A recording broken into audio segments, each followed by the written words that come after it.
Another Savior. Holy, holy, holy, holy, Adimebujuku. Another Savior. Another Savior. Holy, holy, holy, holy, Adimebujuku. Another Savior. Well, this is Mobien. This is dedicated to the gallant heroes of the Nigerian Biafra War and IPO families all over the world. I remember the Nigerian Biafran War, in the thickness of the Biafra genocide. Hey, one man revived the vanishing hope to life. Let the great Biafran army to fight, and they were singing out, holy, holy, holy, holy.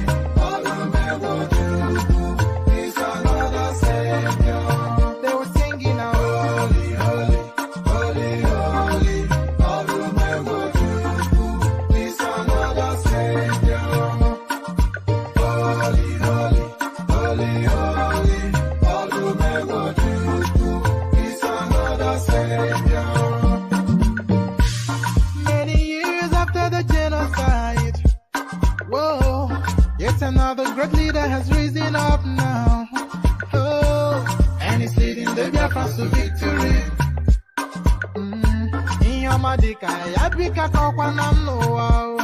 Hey, anamekele mazuche mefo. Manemo, it's an honor having you on board. When I'm singing along, holy, holy, holy, holy.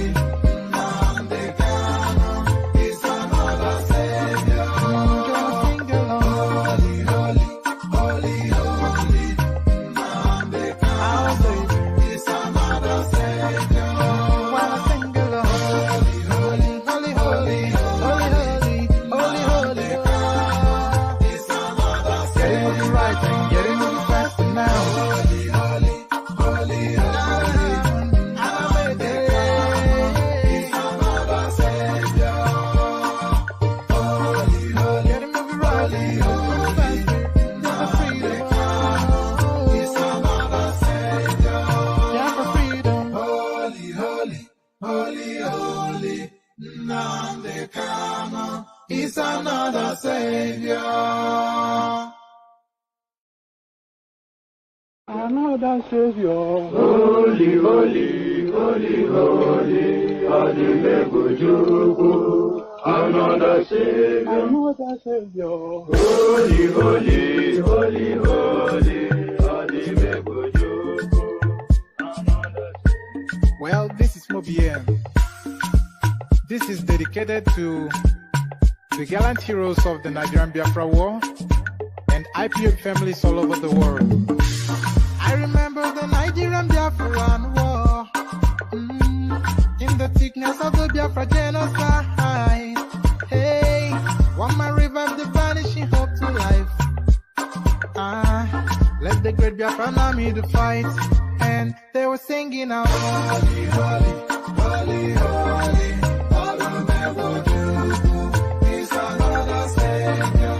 They were singing out, holy, holy, holy, holy. Is another Savior. Holy, holy, holy, holy. Is another Savior. Many years after the genocide, whoa, yet another great leader has risen up now. Oh, and he's leading the Biafrans to victory. Inyomadika, yabika kwa namno. Hey, anamekele mazuche mefo. And there it is. Pardon me. I don't know. I always start with a cough. I'm not quite sure why I do, but I always seem to start with a cough. And there it is. So we meet again, dear friends, another session. You know how it goes. So when you hear the Holy, Holy song, then you know it is time to hang out with your party man. One man went to mow. So the session has started and your company is required.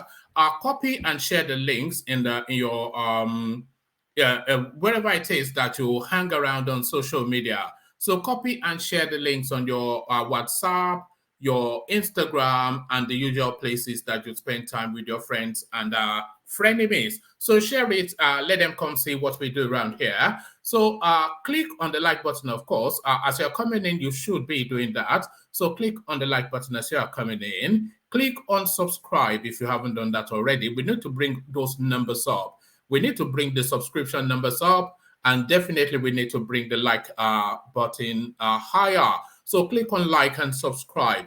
And then if you want to come join me on the screen, click on this hyperlink right here that says StreamYard. Brings you into a studio space. Soon as I finish reading out the talking points, I'll let you onto the screen and we start a conversation. So that's how it goes. So that is how it goes. It's nothing more complex than an interactive conversational space. So there's nothing more complex than that. So click on like, click on subscribe, and click on the hyperlink that says StreamYard if you want to come join me on the studio. And of course, anybody that spent more than a minute here, you know we are promoting this by a coffee somewhat. If you want to tip towards the platform, to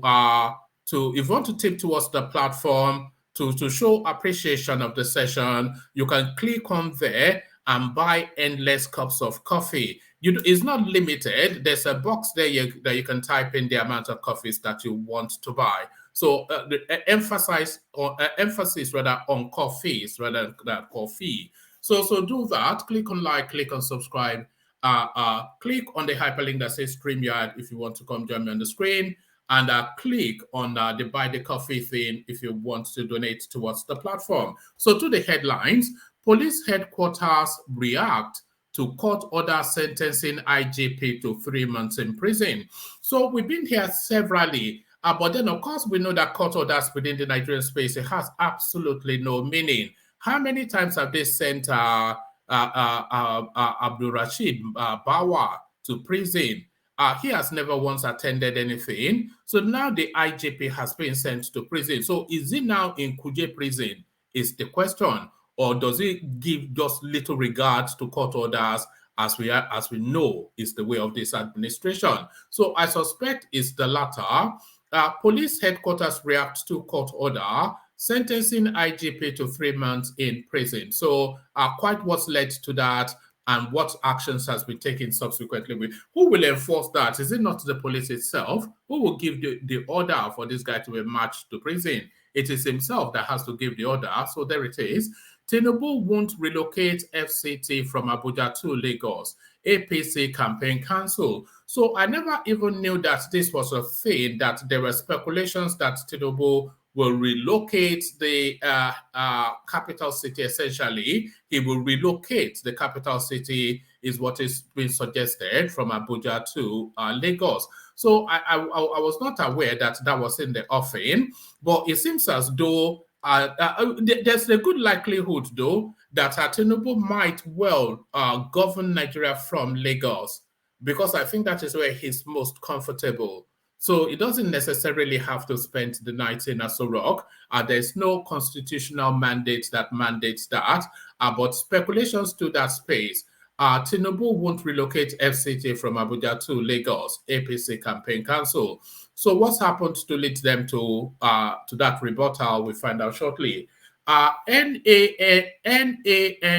apologizes to Aisha Buhari over Aminu Mohammed's tweet, demands his release. So you recall, of course, because we covered it here not that long ago, the young boy that had the temerity to call the First Lady fat, and for that audacity, he has been locked up in prison. But then, of course, rather than outrage, the nation is begging for his release. So that we're a conquered people. We're subjects of these people, and they are lords over us. Look at that. The young boy, frustrated that he was being kept at home for 8 months rather than going about his studies, lashes out that they are too busy looting the money for them to be able to pay the lecturers. And he cites the example of the First Lady that's just ballooning out of proportion. And for that audacity of calling the First Lady fat on Twitter, they went to his school, beat him up, and they've thrown him in prison. So the outrage on the street, you suspect, but no, people are begging. They are apologizing and begging. So a boy gets slammed in prison for calling the first lady fat, which she is, by the way. She's like a sumo wrestler now. Just look at the shape of her. It's only stating the obvious, but for that temerity now, the young boy now in prison, and people are begging. So that is the Nigeria Buhari style that we have. The Nigeria Buhari style that we have. On to the next. Why Tinubu cannot engage in presidential debate with P2B? Festus Keyamo making the headline this time around. So there it is right there. If there's one thing that people are especially particular about is they want to see a debate in the course of this electioneering, and not necessarily because they want to see the front runners match with. They want to see somebody embarrassed, and they think that Tinubu will be embarrassed if he attends a debate with anybody, because of course we know he's prone to gaffes and faux pas when he speaks. So people want to place him on a sorry, hold on. People want to place him on a rostrum so that he can be mocked. So this is really the object. They don't want to necessarily hear anything about policy or stance on how to develop the country. Why Tinubu cannot engage in presidential debate with P2B? Festus Keyamo making the headline this time around. Still with Tinubu. Tinubu launches campaign to raise 5 billion naira from Nigerian masses. So there it is right there. So you would immediately think that Tinubu only has to reach into his right pocket to pull $5 billion dollars out, 5 billion naira even, maybe even $5 billion. But Tinubu only really have to reach into his right pocket to pull out 5 billion naira. So why would he be canvassing for 5 billion naira from the masses? So if he's canvassing for that money just to sample the desire of the people for him, you know, and I'm hopeful that it's not going to be the usual money bags that will pull the money together. I'm hopeful.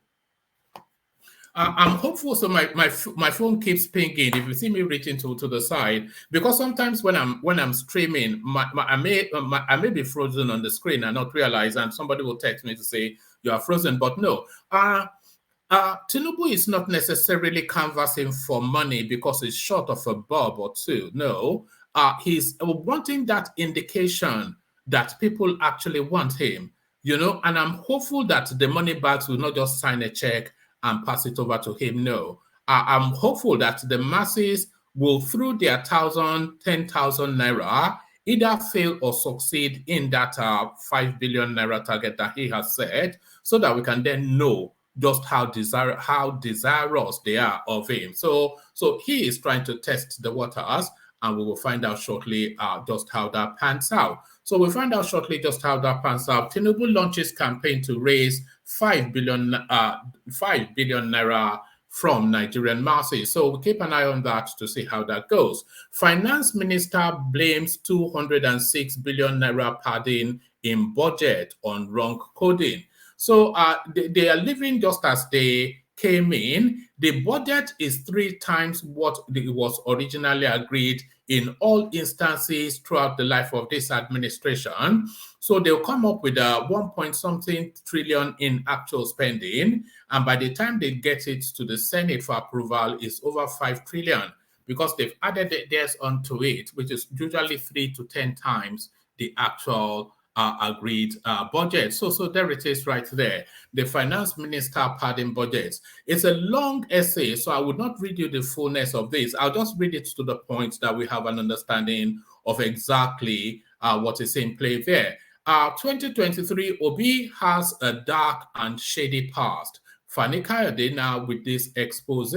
So a dark and shady past, that just connotes all manners of speculation. So you speculate to that to wonder what that means. Dark and shady. So those are quite damning words and worrisome words. So what does Fani Kayode know about P2B for him to be saying that he has a dark and shady past? But then, of course, if anybody has a dark and shady past, the best person to know will be Fani Kayode. Obi has a dark and shady past. The former drug addict Femi Fani Kayode making the headline this time around. Still with Tinubu, though, or back to Tinubu, Tinubu plans to use United States Europe trips to whitewash past criminal record forgery, Southwest Group alleges. So this is it. Tinubu, singularly the most controversial of all of the runners within the presidential space,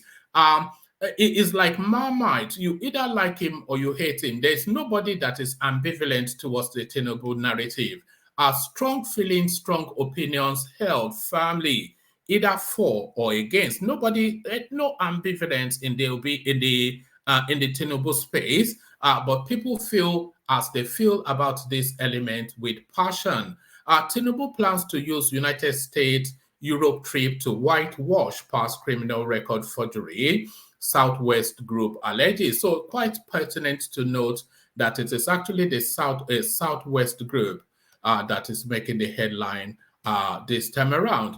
And to the last one, let me see. Let me scroll up so I can see the actual real health. So to the last one, 2023 presidency, Tinubu releases list of states he will win, gives reasons. So states that he will win and he's giving reasons. So what inspires the confidence, and do you concur? So all of that we'll find out shortly. So as ever, a rich and diverse menu, as always is the case on this platform. So lean back, kick back, take it easy, relax into it.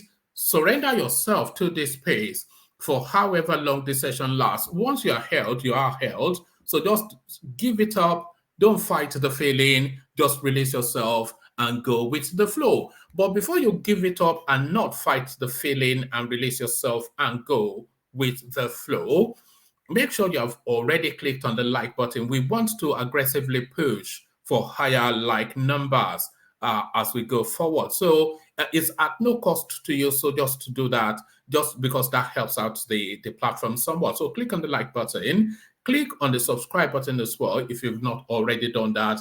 And then, of course, the invitation to buy the, before you start buying the platform a coffee, let me repost the hyperlink to the StreamYard first. If you want to come join us on the screen to engage any of these topics in conversation, click on this hyperlink right here that says StreamYard. Brings you into a studio space. Soon as I finish reading out talking points, I'll let you onto the screen, engage you in a conversation. And of course, the buy the coffee thing, we want to expand beyond just the one or two names that uses that space. So if you have always been intent, but you never got round to it, get round to it in this instance. So all of that, as you set about those clickings and tasks, let me play you another mini intro music before we get into the readout. So Osundi or Wendy, we're going to this time around. Osundi or Wendy. Osundi or Wendy. Osundi or Wendy. Ife someone Osundi or Wendy. Eke salila Osundi or Wendy. Ebi gbana konyo Osundi.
Yeah, and there it is. And by the way, did any of you watch the England versus Wales match? It just finished not that long ago.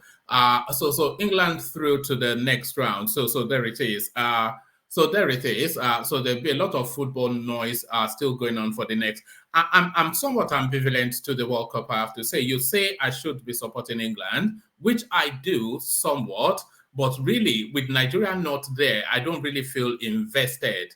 I don't feel invested. So if England is playing, because of all of the noise around that, I'm somewhat, not compelled, but somewhat I find myself having to watch it just because of all of the noise around it. But I'm not really emotionally invested in this World Cup for reasons that Nigeria is not there. So for reasons that Nigeria is not there, so guys, to it. Police headquarters react to court order sentencing IJP to 3 months in prison. The Nigerian Police Force has reacted to the judgment delivered today, November the 29th, by Justice Mobolaji Olajunwon of the Federal High Court Abuja, sentencing the Inspector General. Oh, goodness me, my phone keeps going off and I keep thinking. All right. Sorry, this text that just came here. Sorry, let me just tell you this. I have a workman that comes to fix things around the house, and I've been chasing him for going on nearly 2 weeks now. He tell me he's coming, he doesn't turn up, and then late in the night he'll send me a text to say, oh, this, that, and the other. It's a real thing trying to get hold of a handyman in this country. Because it's just. Because all I want him to do are little things that I cannot do myself. So maybe the actual job is not big enough for him to make the effort. But he'll tell me it's coming, it doesn't turn up, and then late in the night he'll send me a text, oh, sorry, and that was that text that just came in now. So let's get into it. Let's get into it. The Nigerian Police Force has reacted to the judgment delivered today, November the 29th, by Justice Mobolaji Olajunwon of the Federal High Court Abuja, sentencing the Inspector General of Police IGP Usman Baba to 3 months in prison for disobeying court order. for disobeying court orders. Olajunwon issued the ruling following a suit filed by Patrick Okili, a former police officer who claims he was unlawfully and compulsorily retired from the Nigerian Police Force.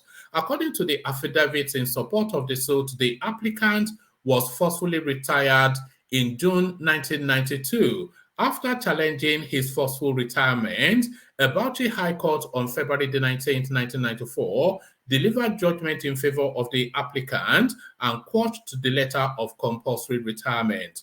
Reacting to the judgment sentencing the IJP, the spokesperson of the police force, CSP Olumuyiwa Ajobi. So this is something that I've noticed, especially with this administration. Every parastatal, they'll have like a northerner as the head. And then the remember it was Frank Mba, and now it's this guy. So they put a Fulani on top, and then they'll put some Yoruba person or some Igbo person to be the spokesperson. So this seems to be the T-boy. T-boy seems to be our role under Buhari's administration.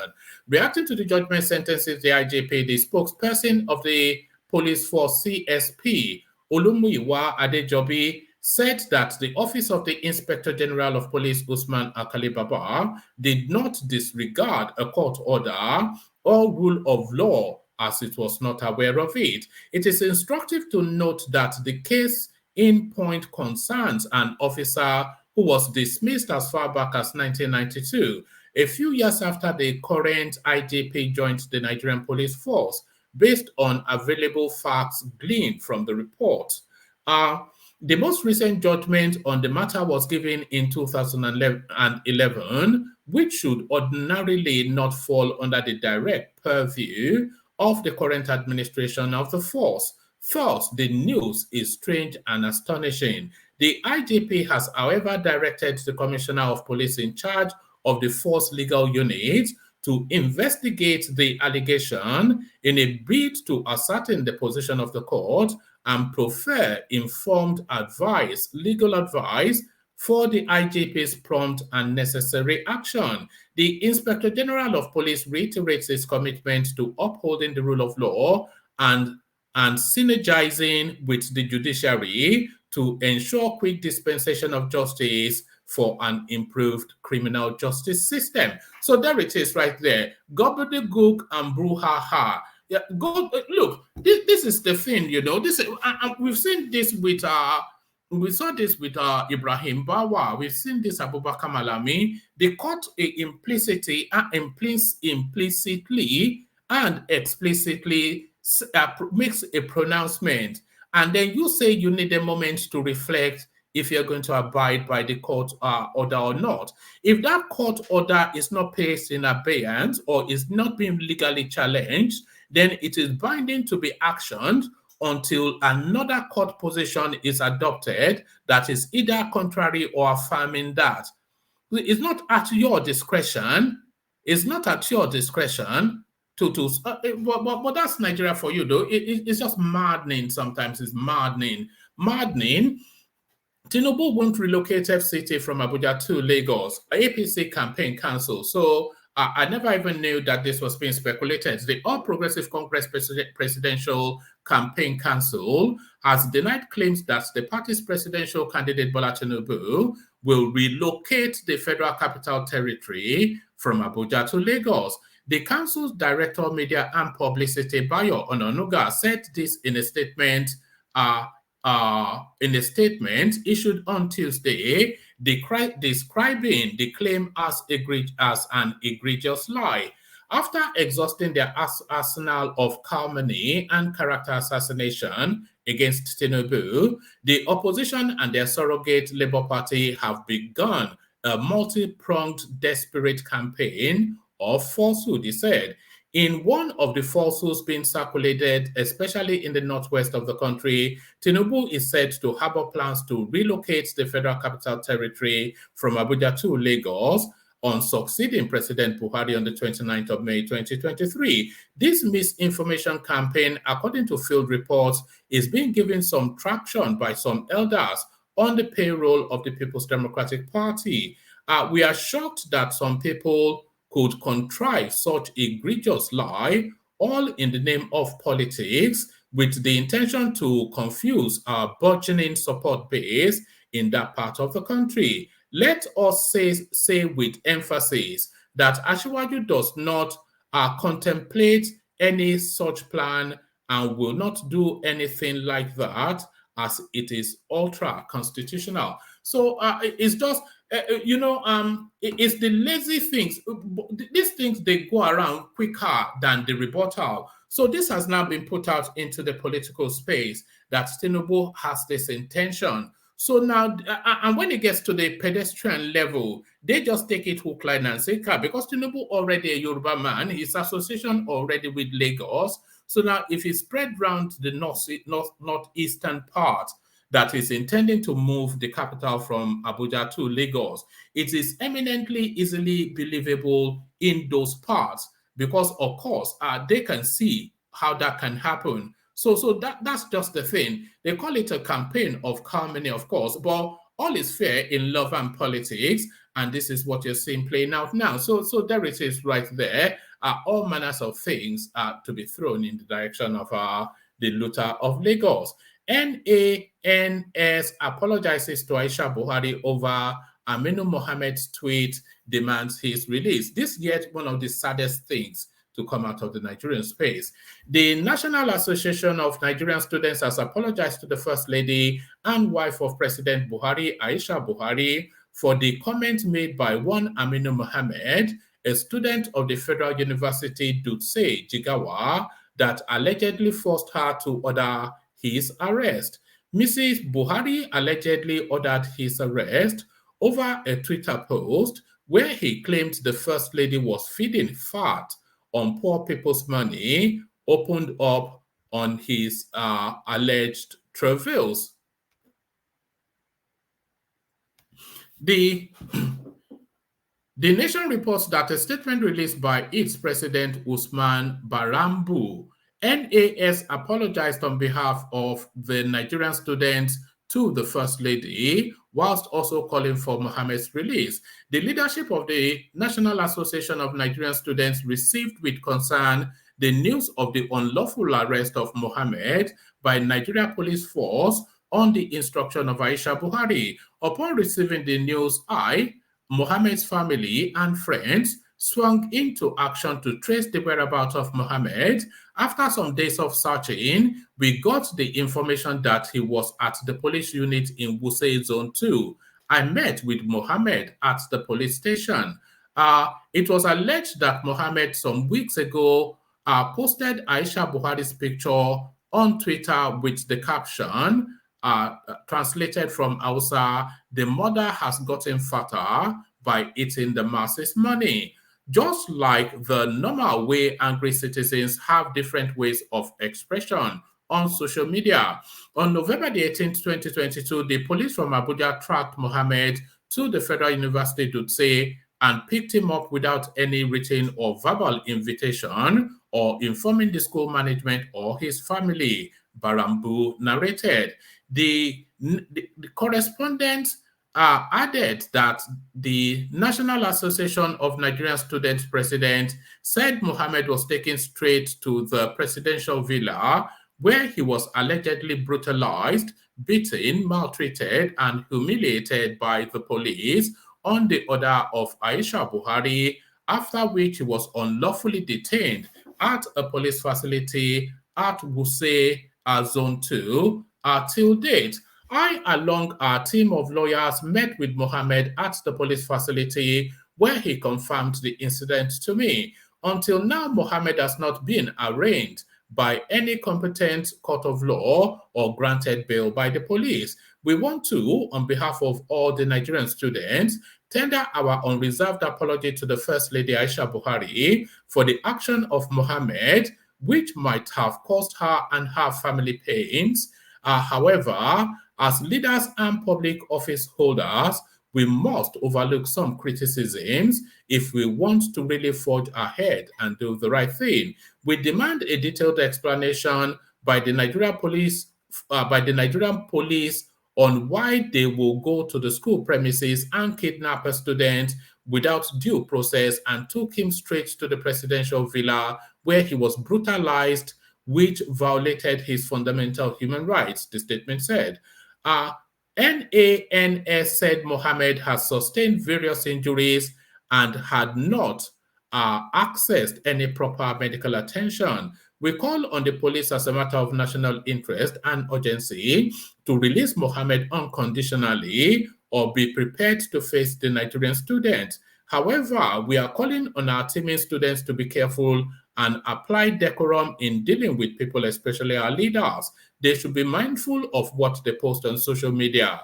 We want to inform the general public to be patient as we await response and actions from the Inspector General of Police on a letter earlier sent to his office, the NANS president said. So there it is right there. It is like a parallel universe that we're living in. Imagine that. Imagine that you, UK, US, etc. Imagine for criticizing Ivanka Trump, she then orders that the police go and pick you up and beat you up and throw you in prison. Imagine if that happened in the United States.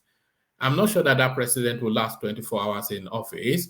I know certainly that prime minister would not last 12 hours in office in this country. But in Nigeria, they pick you up, they beat you up, and then you beg them to release you. And that is it. And that is it. It is so depressing. But there it is. That's the Nigerian situation, and those are the travails of that young man. So still staying with that young man, let's just find out a bit more what happened to him. How Aisha Buhari's notorious aide-de-camp, Shagad Shugaba, ordered policemen to pick up Nigerian students on campus, assaulting for days over tweets. The aide-de-camp to Mrs. Aisha Buhari, Nigeria's First Lady Usman Shugaba, has been identified as a senior police officer who engineered the arrest of a student of the Federal University of Dutse, Aminu Adamu Mohammed. Mohammed was recently harassed and assaulted for tweeting that Aisha was feeding fat on poor people's money. Authoritative sources told correspondents that the ADC was the one who sent the policemen to bring the student to Aso Rock for a round of assault and brutalization. So there it is right there. So that's the spot in Aso Rock, just the random beating up of Nigerians. He was the one who sent the policemen to Dutse to pick the poor student up. They brought him to Aso Rock in Abuja and started assaulting him. The ADC is as power drunk as his principal, Aisha Buhari, one of the sources said. Mohammed's tweet, which was posted in Hausa, reads, blah, blah, blah, blah. The tweet, which was accompanied by a photograph of Mrs. Buhari, loosely translates as Mama has eaten poor people's money and is now full. According to his friends, he made the post because he was frustrated about the prolonged strike by the universities across the country, and then on and on it goes. So there it is right there. So that was what happens to that young chap, and it's just so saddening that rather than 2 years ago there would have been an outrage, but the spirit has been beaten out of the Nigerian person. The spirit has been beaten out of the Nigerian person. So rather than that outrage that is the natural recourse of that sort of narrative, they are begging. They are begging. Sorry, madam, that we called you fat. Please release the boy from prison. So there it is. Why Tinubu cannot engage in presidential debate with P2B? This is Festus Keyamo now making this headline. The spokesman of the All Progressive Congress APC Presidential Campaign Council, Festus Keyamo, has said that the party's presidential candidate Bola Tinubu cannot engage in a debate with the Labour Party presidential flag bearer Peter Obi because the latter has no proven results or manifesto to show Nigerians. Keyamo made this known on Tuesday, November the 29th, in response to LP's challenge to Tinubu for an open debate with Peter Obi. The Labour Party threw the challenge following Tinubu's absence at a town hall meeting ahead of the 2023 general elections. However, Keyamo on Tuesday challenged Obi to release his manifesto and list his achievements during his tenure as governor of Anambra State. He added that if the conditions are fulfilled, APC will send one of its spokespersons to have an open debate with Obi. Listen to that. Oh. He added that if the conditions are fulfilled, APC will send one of its spokespersons to have an open debate with Obi. Keyamo stated that the Labour Party have no manifesto. So what are we debating? What documents are we comparing with each other? Obi told Nigerians that they depend on what is inside his head and not on any document. So Tinubu then will be debating with what? With what? Is this campaign a joke to the Labour Party. Before Obi can stand shoulder to shoulder with Tinubu to debate, he has to release a manifesto for scrutiny. Then he must list his tangible achievements as governor of Anambra State compared to the tangible achievements of Tinubu as governor of Lagos State. Afterwards, Obi should list the names of people he has mentored in politics from the day of him being governor till now. Also, he must tell us any political party which he has either formed or partnered to establish. Obi must also list his democratic credentials. So these are quite salient, quite pertinent things. And Obi has no manifesto. They tell us to go and verify, but they've not even invited what they're asking us to verify. Nobody knows what they're claiming that he has achieved anywhere, and they are it's just noise making. It's just noise making. It's crude, it is rudimentary, and somewhat meaningless. Before Obi can stand shoulder to shoulder with Tinubu to debate, he has to release a manifesto for scrutiny. Then he must list out his tangible achievements as governor of Anambra State compared to the tangible achievements of Tinubu as governor of Lagos State.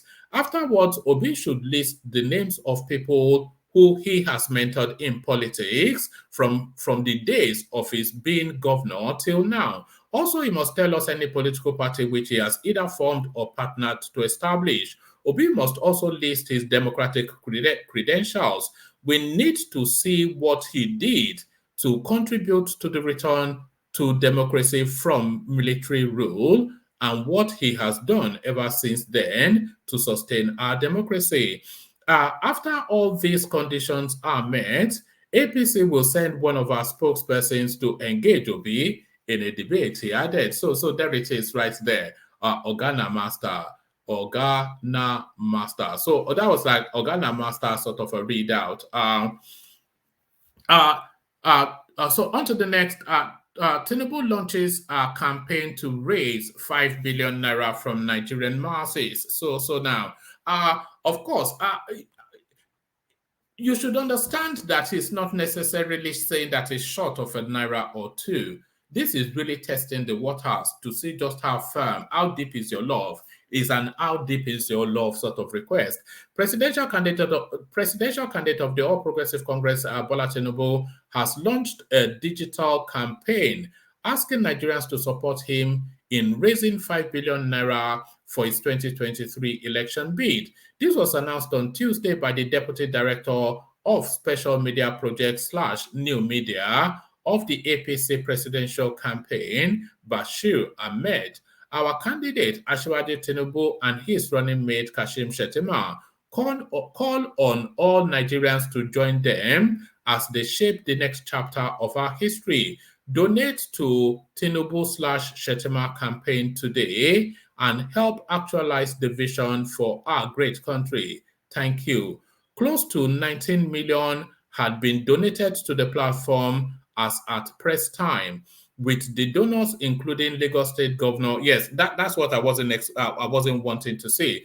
Lagos State Governor Babajide Sanwo-Olu, his running mate Kashim Shettima, Kogi State Governor Audu Abubakar, and several others. So we will, in the course of the session, we'll look for where this. Let me actually see if I can do a simple Google search to bring this up. Let's see if we can just find it. Donate to Tinubu's campaign. Let's see if we can find it.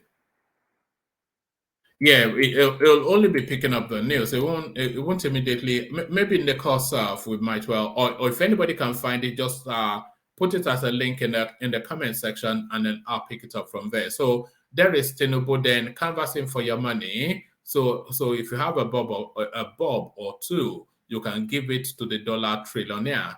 So the dollar trillionaire after your Toro and Kobo. So Toro and Kobo, Finance Minister blames 206 billion naira padding in budget on wrong coding. So there it is. The wrong coding, it never reduces the amount. It's a bit like going to a shop and then you buy something and then the seller short changes you, and then you notice and then they say it's an error.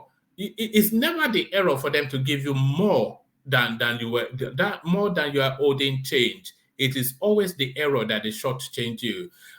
Minister of Finance Mrs. Zainab Ahmed Wednesday cleared the air on the allegations of the 206 billion naira inserted in the 2023 budget of the Ministry of Humanitarian Affairs, Disaster Management and Social Development. So it's Sadia Farouk actually doing the looting.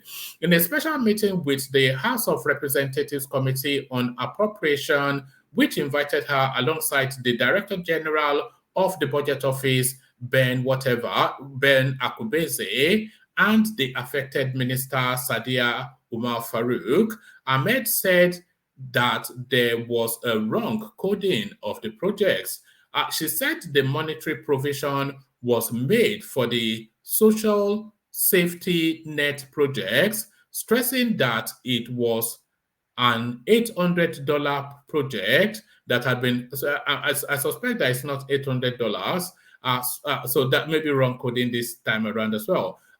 Stressing that it was an $800 project that has been approved by the board of the World Bank and the Federal Executive Council. According to her, the loan was fully negotiated by the government of Nigeria with the full involvement of the Ministry of Humanitarian Affairs. She said, the 2023 budget approval has been prepared with the utmost sincerity of purpose and in line with established regulations and procedures. Over the past week, there has been a lot of misinformation in the media regarding certain provisions in the 2023 budget totaling 423 billion.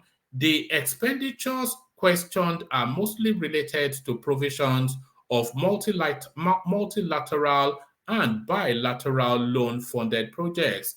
It is instructive that all these projects are now the subject of controversy and were included in the budget of the MDAs, which were transmitted to the supervising minister for their review and feedback on October. So this is last-minute looting. It has always been their anticipation that there's going to be a lot of last-minute looting as they start to pack their bags. So hold on to this so that I can come back and say, I told you so. There's going to be a lot of heavy last-minute looting, and then as we head towards February, they will start burning offices in parastatals. So wait for those news to start to break. They'll start burning offices in parastatals. I'm only saying this because that is what they usually do. So it's the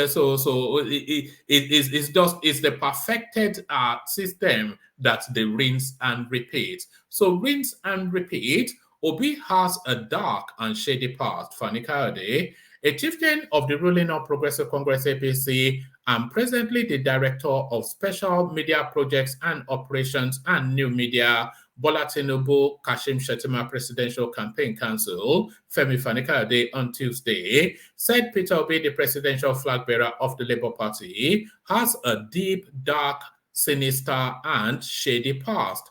Correspondents report that Fani Kayode, a former Minister of Aviation, also said the former Anambra State governor lacked sense.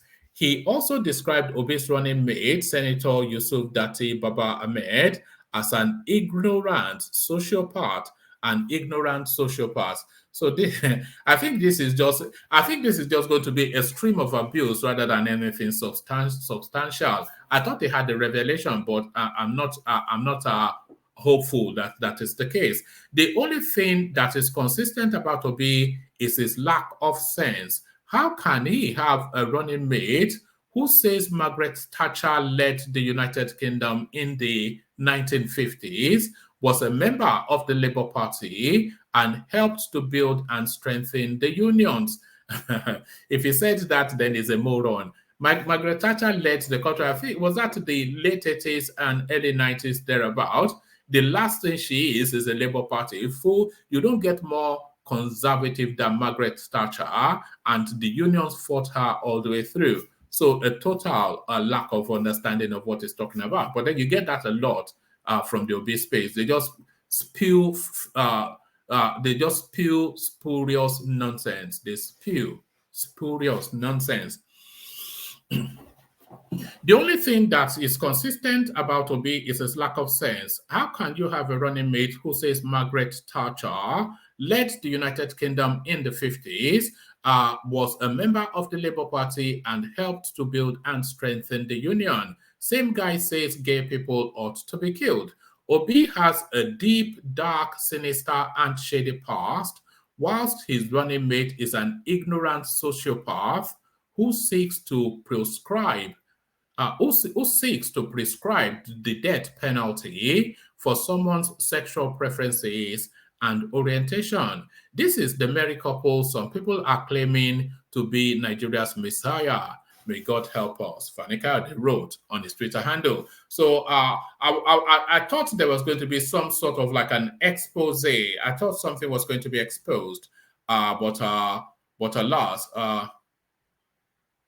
I thought something was going to be exposed, but alas, not the case. It's just a string of abuse by Fani Kaode, a string and a stream of abuse by Fani Kaode. So 2 more readouts, and then we come into the room to see if there's anybody there to take it on. You know, in some instances, we see if there's anybody there to take it on. Yes, hold on. So on to this one. Tinubu plans to use United States Europe trip to whitewash past criminal records. Forgery, Southwest Group alleges. So the Southwest Renaissance Group has alleged that the presidential candidate of the ruling All Progressive Congress APC, Bola Tinubu, plans to use his foreign trip to whitewash the inconsistencies in his academic records. Tinubu, the All Progressive Congress presidential candidate, is set to embark on foreign trips from December the 4th. So we already know where that is going, so let's just abandon that. Let's do the last readout, and then we come into the room. Ahead of the 2023 general elections, the presidential candidate of the All Progressive Congress APC, Bola Tinubu, has expressed confidence that he will win in some crucial northern states. Tinubu, a former governor of Lagos State, is from southern Nigeria, whilst 2 of his major opponents, Atiku Abubakar of the People's Democratic Party and Rabiu Kwankwaso of the New Nigeria People's Party, are from the north. Despite this, Tinubu, whilst addressing his supporters at the Lagos rally on Saturday, November the 26th, said he would not lose in the states below. I think we may well have touched on this in a previous session. Kano, Katsina, Kaduna, Kebbi, Kwara, Plateau. And yes, Tinubu boasted that his alliance with the governors of the listed states would deliver for him the bulk of the votes he needed to defeat Atiku and Kwankwaso in the northern region. Can you see the governors of Kano, Katsina, Kaduna, Kebbi, Kwara, and Plateau? Tinubu asked the crowd of APC supporters decked up in the party paraphernalia on Saturday. We won't lose any of the states. We will govern this country together. They are here in Lagos to show their support for me, he added in Yoruba. Our correspondents note that the northern APC governors are backing Tinubu to succeed President Buhari in 2023, following their pledge to respect the rotation principle between the north and south. The northern region historically records higher voter turnout at presidential elections than the south. So there it is right there. So there it is right there. If all that holds through, then of course Tinubu becomes president. So Akim, I see you, and then you ain't ready. I see you. So we kick it off with these 2 gentlemen. Let's see who's ready to go. You ain't ready. Are you ready? All right, you ain't ready. Is certainly not ready. Hopefully Akim is ready. Otherwise, we don't have a session. Yes, one man. Can you hear me? Yeah, perfectly. Yeah, let's hear from you. So Akim, good to have you. So let's kick it off then with the first lady. This guy calls her fat, and for that, he's locked up in prison. and the National Association of Nigerian Students are having to beg. Have you ever heard of such a thing? Is that not just tragic? It is tragic. It is part of the impunity that the society have created. It is one of those things that as a nation we should not be proud of.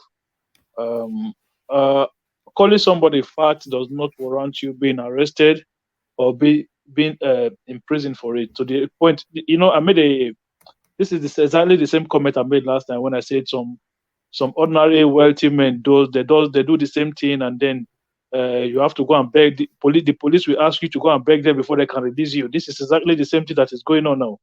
That they're having to go and apologize to the first lady for her being called. Listen, the comment is not something that I condone. I would not. The comment is not excessive. You are talking about a frustrated young man who has been at home for 8 months. The school locked down because the teachers are not being paid, and he's lashing out that look at all of these fat people destroying my life.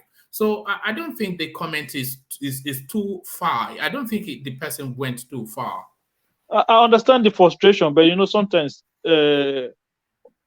obesity could be as a result of some health issues as well. It could be that the lady is not just maybe because putting on weight does not necessarily come as a result of you being eating food. Sometimes it could be other factors that leads to it. So for me, the comment itself is not something that I will encourage, but having said that, it is not a criminal offense of any sort to warrant him to be arrested. This is the problem. This is one of even the security, the people who will recruit or who will ask to implement the law or enforce the law in our society. It's like them to. They are part of the rotting system as well. Because just imagine in a Western world, right? This thing cannot happen, because if it happens, they will slaughter the head of the security service. They will slaughter. When I mean slaughter, I mean like the media and the public they will go for them, and the first lady and the president will have to come and apologize and make sure that such thing does not happen. Because at the end of the day, you cannot create a system whereby you are using the institution of the state to oppress the ordinary citizen. This is an oppression. It's unbelievable. But when we first started with that space, we were speculating that maybe it wasn't Aisha Buhari that actually ordered the thing. But it looks as though it's our ADC that they're giving the attribution to. So that is then to suggest that she must have some knowledge, because our ADC could not be acting outside of her knowledge. No, our ADC could not. Even if the ADC act outside of her knowledge, she cannot claim now that she's not aware of the story going around. Okay. Then what she should have done was to intervene and say, look, it's nothing. Being called anything doesn't make anything to me. So let the boy go. She can do that straight away. She can do that. There's no point having wait for the student organization. Those one, well, I don't know why are they apologizing to her. They should be out there forcefully protesting about this whole thing. Because at the end of the day, the way the country is being governed, and the way the mentality of the people that actually live in Nigeria, it frustrates you. You go there and you see the way people think, the way people behave. It's like you have gone into some form of rehab, and then you come back to Nigeria, and it's like you are not living in a completely different world. It's like your blood has been completely washed out. Then you kind of have like a blood infusion into you again, because sometimes you are among these people. The way they talk is just like they are saying things that doesn't even add up, and these are part of the problem. The society needs to, I don't know what language to use, almost kind of reorientate itself all over again. Both whether it's the security service, whether it's the civil service, whether it's the government, everybody in that country need to reorientate themselves. When you make somebody a police officer, they should be able to do the job of a police officer effectively. When you make somebody a civil servant, they should be able to do the job of a civil servant effectively. The other day, that man went to a toy shop. He had a policeman beside him, and he was abusing a woman. And the policeman was even assisting him. Elisa Bo, the sex shop, No, I always don't want. senator. I always intentionally don't want to call his name, because people like that, I don't like you trying to mention their name. You look, even the police officer was even assisting him. Somebody will be breaking the law. The police officer will be assisting that person in breaking the law. That is the society that we have in Nigeria. Imagine if you go to a police officer in this country and say, "Oh, somebody call me fat, come and arrest him." Do you know what they will tell you? They will probably arrest you. Imagine you go and say, "Oh, he called me fat, so I want him arrested." So what? They'll mock you. They say lose some weight then, or some. The English and their sarcasm. And their sarcasm. Yeah. It doesn't. But in Nigeria, somebody will hold you money, you go arrest him. When does it become a criminal offense to hold somebody money? All right. Let me take you to another talking point, Hakeem. So the Tinubu is canvassing for donations for his campaign. So why would he be doing this? What's your speculation to that? So there's a fundraiser going on to raise 5 billion for Tinubu's campaign. So will you be donating? And more to it, why do you think he's doing it? To start with, first of all, I will not be donating. I will not even open. I will not even browse the page where the donation is going on. I will not even visit anything that have to do with donation page. Look, the man, all he had to do was just call his bullion van from wherever they park it and then bring it back home and then distribute whatever fund he needs to distribute. He's got all the money in the world to prosecute that election to the last details. So that one that he said he wants to raise money. You know what they are doing now? I'm going to tell you. They are trying to do what APC did during the primaries. That is exactly what they are doing now. So this, if everybody was saying, "Well, how come these people are just buying 100 million form? How come these people?" Imagine people bought form and they never campaigned one day. People like Oshomole bought form. Did Oshomole ever campaign for presidential election? Did you see him at the primaries? But he bought form. Ibikule Amos, he bought form. So all those people, they use that process to rob money to be able to prop up and fund APC, because it was common knowledge out there that the party was broke, and this is what the Tinubu campaign they are doing again. Every governor will start putting their state fund into that donation. Every senator will start putting all the money they stole from the Senate into that donation.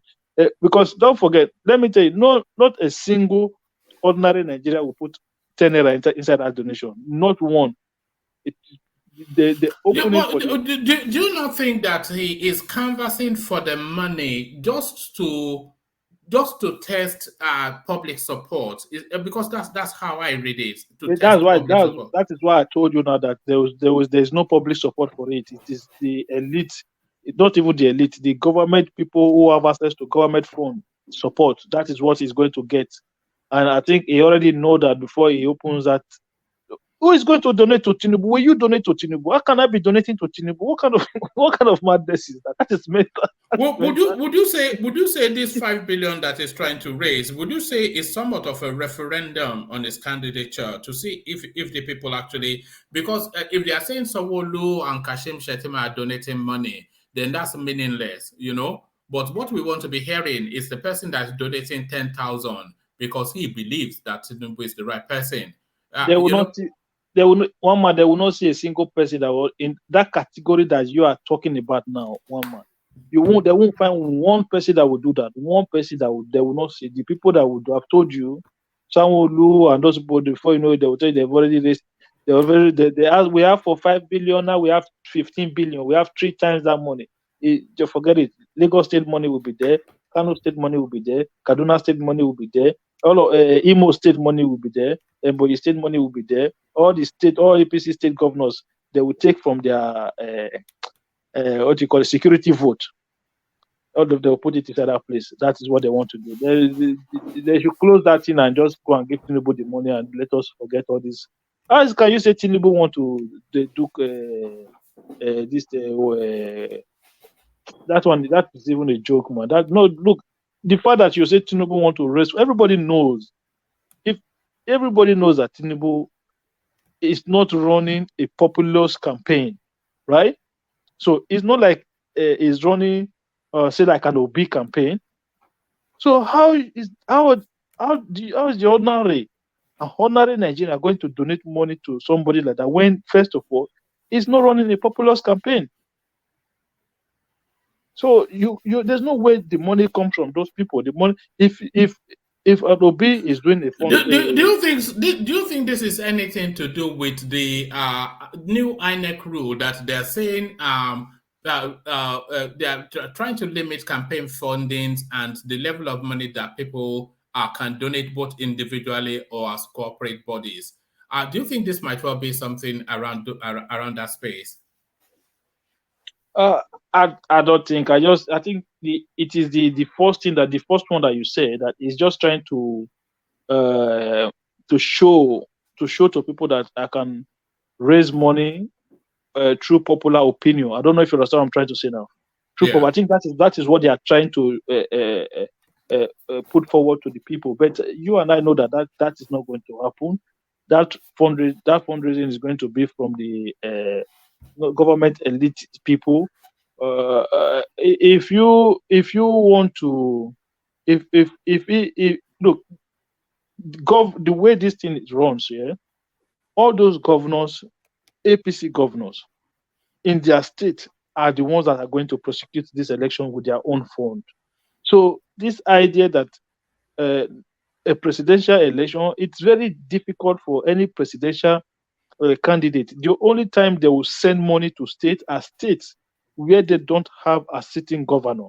So they will send funds into those states for those people to be able to use for the election purpose. So say like in Rivers now, the Tinubu campaign will have to send funds into Rivers State, but they won't send money to places like Ondo State, like Ekiti State, like Kano State, because the governors on behalf of the candidate will prosecute the election, because at the end of the day, all of them will have one or two things that they will benefit if their candidate win. That is how it is. That is how it is run. So APC already have about 22 governors or 21 governors. So that alone in itself is a lot of resources going into the campaign from the state level. So the idea that he wants to raise another 5 billion to do what? All right. Who do you think will outraise each other if they were to do money raising for money raising? Actually, who do you think will raise the most out of Peter Obi, Atiku, and Tinubu? Rate them. So if they were to properly excluding the big wig donations, if they were canvassing just solely to the populace, who do you think will raise the most and quickest? Atiku will come bottom. Tinubu will be the middle. Obi will be top. Yes, I agree, because Peter Obi, he doesn't. Apart from the fact that he doesn't have big backers, we know he doesn't have big backers. But also they have been assuring that it's a people-led campaign.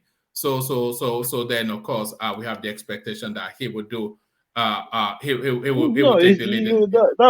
He's running the populist campaign, so it's a lot of it's more grassroots campaign. It's more his support is more to the grassroots. So he might not be able to raise as much money as those people, but if in terms of quantity, he probably will have more people donating into his campaign than Tinubu and Atiku combined together in terms of number.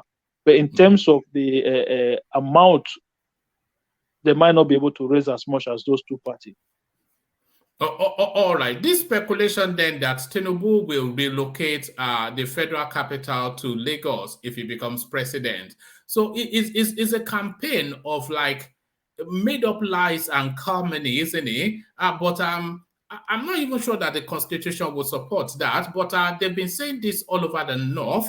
And you know, Tinubu, of course, he's a Yoruba man, and they will put two and two together and get 22. But then, of course, this denial now, it would not be able to catch up with the story. So what are you there making then? Or have you even heard it, the speculation that Tinubu would move the capital to Lagos? Yeah, I've heard it. I've heard it, but one man, during a political season, right? When there are some certain things you see, it tells you a story, right? So what everybody can see recently is that Tinubu has been gaining momentum. Let us not hide that fact. He has been gaining momentum. He has been going to places, and he has been getting a lot of support from some certain quarters where people would not ordinarily expect him to gain support. So I'm going to say something today. It should not surprise anybody. I'm not saying APC will win, It should not surprise anybody if APC does very well in Delta State.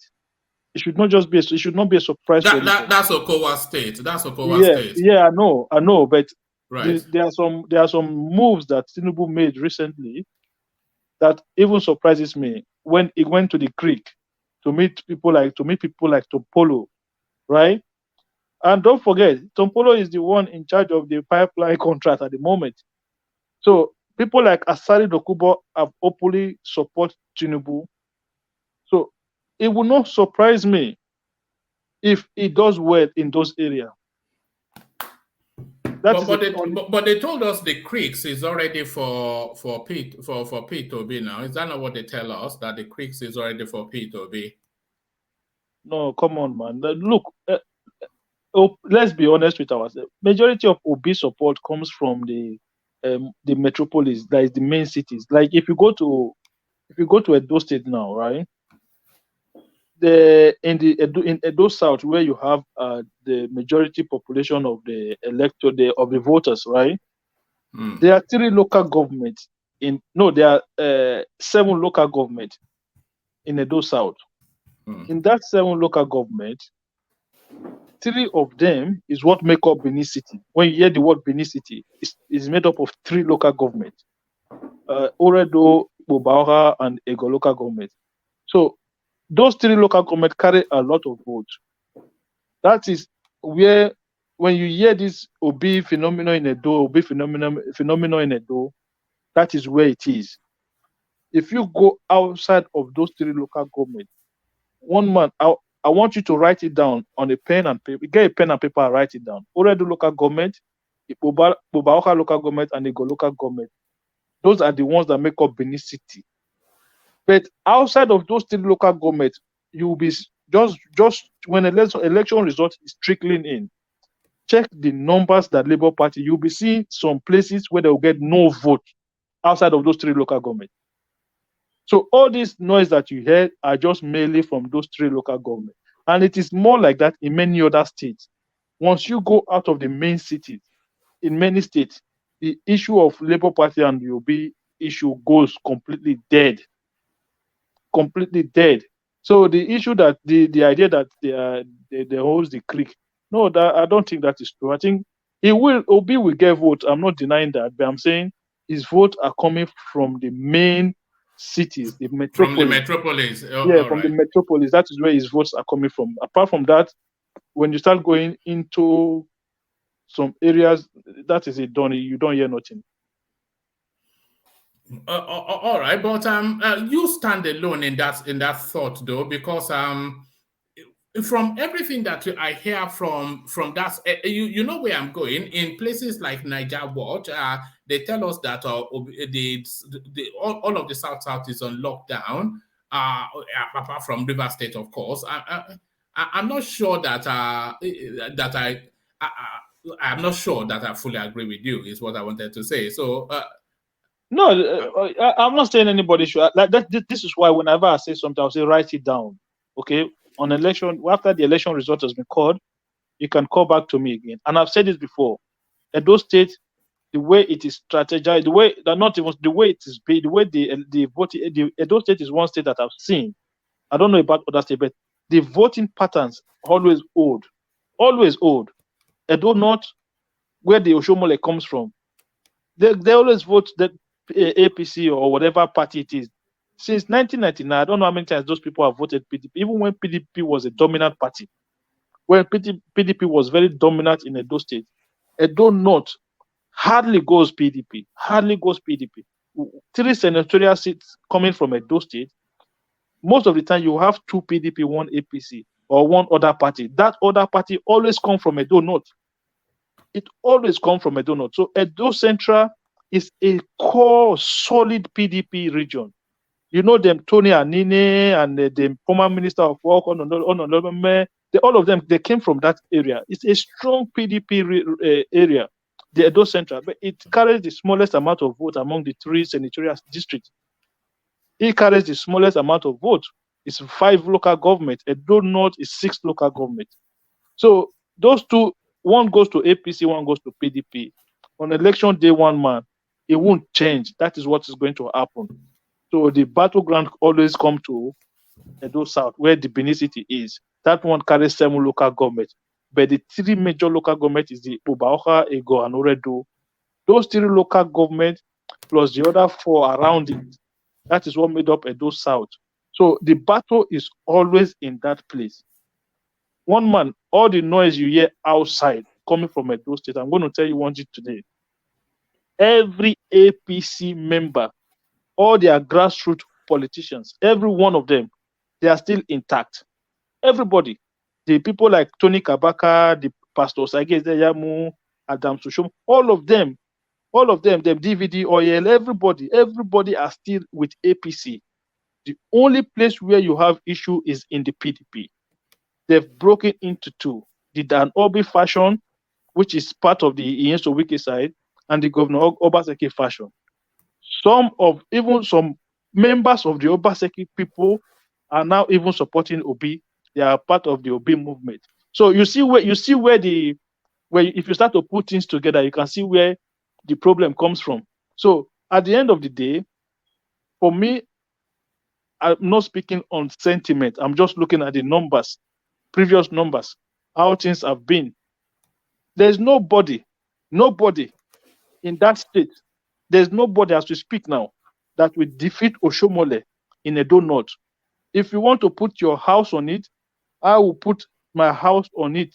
You know, there's a bet ongoing in this space between Enigmatic and Des that Obi will take Edo State. $1,000 they are betting. I already congratulate Enigmatic for that one already. For his winning. That one for me, I understand what Des is just being emotional. Although there's a lot of pressure on people to vote for Obi by I'm talking about in Edo State. A lot of the people in diaspora, they are trying to mount pressure on their friends and families and relatives, etc. To vote for. One man, listen. We did this during Governor Obaseki re-election. Majority of those that are in diaspora, where are they from? How do you mean? They're in the UK?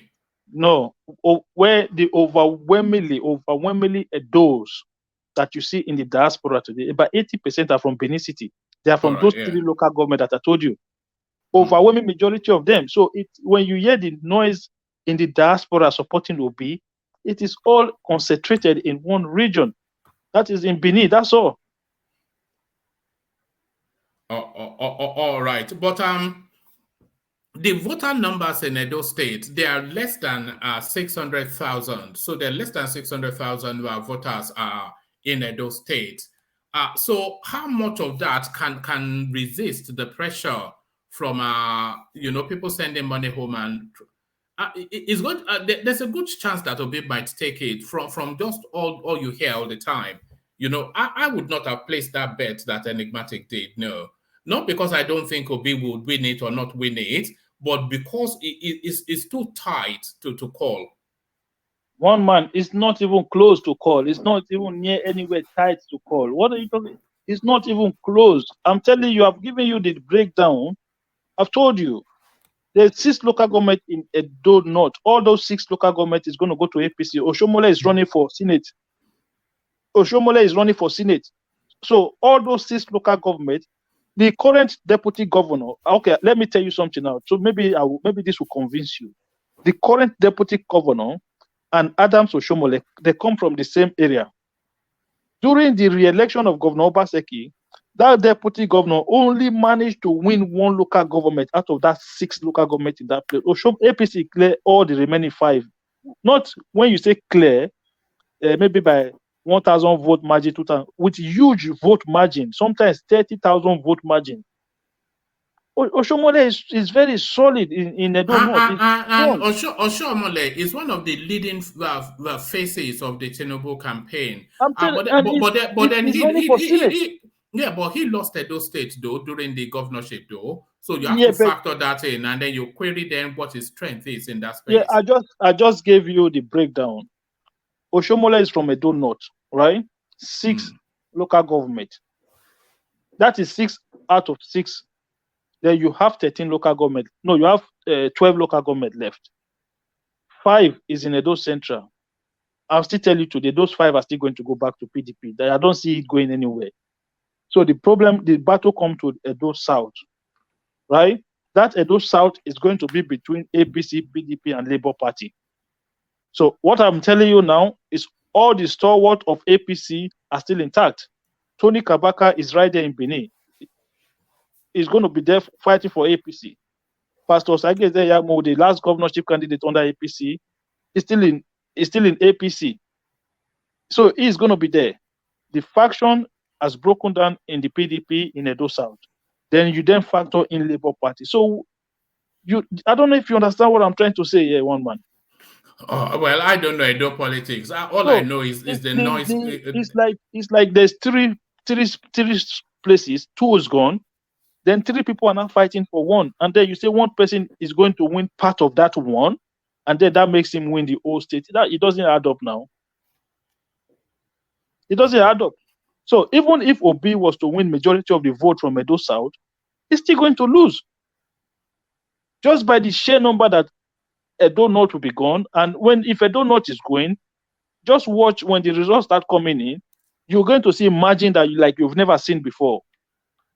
When it comes to Edo North, that is how Oshomole always win in that area. He wins by margin that I'm telling you that the current deputy governor comes from Oshomole, the same region as Oshomole. He got beaten easily. He got beaten. He was beaten hands down. Hands down. That was what Wike was. When they had issue that the Wike was using against him to say you that lost your local government, you that couldn't win in your local government, you're not talking to me. Oshomole beat them. You just Edo North, forget it. Edo Central, forget it. So how is Enigmatic going to lose that vote? Lose the bet, I mean. All right. So back to Tinubu relocating. So that's just a bit of a nonsense there. The Constitution does not even support it. So, but then of course, when they do all these fake news sort of things that they do, it's not necessarily for you and I. It's for the lower down the rung sort of people who will hear it and they can form that association and they will believe it and they will not believe any denial. So it's a campaign of calumny, just the way these things are going. Yeah, like I said to you, I think a lot of people are beginning to understand that. I think Tinubu is reaching a lot of places now, especially even in the Northwest. Is gaining ground a lot in that region. So there are some states where PDP are having problems. They're having a lot of defectors going into the APCs in the north, and I think that is why you've seen campaign such as this. I think even to say he wants to relocate, I think that one is even minor. I've seen some campaign or heard some campaign where they say if Tinubu wins, he's going to start killing all the Fulanis in Lagos. You know. Well, I So think the Fulanis will just move out of Lagos anyway. yeah, they say he's going to start killing all the Fulani in Lagos. So those are part of the campaign that is going on in the northern part of the country now. So it is nothing but just to whip sentiment. Because I watched a video, a video where someone was sampling people's opinion on the street, and a lot of people was actually saying that was the first time I actually took my time to watch a video like that on YouTube. And a lot of Northerners were actually saying they wanted to vote for Tinubu. Like that was surprising to me. And like, how did you guys even? I'm surprised at that as well, because all of the opinion polls that I have been saying, none of them have been indicating towards Tinubu. They've always article, and then in some instances Peter Obi, and then the odd one or two Tinubu. Yeah, but when you kind of watch some video when they actually go on the ground to sample votes, you'll be surprised how many people actually wanted to vote for Tinubu. So I'm sure people are seeing all these things, and then that is how you get all this campaign coming up. But for me, I understand that it's a political season, and then when things like this are coming up, there are things that you should expect. And if the Tinubu campaign should not say they did not expect something like this to come up, because if you say you don't expect it, it means that they are like amateurs in politics, because this one is not. This one is even nothing. I don't know if you followed the United States politics when some people will be campaigning that Democrats are baby hitters, that they are pedophiles.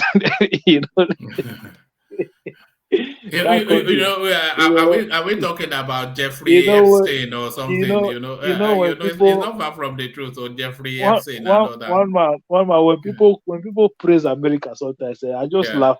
I laugh. I swear to God. You see, that country is one country that if you give me for free, I resent it. For free, I will not live there. I'm telling you. Akim, I'm with you on that. I don't know what the fuss is about America. I'm telling you, I've been. It's not. It doesn't impress me. I would rather live here or Nigeria than live in America. I would rather live here or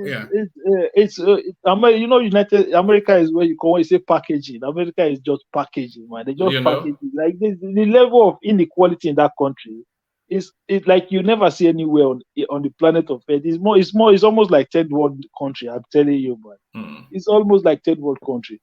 I was in Philadelphia just a couple of weeks ago, maybe a month or 6 weeks ago, just for a wedding.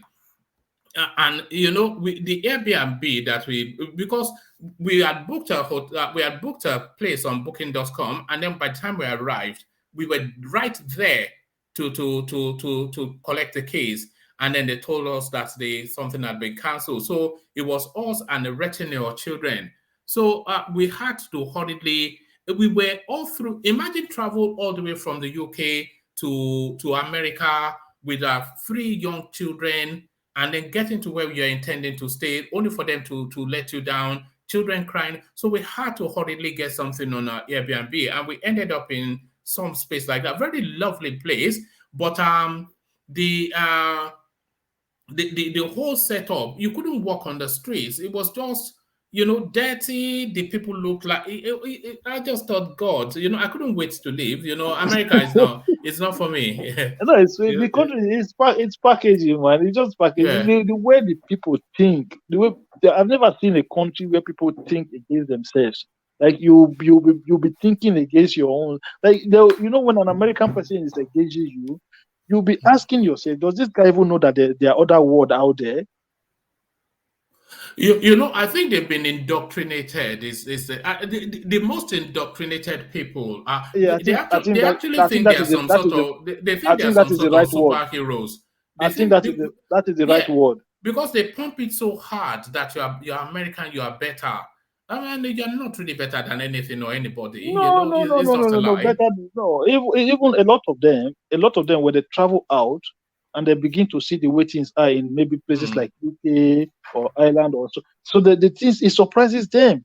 You know, there was an American will see a policeman on the street without holding a gun. You go like, say, policeman does not have a gun. Yes, that is how it. That's how it's supposed to be. That is how it's supposed to be. But to them, it's like, hang on, a policeman does not have a gun. You know, because these guys, someone makes you to understand, to believe that it is normal. You have to protect yourself. You have to protect your house from invaders, from government. So you go and start buying guns. They allow you to go to the shop and just buy a gun, as if you're buying chewing gum or something. What the hell is all of that? Yeah, they have the right to bear arms. So, and the Constitution allowed them to buy guns. Yeah. So, you have the right to. You have the right to own gun in Nigeria as well. That doesn't mean you go and buy a machine gun. That is the problem. You know, it depends though. The law differs from state to state. Differ from state to state. You know, some states like in New York, Democratic control state, they have gun control law, stiffer law rather. People can still bear, but they have that the process of obtaining one. They make it so strict and not as easy as it is in Georgia, state of Georgia. So it differs from state to state. Yeah, so, but it doesn't stop. The process doesn't stop you from owning a war type gun, ammunitions, like all those, like a machine gun or them. What do you call them? The AK-47. These guys just go and buy a gun as if they want to go to war. If somebody wants to kill you, the person have bad intention to come and do something bad against you. Before you touch your gun, you're dead already. Every society, every country have their own peculiar. That's America. You cannot take that away. It's their culture. It's part of them. It's one of the core values. That's not culture, man. That's stupidity, man. That is you seeing it like that. You don't know how this country was founded, and that's why you are talking like that. If they don't have, if American doesn't carry arms, you don't call other people's culture stupidity, my brother. It is not culture. What is culture? No, bro. How do you call that a culture? Problem. Because you don't live, you don't know Americans. No, it is not culture. Don't call it stupidity. It's a law. The way Americans, the way Americans behave, the way they act, the way they react to issues, you don't know it. Americans, a way of life, and the way they react to issue is different from that of Europeans. So it's quite different. Yeah. Do you agree with me that the right to bear arms is not cultural? It's cultural. I don't know. Can you please define the meaning of culture, please? Can you define what culture means, please? Culture, your culture is a way of life. Okay. That you and your generation have abide by over time. It's a way of life in America. You've just defined it. You just answered your American question. cannot live successfully, cannot live your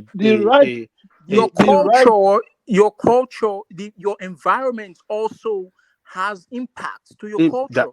That's right. Like, hold on. That's right. You're calling someone's culture and how they adapt to their environment. The right to bear arms was passed into the American Constitution because of the society, through the Second Amendment. So how is that a culture? Society calls for it. What has it got to do with what is cultural? What is cultural about that? You said that is not culture. Yeah, what is cultural? When they have it in the Constitution, hold on. Is a way of life in America for American to feel safe, to believe that okay, he have his own liberty and freedom guarantee. He should be able to bear arms. You don't if you look, if I'm in my house now, if an intruder comes in and I don't have no time to call for help from the state, I will use that arm, that gun that I have on me to defend myself. Okay. So, like those so children, the like those opportunity, children in, the like those the children in, the the like the those children in the schools that they was no, that protected. one. Look, that one, you cannot use abnormal situation to How many define. abnormals have happened this year already? Okay, you can't use abnormal situation caused by one mentally deranged Yeah, but person that's what I'm saying. How to many of that? now say, How many hold on of now, mass hold shooting have on, you had in the hold United on, States this season? hold on. You can't use that case to now want to deny all Americans their right to bear arms. No, it is Their not right denying them for the right. It is not that it's okay, denying people the no, right to bear arms. so It is telling somebody that you cannot go and buy a gun of war, ammunition of war. Okay, you can have a double barrel the way they have it in Nigeria. What is wrong with that? You can have a pistol one. Why do you have to go and buy a gun that you can just press a trigger and then you fire 100 rounds at once? What do you need it for? I don't see why the law facilitates for people to have assault weapons like machine guns and. What do you need it for? Oh, you're not in a war zone. Why would you have a? You're not in Afghanistan. What do you need that for? Opinion. That's your opinion. No, it's just logic and reasoning. Now, why would somebody need an assault weapon? They're going to tell me that it's culture. So the right to bear arms is for preservation of life, liberty, and property. In America, to bear a machine gun, huge country. They have different kind of arms. You don't have to go and bear a machine gun. It's cultural. People do this for fun. It's cultural. It's cultural thing. It's cultural. Although it's abnormal to us. It's abnormal to us because of where we came from. We don't see it, but to them, they don't see it like that. It's abnormal to the other person. It's uncivilized. It's uncivilized. They use it for fun, but some people. One man, there's a place I walked before. Yeah, in that place, some guys they call them they are members of the gun club. Some guys sorry, but use a headphone. Yeah. Oh, sorry, Karen, I came. Yeah, so these guys, they will come with their gun in their jeep. They will come, they will show you their license and everything. They will go inside the bush and they will be hunting all this. That is fun, right? That is when you say it's fun, that is fun. But those guys cannot buy assault weapons. They can't have those machine guns. Fun. You go to shooting range to have fun. But why do you need? But then the guns should be in that shooting range, though, not in your car. Some people, when they're angry and they want to shoot, or when they're tired and they want to blow off this team, they go to a shooting range. They are indoor shooting range where you just shoot. So sometimes when they're angry as well, they're tired, they go into a school and then kill children. So what about the guy who stabbed people in London? Guys, are you going to say because of that people shouldn't have knives? One man, let's stop this anti-American and anti. No, it's not anti-American. It's pro-human, not anti-American. It's pro-human. Guys, let's stop people this. In London. Are you going to say because of that no knives? CJ, the guy who ran people hold on, CJ. Babati, do you not object to people carrying assault weapons, AK-47 semi-automatics? You don't object to that. I don't. You living in America, all of the things we hear from there. Some guy that gets angry in school, rather than him to throw a fist, he will kill half the school. You don't object to that. Wait. I'm a proud God owner, proud NRA member over 12 years.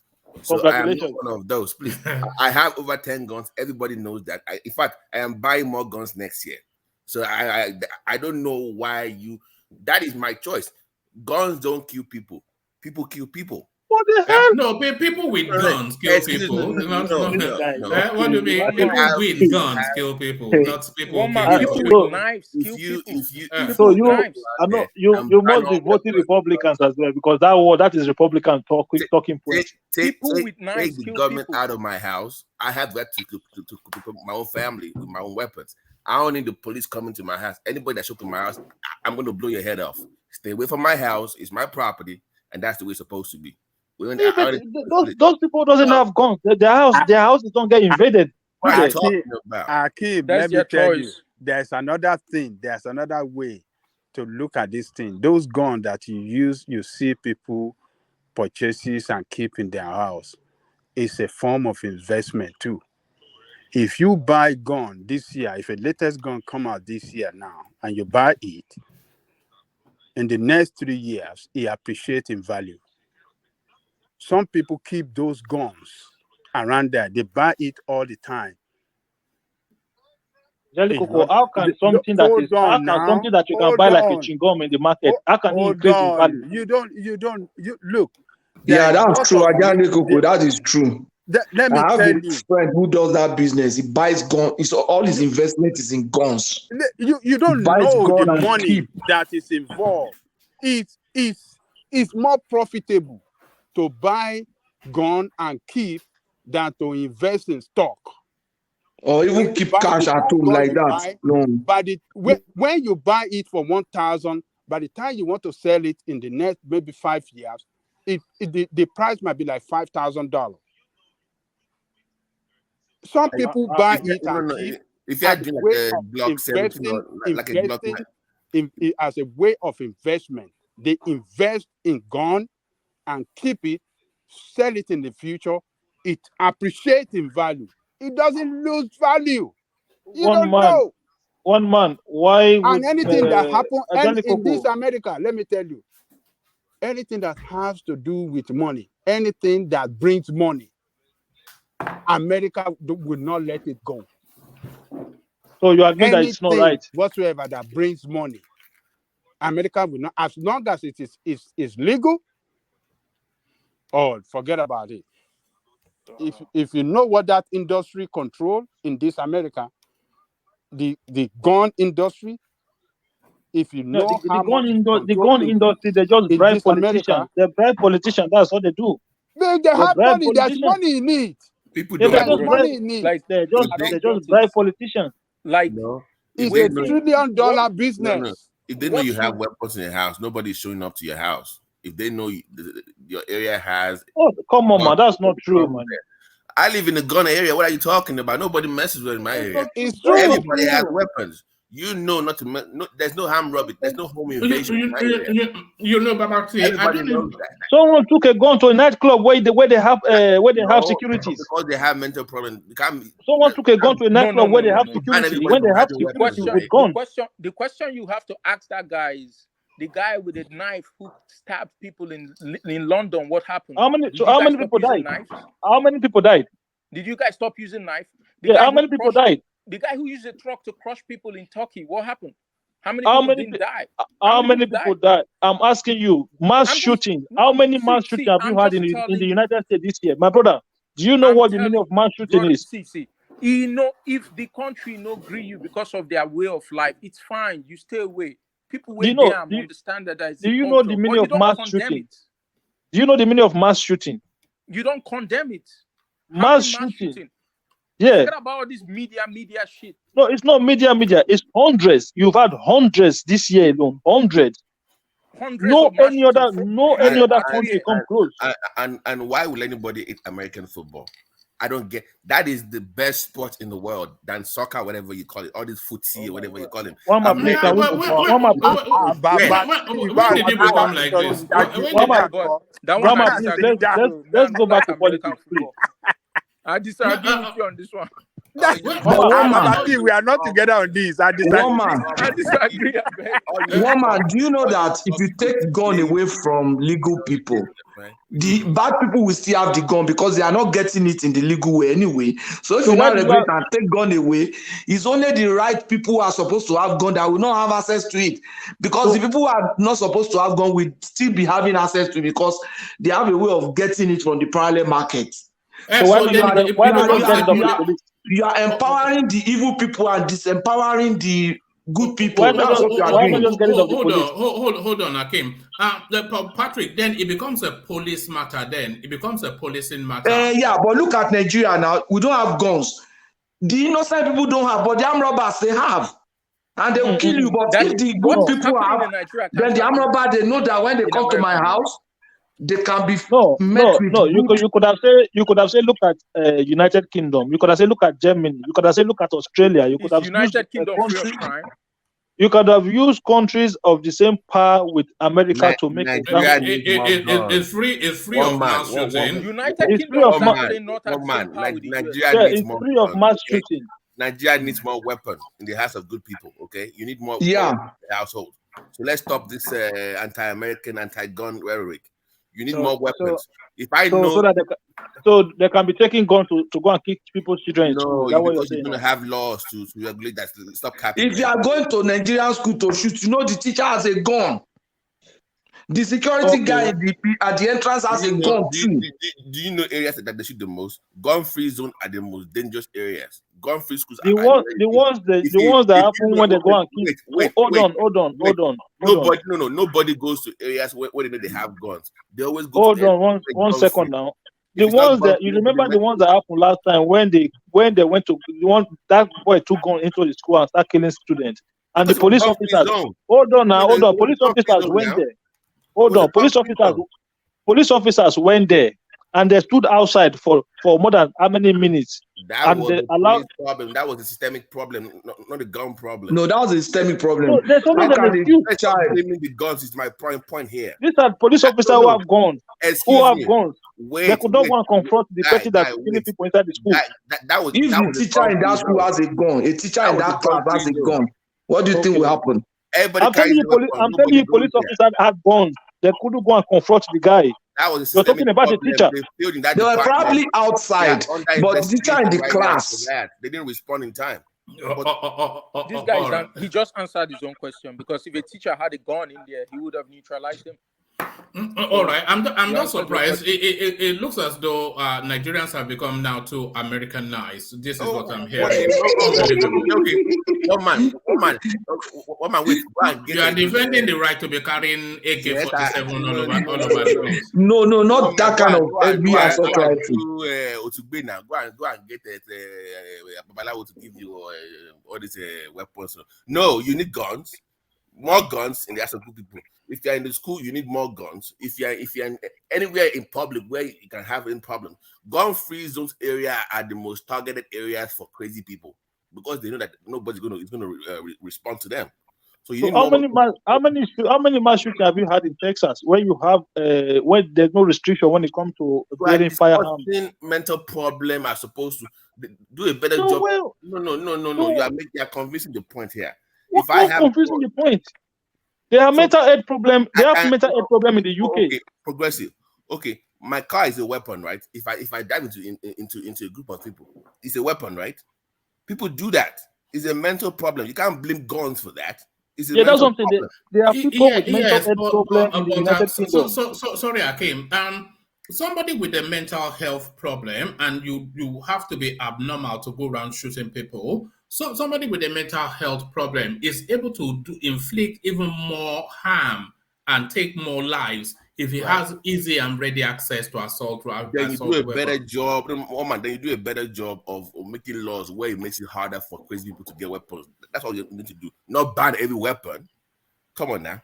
We're not saying ban every weapon. We're saying the ones that you can just one strike and you kill 100 people. Those kind of ones you can take them out of the market. No. That one is a 4-click one. Five click, like 1 click you get five releases. Yeah, but why do you have to have that one in your house? People can Are you going to war? I have that. I have a semi. I have a shotgun. I have like. Yeah, are you going to war? No, in fact, I'm buying more. So what? I don't know what your point is. I am buying more next year. I have 3. I'm looking at next year, like February. Congratulations to all of you. So what? Girl. I'm a proud American. One man, you are your Inuit people. All your Inuit people. You can hit on us all you want. I know you don't like America, but we love you. It's okay. No, I'm not keen on America or Americans. I just find them just lousy. You are here this year, for God's sake. What are you? Yeah, only for family obligations now. No, you love us. You love America. You know that. Come on, Babati. Yeah, I'm here. Please, how can I get this PPK Extra 2 magazine and the? I gone dealing on the one man went to move. Don't do nothing they will not do on one match. Nothing they will not do on one match. We only just opened a betting shop just last week. Now you are turning us into a gun shop. Let me reply him now. Do you go to gun shop? America is the only country where you lose election and you win election at the same time. How can you lose the popular vote and you still win the election at the same time? America is the only country where you do that. Free and fair like your own in Nigeria, where we just steal the whole thing. No, the democracy should be majority. Majority should be the one electing their leader, not minority. The one Buhari gave you, Abby. That one is fair and fair, Abby. America is the only country I've seen where a majority you win majority, you still lose election. How do you do that? Because unlike you, they care about the minorities in America. Because if it's that way, wait. If it's that way, then California and New York will be the bedrock of election. So the loser should be the winner. Is that what you're saying now? Loser should be no. Because if you look at the American Constitution, it says there are people. So you hear the people of California, the people of Wyoming. That's the way they see them. By state, you're a country on your own technically. So when you are voting as a people. In California, you're a people. In Florida, you're a people. That way, they will give people in Nebraska. There might maybe 1 million, the same right as people in California. Because if you go by your own logic, that means California, Florida, and New York will be the one deciding the vote. Yes. That is democracy. If you vote in Nigeria, Lagos, Kano, Rivers, those are the states that are most. No, that is sometimes we have to introduce American style of government to election to Nigeria. That way, America. No, that way if you are Nupe. That way, if you're Takpa, you have right as Fulani people. That's the way it's supposed to be.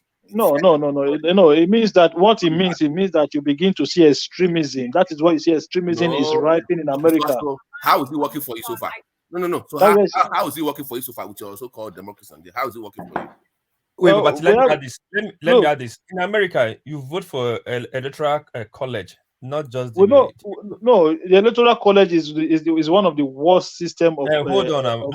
It's actually the worst. It's not even. Hold on. Do you know that Hillary Clinton won the popular vote in the Trump election? But they declared him president anyway. It's just how is it? Hold on. How is it democracy when it's not representing the will of the people? When it's not representing the will of the people, you lose by 3 million. You lose by about 3 million. You're still the president. You have almost the same thing. You have almost the same requirement in Nigeria. Like for rerun. For you to qualify for, we know whoever that lead in the what do you call it? The number one person that qualify for the run, you must have majority vote. You must lead in the majority vote. But the number two, you are not. You don't.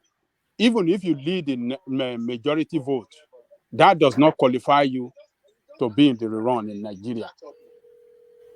It doesn't qualify you. If you come second, it may.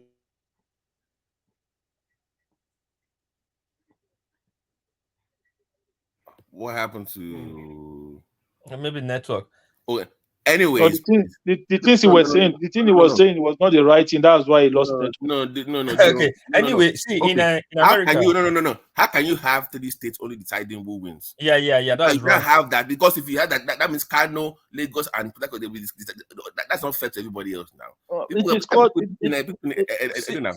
See, what I take from America, this thing, but what I take from America, this thing, which is the good part of it, is that the local electoral college, they put on the smaller states. like bigger state like California only have 3 electoral college, as big as California. Then where state like New Hampshire have like 20 or 30. What are you talking about? Yeah, don't you know? No, hold on. It's not electoral college. California has the biggest number of electoral has college. 55 electoral votes. No, go and check. California is not the highest. California is not the highest. Size of the population. No, California is not the highest. The smaller state had the biggest. What are you talking about now? Me, I don't even live there. The numbers. No, hold on. 55 hold on. One at a time. Yeah. Our population number. So that means they will have more in California, of course, college votes. But California, New York, Texas, Florida, those are the states with the highest number of electoral colleges. Yeah, they do. But if you compare it to popular votes, it kind of equals out with the smaller state. Everybody has a right. That's the way it's supposed to be. Not having and legal decided who's going to win the election. That's not fair to if we don't have electoral college system, people have in Okoli too now. They have a right. That's the way it's supposed to be. Not all this popularity vote. So if we don't have electoral college system in America, possibly Democrats will rule this country forever. Yeah, forever. That's not true. That is not good. That's not true. I'm telling you, that is the truth. Ajalikoko, that's not true. That is why the do you truth. say it's not true? Okay, I'm going to explain to you today now. What do you want to explain? Let me explain to you. Let me explain to you. I know you guys live there, but I'm going to explain to you more about how these things work and how you should have been working in the right way. What are you talking about? You're going to explain to people who know their system. Go and check. What system do you know? Let me explain to you 1 second. If you do not have the electoral college system, you know what would have happened? Both the Republican Party and the Democratic Party, they will both come to the center. That is where they will both be, so that they will be able to attract votes from every part of the country. But what you see in let's get back to we are talking about interest. We are talking about look. What is one man to do here? One man, you live in the United Kingdom, right? Yeah. Just what happened to Jeremy Corbyn when he came from the far left? He got blown away. Yes. He got blown away. So when you have a don't country, compare your country. That's hold on now. The United States. The United States is more complex than Britain. That's small country. Do you know how many interests? Do you know how many interests involved in this US? What I'm trying to explain to you is that everybody is now pandering to the side where they know that they can win vote. When you have electoral college, all I have to do. You know the reason why Nigerian election is not working. Hold on. If you are a Republican, if you are a Republican, you don't even have to go and campaign. You don't even have to go and campaign in California. You don't have to go and campaign in New York. Every society. That is what electoral college does. No, every society design what works for them. The problem with Africa is that we adopt things from Western countries. We don't want to design what works for us. You have to look at your society and take a look at how things are going to work for you. Design something peculiar to your environment. We are saying that in a democracy which they told us, majority. That's the reason why Africa is failing. Majority, they say majority wins the vote, but in your case, minority does win the vote. That is right. It's not minority. America is like coming together of different countries, coming together to form a nation. All right, let's leave the Americans alone. But before we leave the Americans alone, let me ask Babati this. Babati, how do you see yourself primarily? Do you see yourself primarily as a Nigerian or an American? Babati. All right. Well, I think Babati may be. So back to the Nigerian politics then. The progressives. You were. What were you even talking about? I lost where you were. Were you talking about Tinubu canvassing for money? We're talking about Tinubu canvassing for money and how it's going to be funded by all the state governors that are currently APC state. And there was another part where Tinubu was calling the state that he was going to win. He was saying he was going to win some certain state as well. I think there are a lot of them. Maybe he still believe that he can win Kano, but for me, I think Kano is going to be tough for APC. That's the truth. I think it will be very tough for them. Kaduna, a very good chance they could win. Then places like Katsina and your others, because of the President Muhammadu Buhari influence and stuff. So what I think is going to happen in this election is going to be like what happened in 2019. Okay, when President Muhammadu Buhari did very well in the north, but in the southwest that is supposed to be APC based, they still win. They still won in the southwest, but it wasn't as convincing as it normally should be. So I think it's going to be a reverse whereby APC will perform very well in the southwest, and then they will have the same lukewarm performance up there in the north, whereby it will be a mixed vote. They will do, like, if you remember in 2019, state like Ondo State was like a battleground between APC and PDP.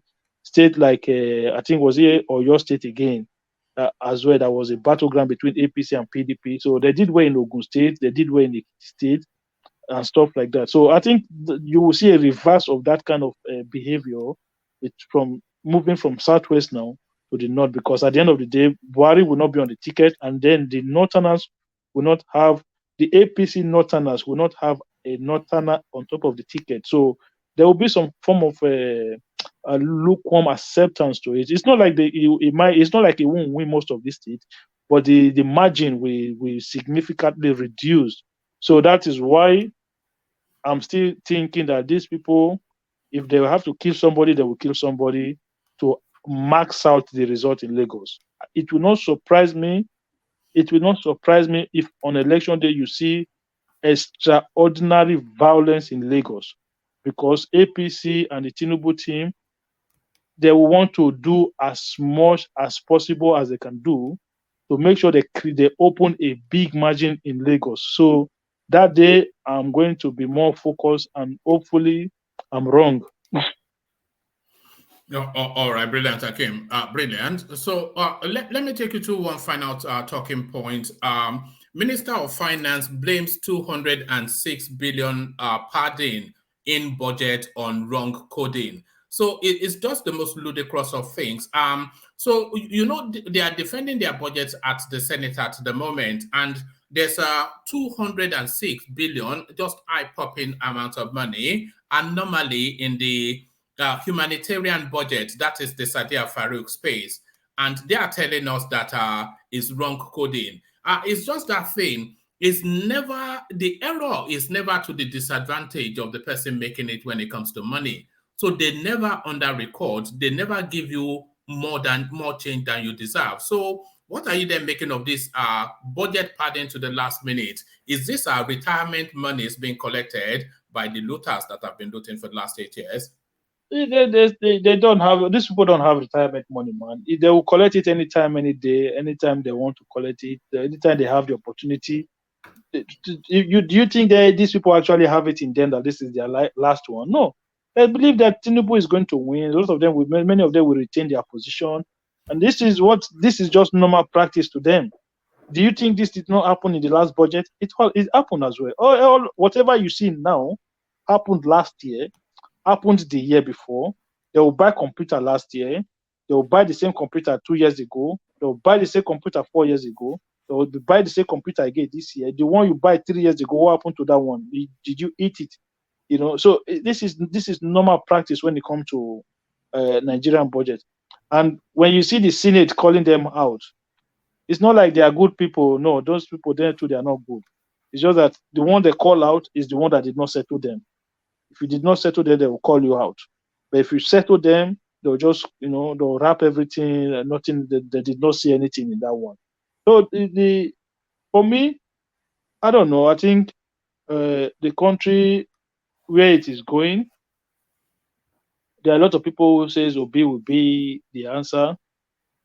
Look, for me, I wish he could win and then be the answer. To be honest with you, one man, I wish he could win and be the answer. I wish if he doesn't win, I hope whoever wins does what is right by the people, because I think that country now, more than ever, deserve good governance.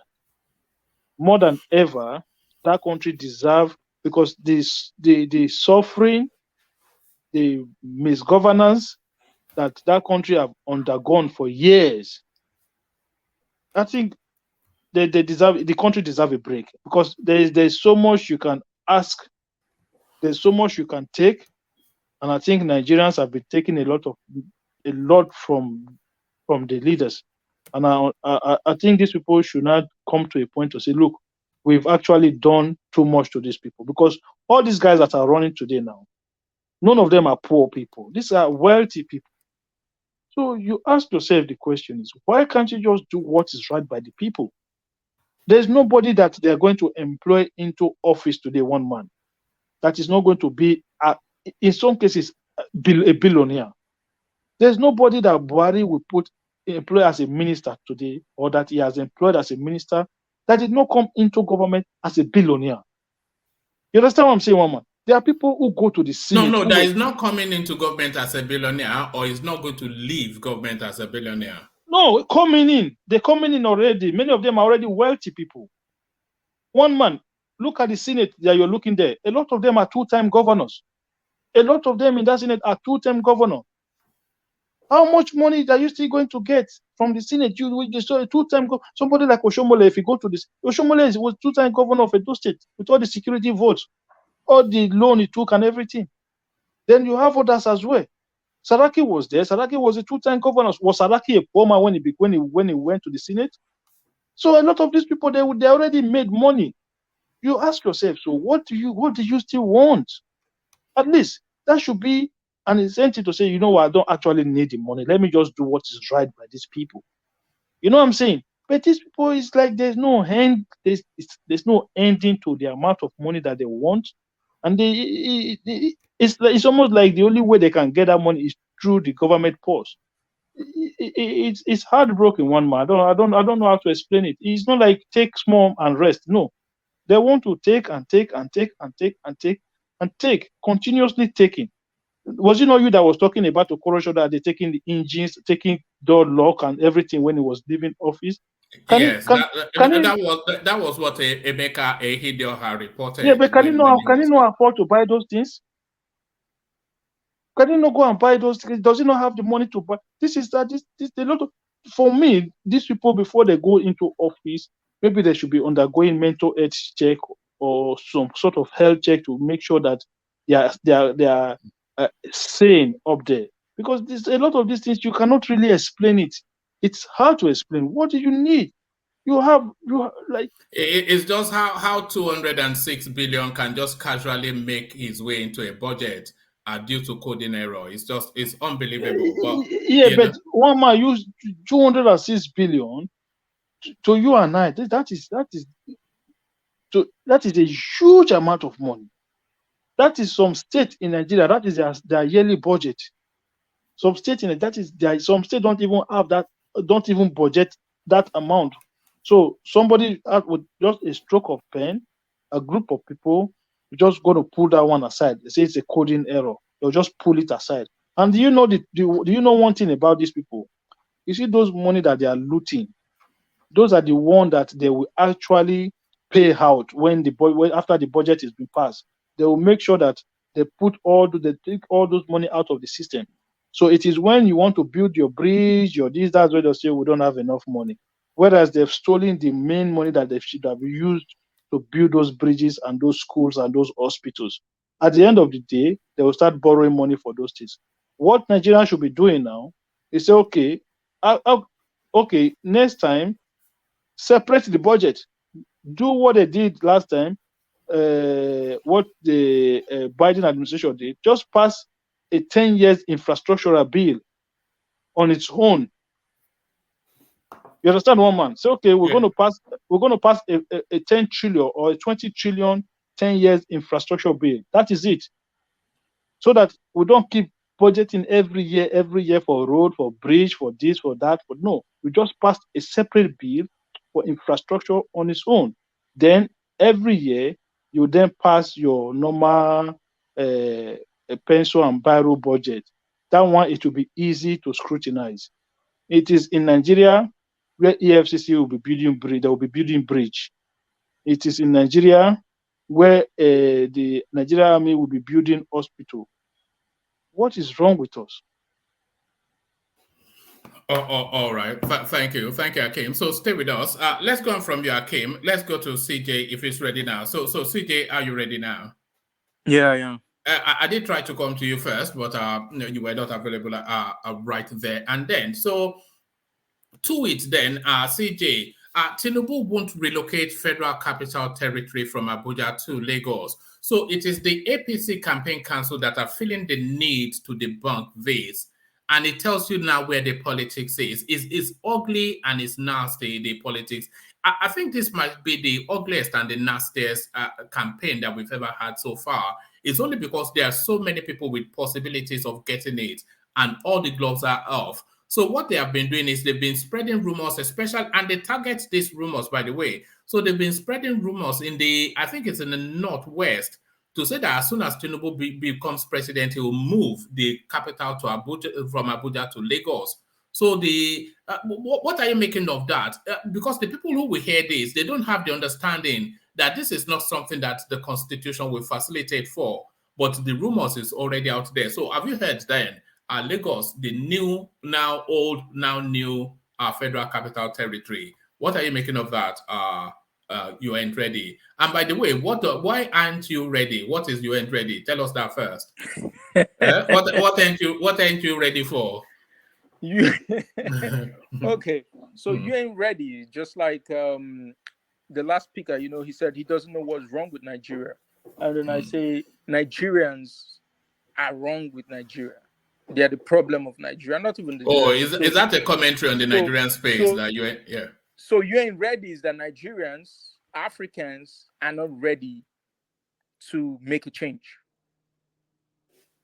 Yeah, that's the minute. All right. Yeah. All right. So to the Federal Capital Territory being moved back to the Federal Capital, because it won't be a territory then, would it? It being moved back to Lagos. What are you making then of that news and the need to debunk it? Yeah, like I said, like news like that only flies in a society where the people are so myopic and they lack understanding of how government functions, right? How can Tinubu just become the president and decide to move the capital? Like a sane person should understand that it's actually a very, very huge thing for him to do. He can't do that. It's impossible. But the politicians understand. They understand the people. They understand how uninformed they are. So they feed on that, and then they inform them falsely. And because majority of the people in Nigeria basically vote based on ethnicity, right? Ethnic settlements.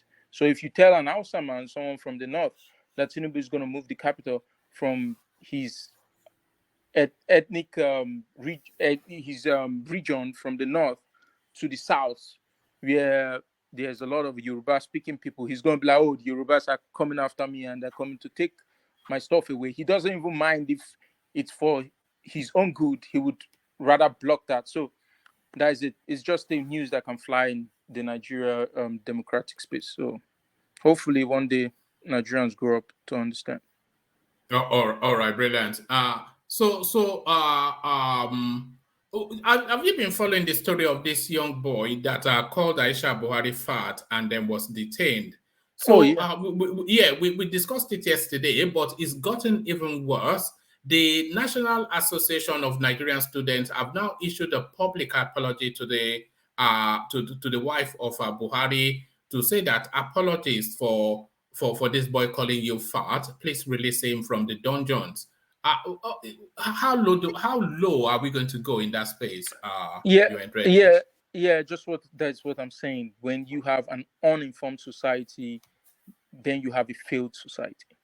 So you have students who are supposed to be well informed in this age of internet, who should understand that anybody who is a public office holder, or you're a wife to a public office holder, or you're in fact a wife to the president, your life is already made public for the fact that someone called her fat. She's a public person. Anybody can call her anything. People can even say she's stupid. People can even say she's mad. That's part of the job. That's what comes with that office. No, they don't. It's not good now to call somebody stupid. No. Is it good in any society? Because somebody is the leader. Look at Donald Trump calling a lady fat. Everybody was criticizing him now. No. You don't go calling people, go on the street now and see an American lady say you are fat. People criticize, but did people arrest anybody? Is that a no? I'm not okay for the arrest, but you don't just go calling people names and calling people kind of names. For the heat you get out of the kitchen. No, I'm not saying they should arrest him, but they should caution people. They should caution people. No. Hold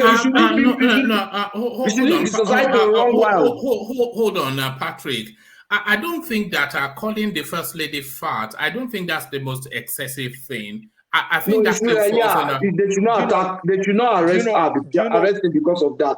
But it is wrong to do that. People call Joe Biden weak. I call him. It's not good. It's not good to do that. It's not good to do that. I have called him weak. Have someone arrested me? No, I'm saying it's not good to arrest you, but it's not good to do that. No, you can disagree with someone's opinion, and my opinion doesn't have to match with yours. Hold on, Patrick. What does freedom of speech mean to you? Freedom of speech means you could express your mind, but you should respect the sensitivity of other people. What? Let me give you a good example. I was on OVA channel. I saw it and I was there. I was talking about. We're discussing Showore there, and I said, that the mentality of thinking that everybody is wrong and you are the only one right, that's not a good mentality, that's a mad mentality. The guy who used to talk about Showore said, you are mad. He just called me mad. Because of freedom of speech, you don't go around calling people mad now.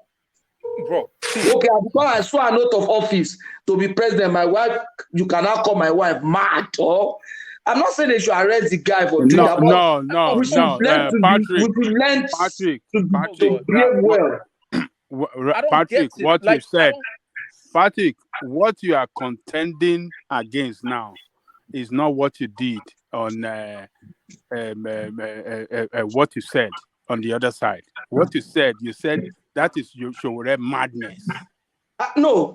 That's what you said. He said you madness. I said the mad mentality. And that was anchored that guy. How can you? What you are telling me is I'm lying. I'm telling you the truth. Madness. They should go and replace. I said you don't bring the mad mentality of saying everybody is wrong and someone is right. All right. And if I'm mad, I said it's okay. If mad means you're angry, I'm angry.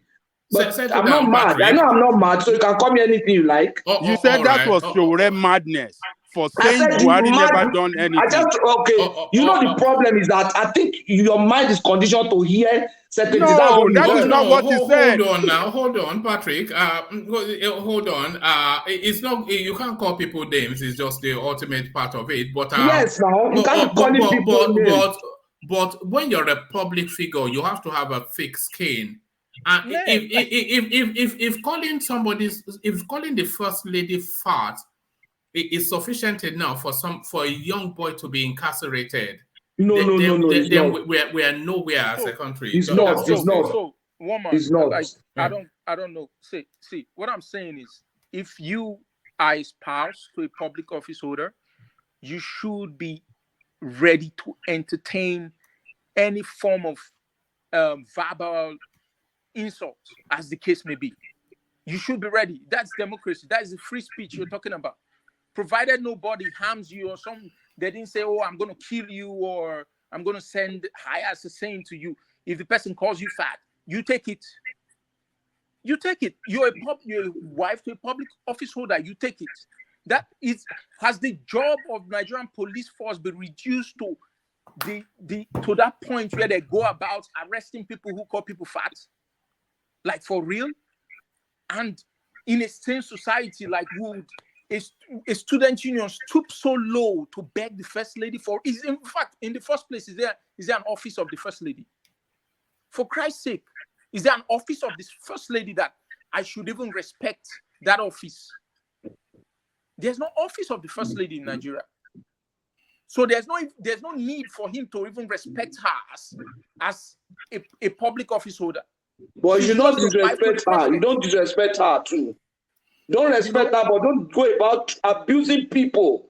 What kind of society are we trying to raise? There's a difference between abuse and insult. Okay, which one is good? Abuse and insult. Which one is better? Which one is good? There are two different things. Okay, so in this case, what did he do? He didn't abuse her. He only insulted her. No, he didn't insult her. Calling someone fat. Okay, he didn't insult her. He didn't abuse her. No, in his opinion, that is not an insult. He saw her. He said she's fat. What's that the problem? If I call you fat, you don't like it. It's fine. You tell me you don't like it. He's in a derogatory. He didn't just say fat. Oh. He said, look at her. She has eaten all the food in the villa. Look at her. She's not. So she's the one eating most in the villa.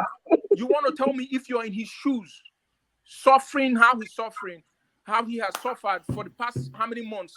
He's been out of school for months, and he saw Aisha's kids graduating from London. You want to expect him? You see, that's an extension to it that you are bringing in now.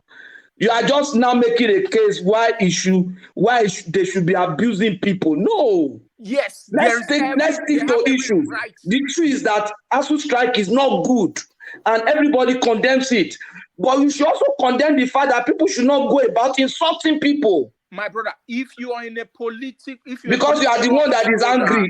Are you the only one that is angry? If you're a political office holder, be ready for the heat. If you don't... but it's not good to do that too. Be ready, but it's not good to do that. So people... Who says what is good or wrong? What might be good to you might be right. Oh, you don't have definition of goodness and badness. Then we can all behave and define our own good. I can kill you and say, why do you think it's good for me not to kill you?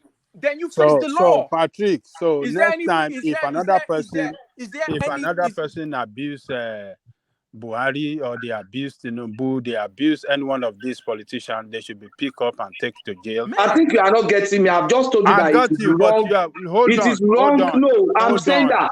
I'm saying that you should condemn both actions. No. Hold on.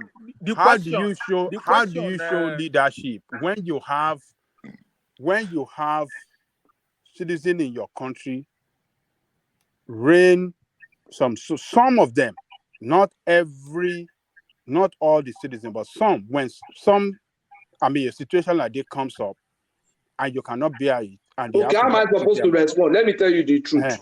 I will respond by not arresting the guy, but I will also tell them that it is not good to go about insulting people. Yeah, let's not make evil to become good because it's directed at the politician. That is let's not make evil to become good because it's directed at a politician. I'm not a politician in that class. That is what the first lady should have said. She should have responded, "We are sorry. This kind of statement is bad." I'm happy. Yeah, that's what I'm saying. You are right. This guy, what offense? Hold on. What offense has this guy committed? That's the question. Did he commit? No, this is what I'm saying. He doesn't deserve to be arrested. He doesn't deserve to be arrested. I've said that several times. Has that guy committed any offense under the law? To be against the criminal code? I don't know. I'm not a criminal lawyer, but what I'm saying is that code. This is abuse of power. Which code, man? I'm condemned that. Yes. But did you listen to me condemn that action by the police or anybody? So it's not a matter of you. No. You sounded like you were justifying it. You are justifying it. You are saying, I am saying that. No, it's because your mind is conditioned. I am saying that. You should condemn that is not supposed to be arrested for that purpose. But I'm also saying that that boy is not supposed to go about insulting people. Yes, but because you don't justify one evil with another evil. You don't. No. You just for equity and fairness, you condemn both actions. No, let me give you an example. If that boy is your son insulting people, would you not say it is wrong for you to insult people? No, if he insulted you need your son to go and be insulting people. If he insulted I won't do that, though. If he insulted Buhari for eating the money of the country by sending... No, I won't do that. I won't raise my son to do that. Then your son will get to a certain stage in life. You cannot control him or her. No, I said I will not raise my son. No, my son can decide to go straight now, but we know his father did not raise him that way. You know his father did not raise him that way. What would you have done? If the boy has been my son? Yes. What would you have done? Tell him not to insult people. Then I will do everything to make sure that he gets out of that custody, and I will fight the person that incarcerated him. Oh, you will fight the person that incarcerated. No, no. Really? You will fight. Fighting the person that incarcerated. I'm saying that it is not you shouldn't. I'm saying that it is not good for that guy to be detained. One at a time. No, Ajale, I'm saying that it is not right for that boy to be detained. The human rights lawyer should go ahead and fight it. But I'm also saying that it is not right for the boy to go about insulting people. That's what you are not. You say, okay, free. Once an act, how can you be saying that? That a child should be going insulting people all over the place. One man. It's not good now. What kind of society are you trying to raise? One man, please. This is my time. That one will grow up and become an obedient. All right. Thank you, Patrick. Back to you. You ain't ready. So there it is. But that's the problem with Nigeria, though. It's so partisan that if you know when Trump said he can go to the center of Times Square and shoot somebody and get away with it. This is what it meant is what Patrick is doing now. Aisha Buhari can go and shoot that one boy. Man, you are not getting me. One man, did I say that what that guy did, what they did to that boy was wrong, was right? No. It should not be treated that way. They should go to court, fight and defend him. But after doing that, they should tell the boy that he should not be going about insulting people. But what I'm saying is, it's your opinion, okay? It's your opinion. Don't force your opinion on other people's. No, I'm not. Of course, even if I try to do that, I don't have the power to do that now. I don't have the power to force my opinion on you. Opinion on others. I'm telling you, this is my thoughts about what happened. That doesn't make yours right. All right, carry on with those thoughts. Can I ask Patrick a question, please? Yeah, carry on. Patrick, with the way we have been misgoverned, with the way that we have been misruled, are you telling me that those criminals in position of power does not deserve to be abused every day by Nigerian people? To be insulted every day by Nigeria? Are you saying they don't deserve it? Is that what you are saying? Okay, no. Hold on. You want me to respond? Okay, let me wait. Hold on. Are you telling me that those people in charge of this country that have impoverished our people, that have destroyed the economy, that make that country unsafe for Nigerians, are you saying they don't deserve to be insulted by Nigerian people? Okay, do you want me to respond? Yes, respond. They deserve to be tried, to be jailed. But I will no. Answer the question. It's a question. I'm saying this. Wait now. Yes. They deserve to be tried, to be jailed, some of them deserve to be executed. But I will not correct evil with another evil. You understand? That's my position. I will not. It's like going and say this person is a thief, is a politician. Oh yeah, put tire on his neck and lynch him. You don't do that. You don't correct evil with another evil, no matter how small. Then the society will be in a mess. You are talking like politician. You never answer. No, now okay, because I'm not thinking like you now. No. I say okay, if I say they deserve to be insulted, to be assaulted, you say it's okay. No, I didn't say assaulted. I didn't say they deserve to be insulted. I just told you that they even deserve to go to jail, and so some you of them agree deserve with to me be executed. That they deserve to be insulted. Okay, I'm saying execution and jail is even more than insult. Okay, that's what I'm saying. That's good. That's good. That's good. All right. Thank you. So back to you. You ain't ready. 120 to 130 people. Going on 140. Just about 30 likes. So if you can correct that, if you've not clicked on the like button yet, please do that. As we hear, you ain't ready. Talk us through that space. So you were with Aisha Buhari and her using it's an abuse of power. At least we can all agree on that. It's an abuse of power. The worst thing is that the power she's even abusing wasn't constitutionally given to her. You know, there's no office of the First Lady. There's no office of the First Lady. That's the problem. It wasn't even constitutionally given to her. So in the first instance, what she's doing is totally wrong. Secondly, like when there's an extent you're going to push people to, and then you get the worst from them. Nigerians have been pushed to that point where they don't have any other place to run to. Now they're fighting back. Now they want to fight back. Now they want to bite back. So whatever reaction you get from anybody in Nigeria, even if the politician is so good and is a saint, Nigerians now see all politicians as thieves. All of them as bad people. All of them as eating their money and eating it fat, making them so fat. So if the guy comes out and say, I've suffered a lot, and gets frustrated and decides to take out his own frustration by just calling the First Lady fat, we should be grateful, because at some point, people are going to boil. The society is going to be heated up to an extent that people are going to carry arms and even start shooting anybody they see on the streets. So we should be thankful that the guy even had to call the First Lady fat. That's nothing. You know, the one thing we are turning into a police state, and what they are ruling that country with is fear. You know, it's not a consensual agreement of the governed and the governors. It's just we're being ruled with fear and by fear. Of course, and because whoever you know, when they get the release of this boy now, everybody now will be very, very reticent to criticize. It cannot be right now that you cannot even criticize or call your leaders names.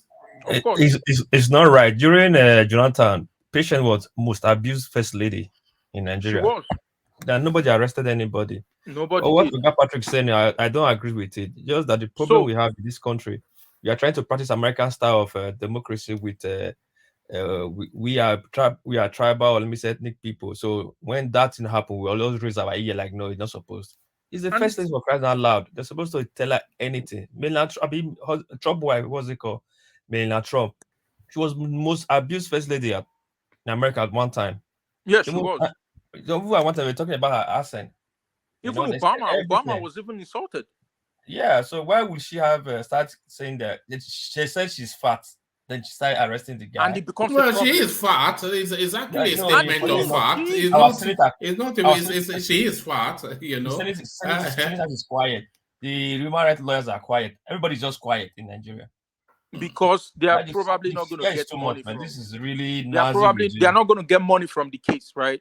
So the society is money driven, corruption, money driven, and this money actually is corrupt money. So they are not going to get money from the case. So you don't expect anybody to come out and fight for him. When you see Nance kneeling down and begging Mrs. Aisha Buhari, what do you think they're begging for? They are pleading for that the guy to release, and at the same time, that president also be shot. That guy, that old man, something that is claiming as president.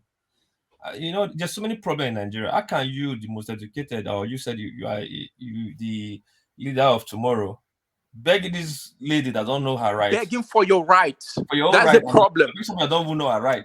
You know, when the people beg for their rights, then you have a problem.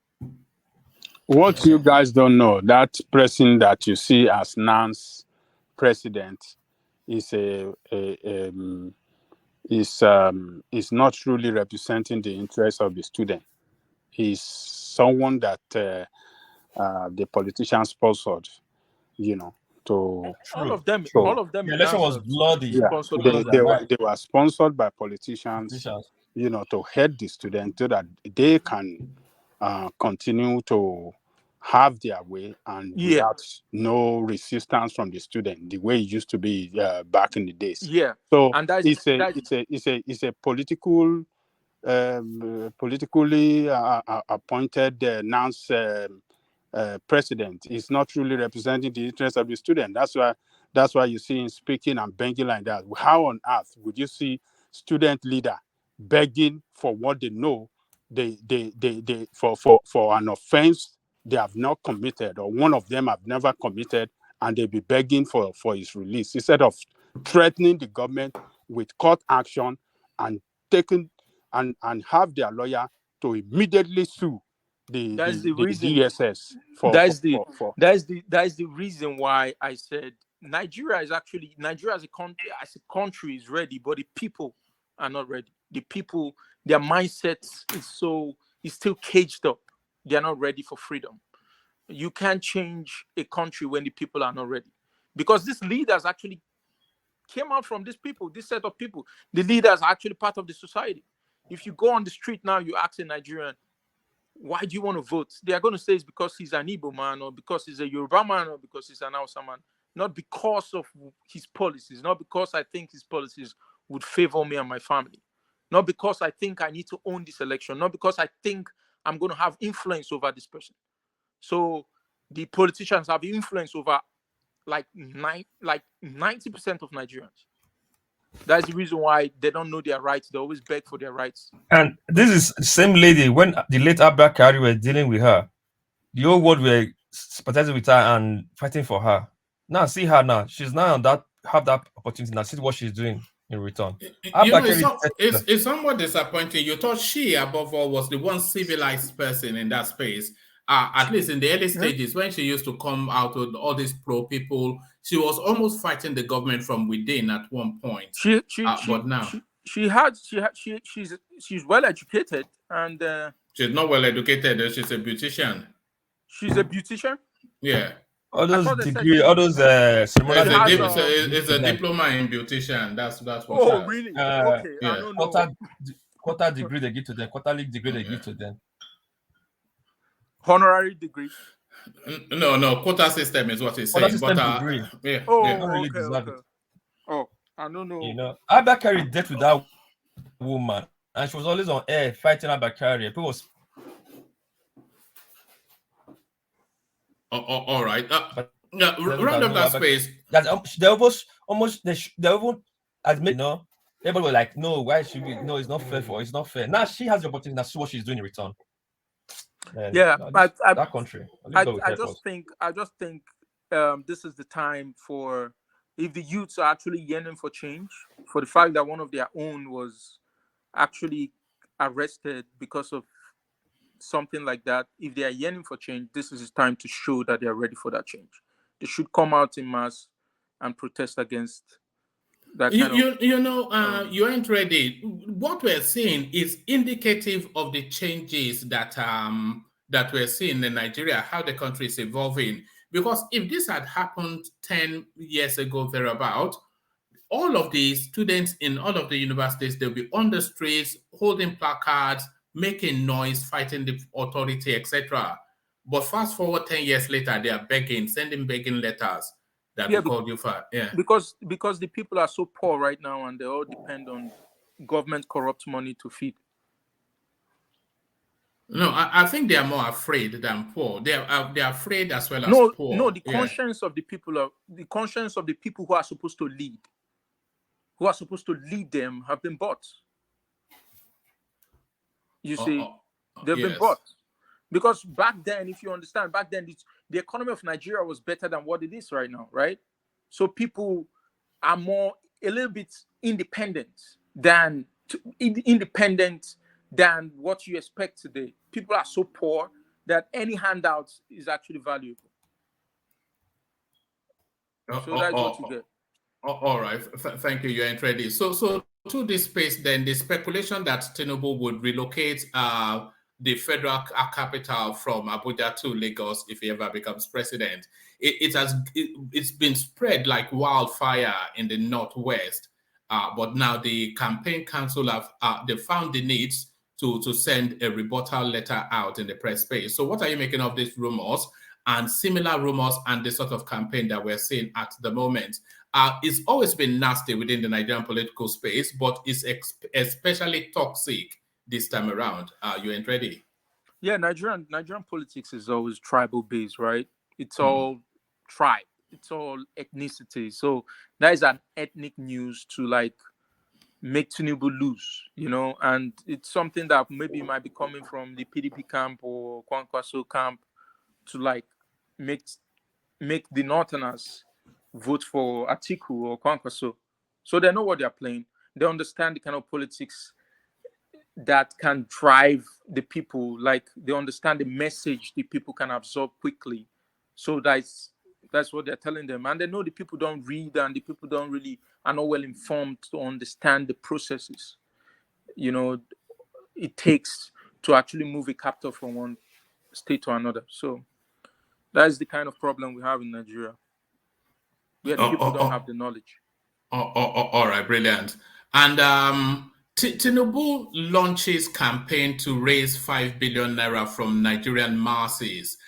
So of course, nobody is going to be of the thought that Tinubu cannot write a check of 5 billion for himself. But I suspect that he's testing the policy. It's actually Bashir Ahmad that is behind this, the digital person within the Aso Rock space. So I'm not quite sure if he should even be doing that as a government functionary, but I'm not sure that Tinubu is lacking of funds. So why do you think then is canvassing for the masses to donate towards his campaign? So that it's going to seem as if the project Tinubu is actually driven by the masses. It's just the way politicians actually used to siphon funds. He might just create that thing to say, "Oh, I'm raising 5 billion, blah blah blah." I bet you Nigerians are not going to. How many Nigerians are going to even contribute to his campaign? Nigerians are not going to contribute anything to him. I would. Would you? I wouldn't. Why would I contribute to his campaign? You just said he could write a check of 5 billion. So why it's to show support now, like some tokenism, like 1,000 naira or something, just tokenism. No. You can't. Tinubu he's the bullion van politician. Everybody knows he has the money.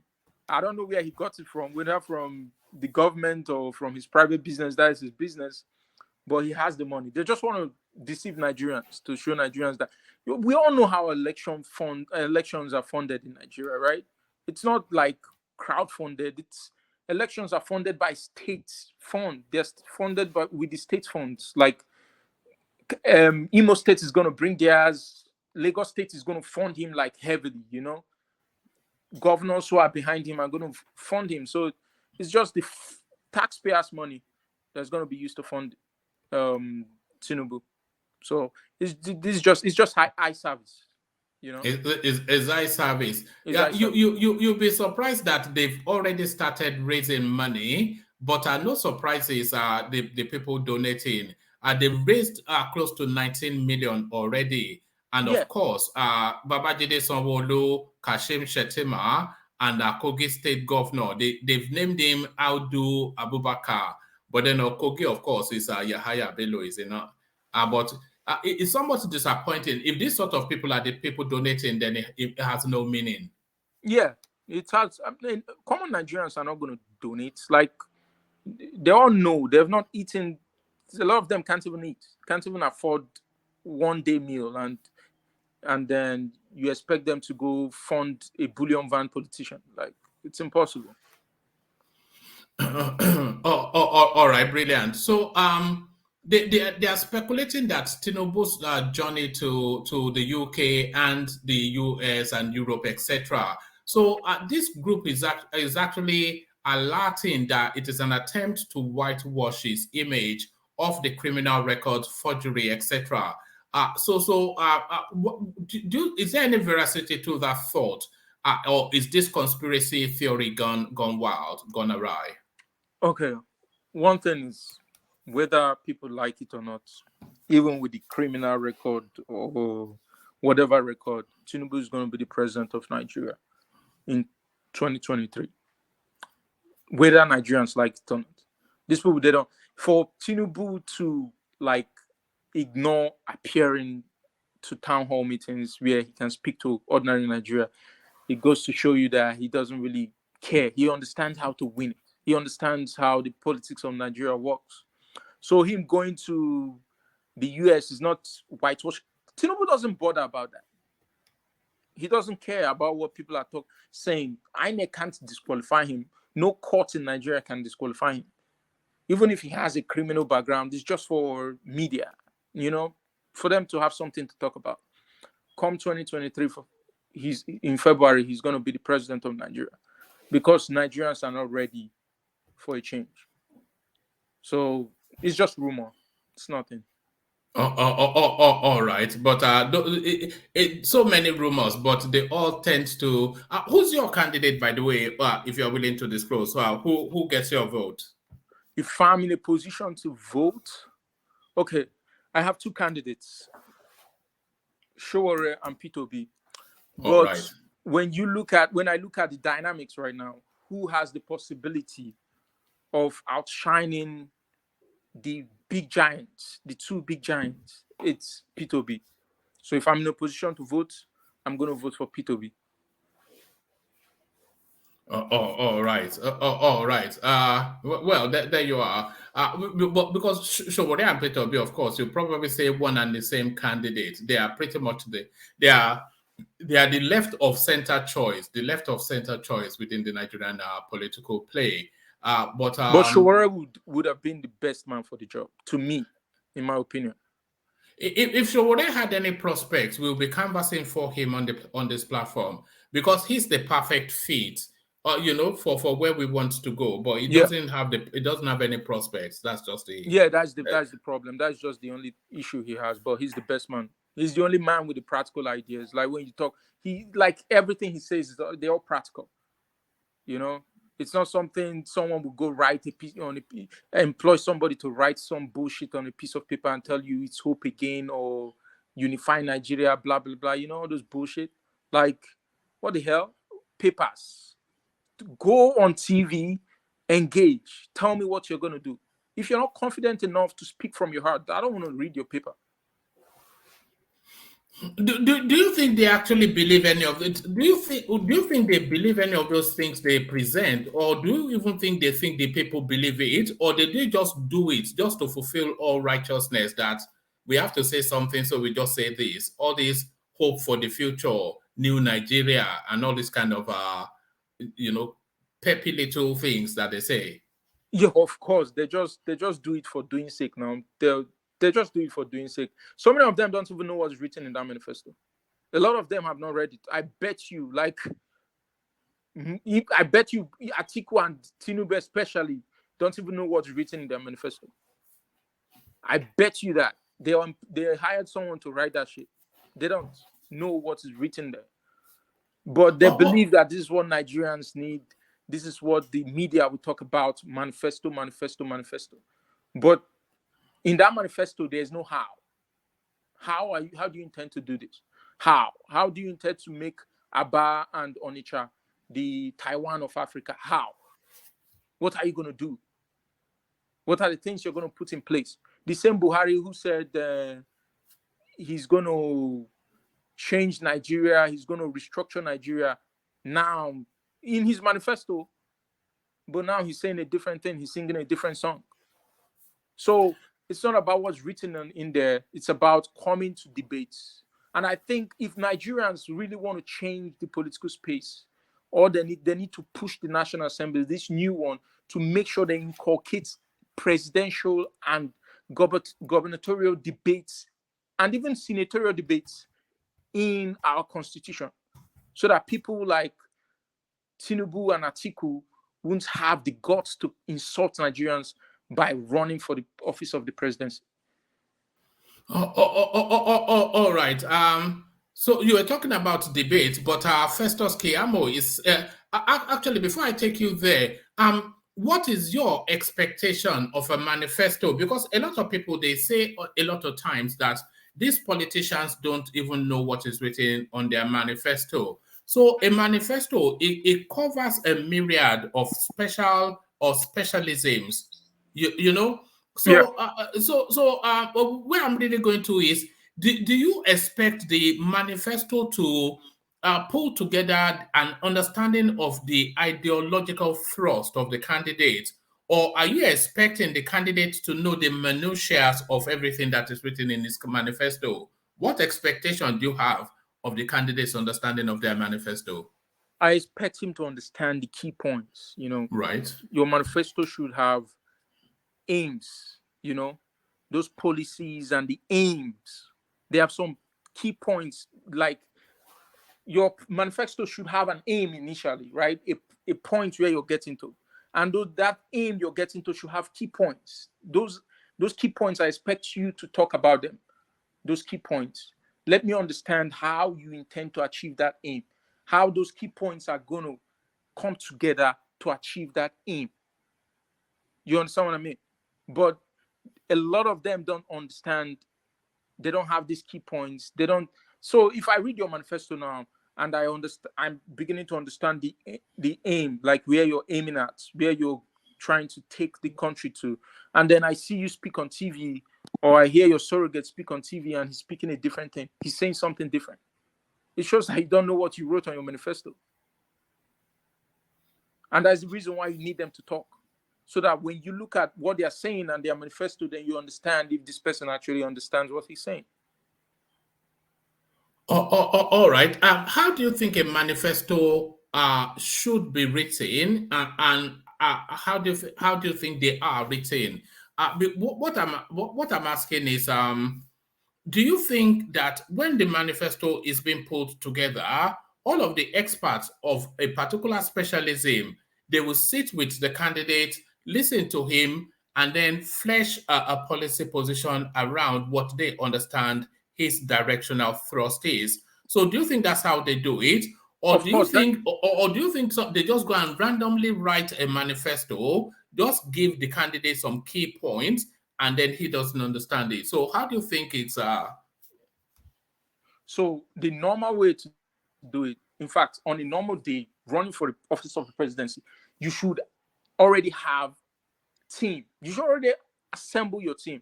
If you're looking at the economy, you should already have an economic team that will come up with an economic plan. You just explain to them, this is what you want. And then you discuss with them, and then they'll come up with an economic plan to achieve that aim. But in Nigeria, it's totally different. These people, they don't care. All they know is they might talk to the party secretary or one of their surrogates. They can even go online and copy someone else's manifesto and then just put it on there, provided it looks good.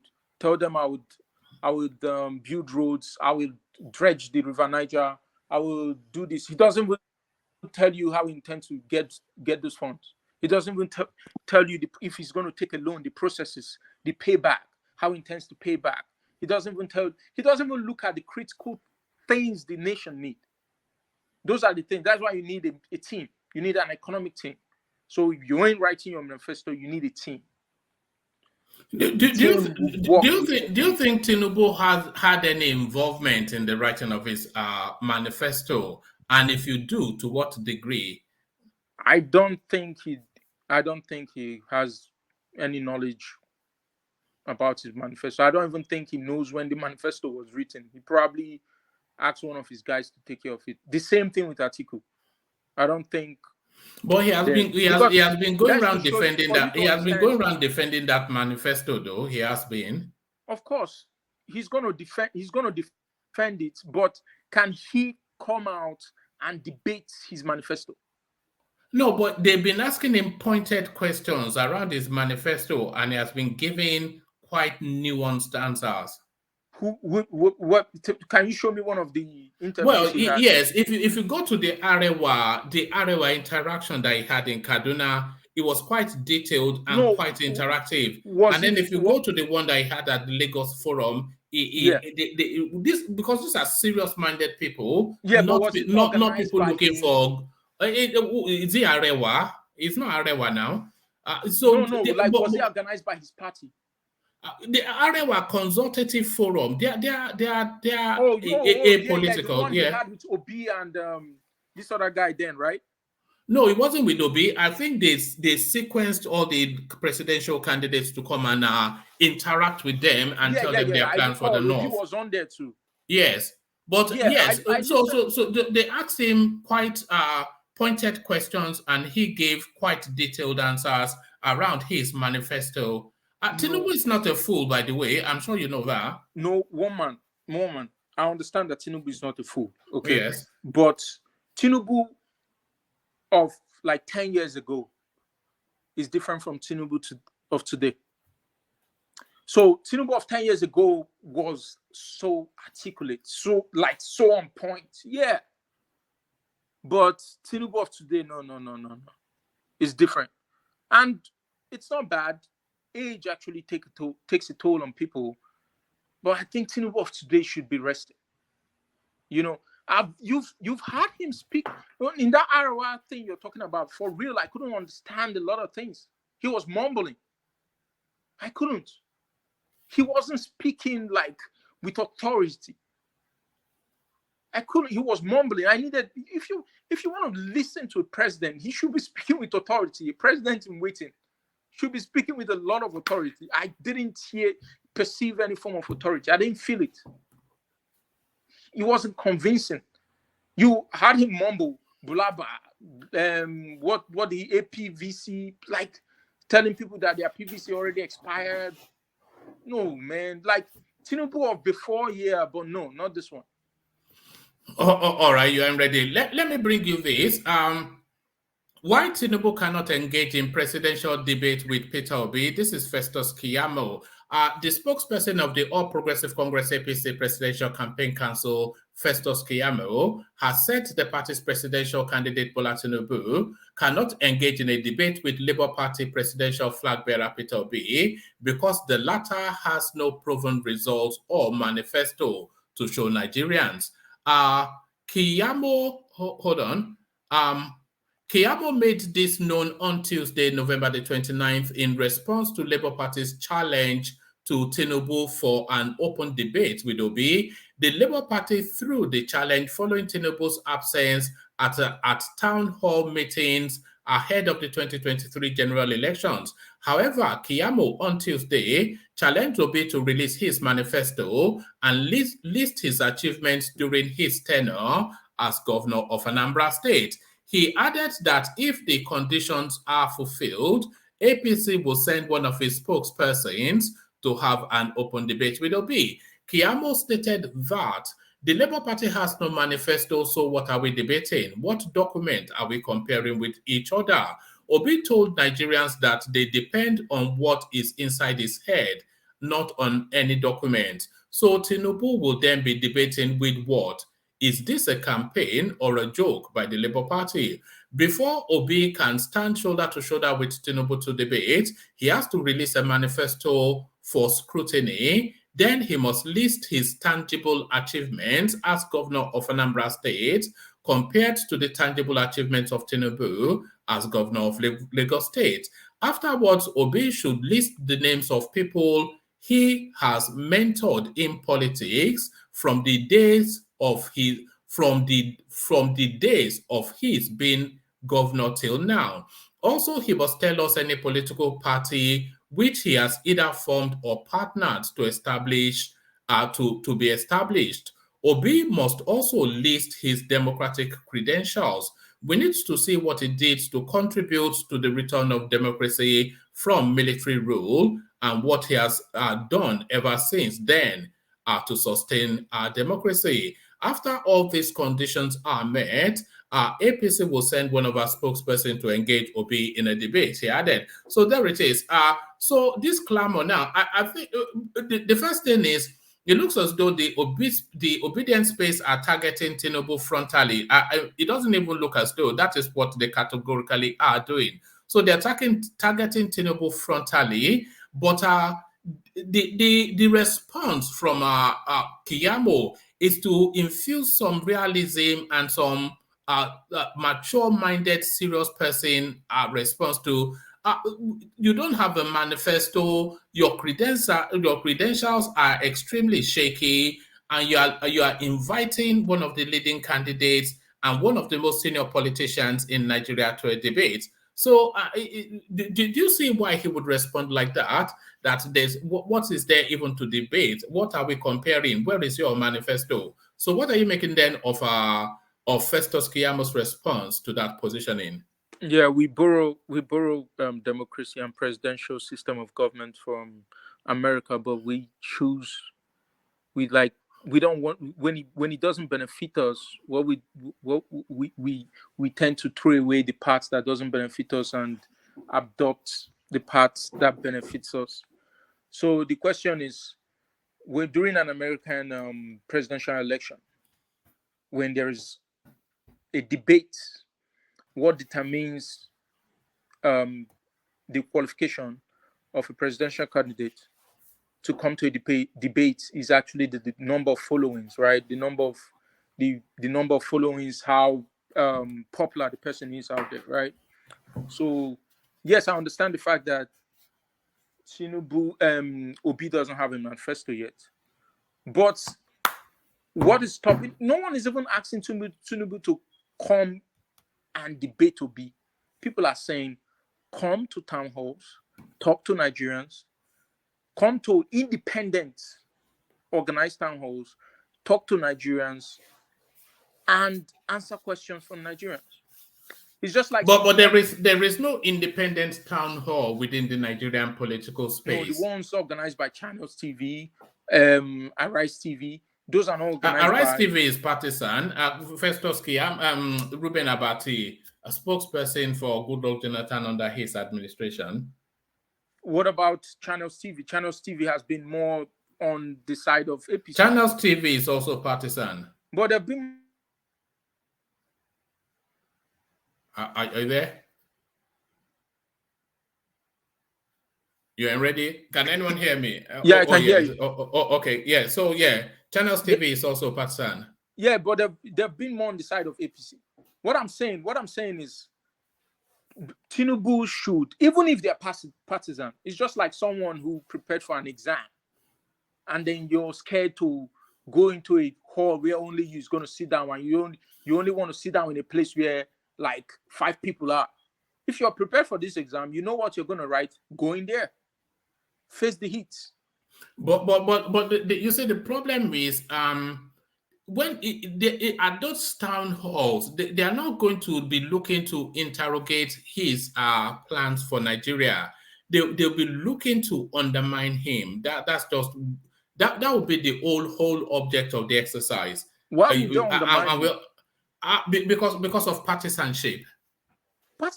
For God's sake, they are the ruling party. They are the ruling party. They have everything working for them. They are the ruling party. Festus Keyamo is just that guy is one guy. Like, I don't really understand. I don't really know how to describe that dude. He's on a different level. I think him and Femi Fani-Kayode, they are twin brothers.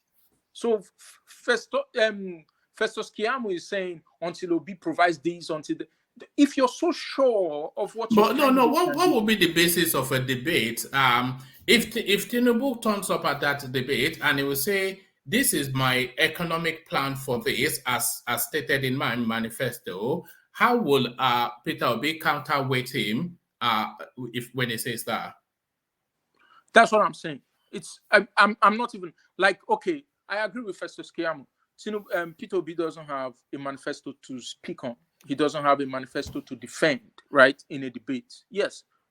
So what is his plan for Nigeria? When you are called for a town hall, go out there and speak to Nigerians. Well, he has been. Nobody is speaking to Nigerians more than Tinubu. No. How many fora has it been to where civil society is asking questions apart from the Arewa ones? What about the one in Lagos? What about the one in Niger State? What about the one in Delta State? No, the one in Lagos and Delta was organized by him.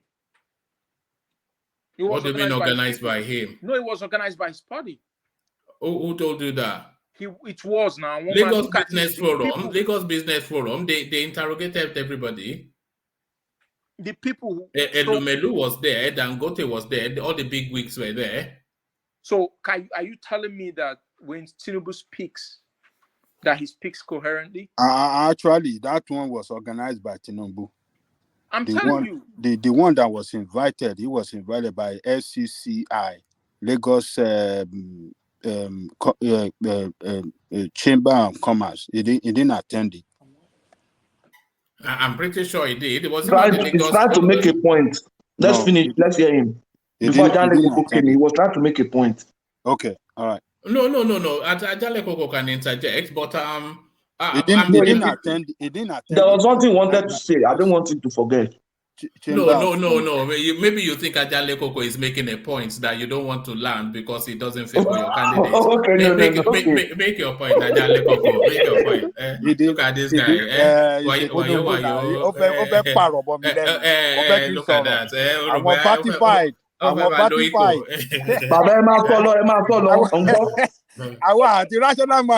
We are coming after you.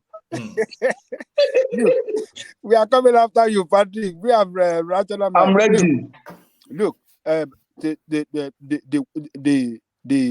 Lagos Chamber and Commerce will be attended. Atiku attended. Tinubu did not attend. The one that he organized by himself is the one you saw. What do you call this guy? Mimelu, what do you call Dangote and all the rest? That's the one he organized by himself. Yeah. So I don't know. One man as well as the one you ask questions. Delta. He organized it too. All right. I'm going to double check that. But I'm pretty sure he attended. The one he organized was the one he attended was organized by Lagos Chamber of Commerce and Industry. No, Lagos Chamber of Commerce he didn't attend. The one he attended, every town hall he has attended has been organized by him and his team. I'm telling you, even they put out a statement when he didn't attend. They said that they're only going to attend town halls organized by their team. They said it. I'm not sure. I'm going to double check that, but I'm pretty certain that what they attended was organized by Lagos State Commerce or whatever. So you didn't hear when the KM said they're only going to attend town halls organized by the APC? So what do you think was trying to avoid? What do you think was trying to avoid by not attending? He was trying to avoid, like, speaking off script. You understand? He was trying to avoid gaffing, jumping from one point to another. You've seen how serious his gaffing is, right? He's so serious that sometimes he even forgets. Most of the time he forgets his line of thoughts. It's normal. People actually forget their line of thought sometimes in the midst of speaking, but most of the time he speaks out of point. If you're actually following him, if you're following him word for word when he's talking, he speaks out of point, and he gaps like he says something different, and then he comes back and he realizes, oh, I'm here. So he's just trying to avoid that embarrassment. He's trying to be able to control the audience. He wants a place where he can control, the stage, control. Because if he's in an independent place where he can't control, then he's going to mess up. Right. Well, he is prone to. I think he's prone to gaffes, but I'm not quite sure if the gaffes are deal breakers. But they are neurological problem, one man. Oh, so have you medically assessed him? I have not, but I bet you they are neurological problem. I knew that's that question. I mean, one man going to ask that question. No, it's all this remote diagnosis that we're remotely diagnosing somebody. One man, do your research on that thing now. The number of gaffes he has made. Do your research. Let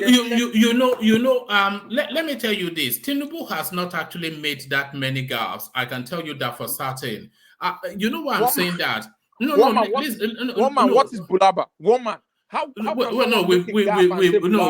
we've treated that Bulaba, and if you listen to it in context, it's just infinitely sensible what he was saying. But the greater point that I'm looking to make is that Tinubu does not actually make enough a worrying level of gaffes. It doesn't.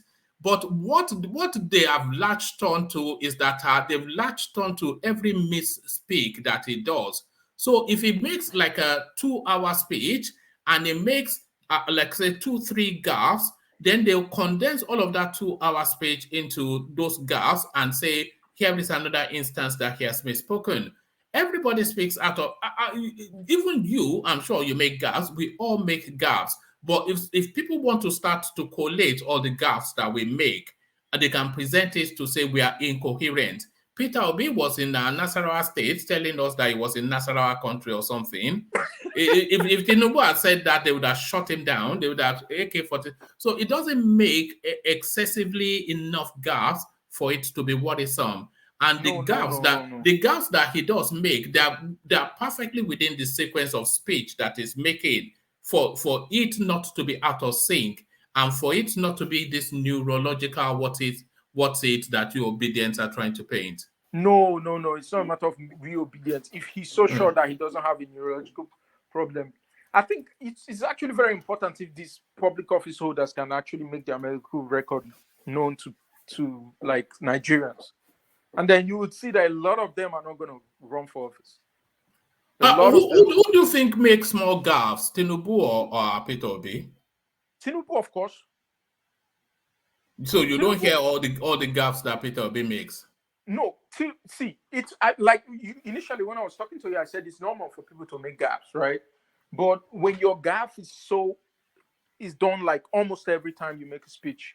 No, it's not every time. People are looking for it. Is the thing. People are looking for it. So if they are looking for it, it doesn't. I don't think he made gaffes. Peter Obi just goes off point completely. You know, gaffes like Tinubu is making it. Maybe mispronouncing, or maybe mispronouncing. Want to call PVC APVC. You could do that. Once I say God bless APVC, say God bless PVC. But Obi will just go off for like 5 minutes in a conversation, like saying that how do you intend to do this? Why are you not presenting your manifesto? He's talking about his children. He's talking about I wanted to take them out. That's not just a gaffe. He's just lost in thought. No, Tinubu goes off point every. You know when you do slip of tongue. These Tinubu people. No, hold on, Patrick. Do you know what the issue is with Tinubu, as far as my understanding? And Albert Einstein, he had the same issues too at some point in time. It's a genius. It's genius minds. That's how they, minds. Superior minds think at speed. They think at speed. And sometimes, you don't it's not a genius mind. Is it not a genius mind? Is Tinubu not a genius mind? What makes him a genius, please? Tell me. Well, Lagos State makes him a genius mind. What's in Lagos that made him a genius? All right. Go and have a look. Go and verify. There's nothing. There's nothing in Lagos that makes him a genius. Look at this guy. Yeah, you don't know nothing. I was born in Lagos. I lived in Lagos all my life. But the greater point that I'm trying to make your entry is that Tinubu sometimes he thinks quicker than his utterances. Not to accuse myself of being a genius mind, but I do that as well. Because I'm catching up with my thoughts in my utterances. Because sometimes I play chess a lot, and sometimes I've made 3 move plans, but then my next move is in some instances to the 3rd move rather than the 1st move because I think at speed.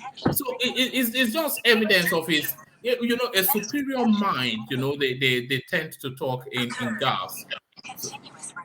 No, one man. No.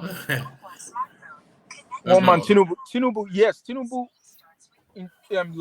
Tinubu, when Tinubu was the governor from Lagos State, yes, I would say he's fit to be a president. He's okay. He can go out there. He was never scared of talking in public when he was the governor of Lagos State, right?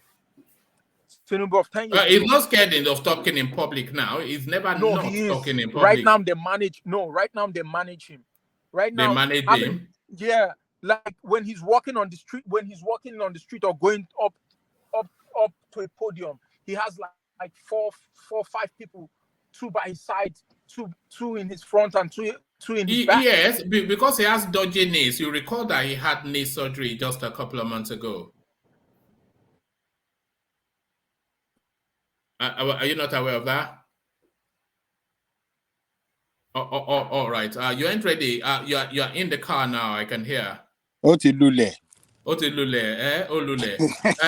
All right, all right. Because you know when somebody is driving, you can hear it in the background, so you can hear him driving. So let me use that window to quickly run through the super chats that have been coming in. Of course, Alexander Gomez. Let's go, Landa. So that was the introductory space. Comes in still.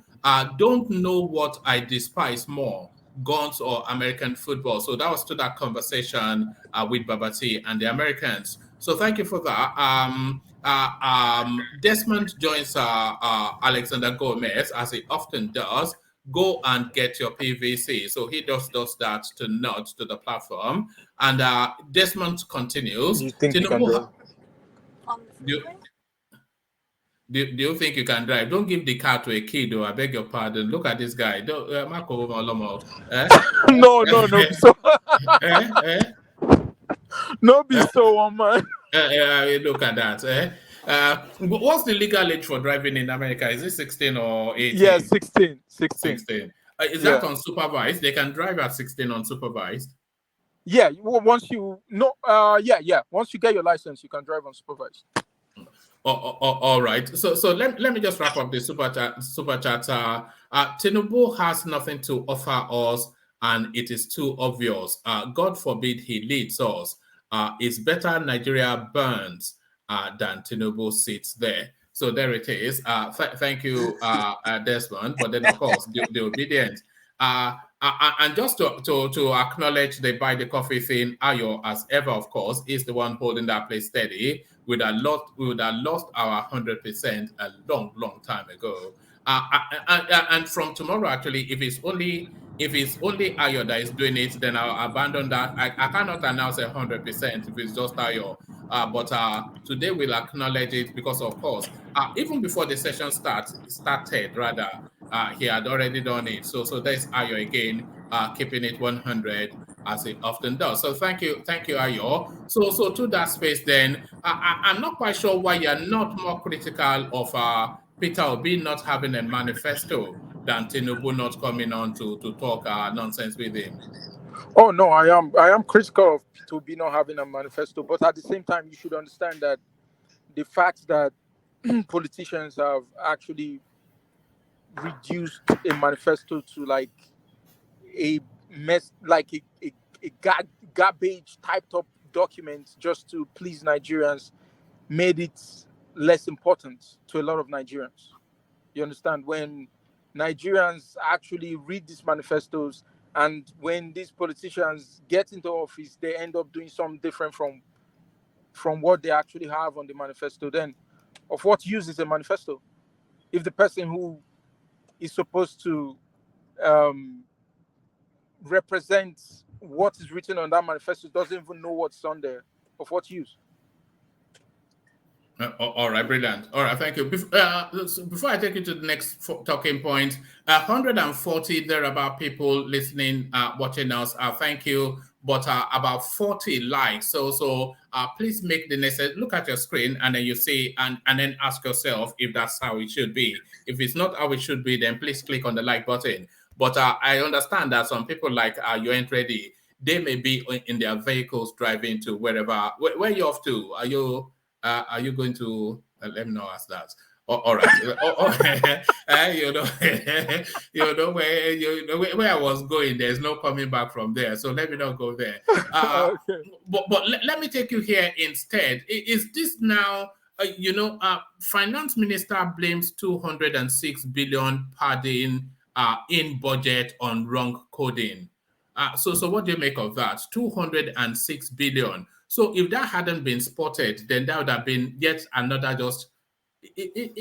Nigeria must be the wealthiest country on this planet. The way they just loot hand over fist, and that country can still stand on its feet. So 206 billion wrongly inserted into a budget.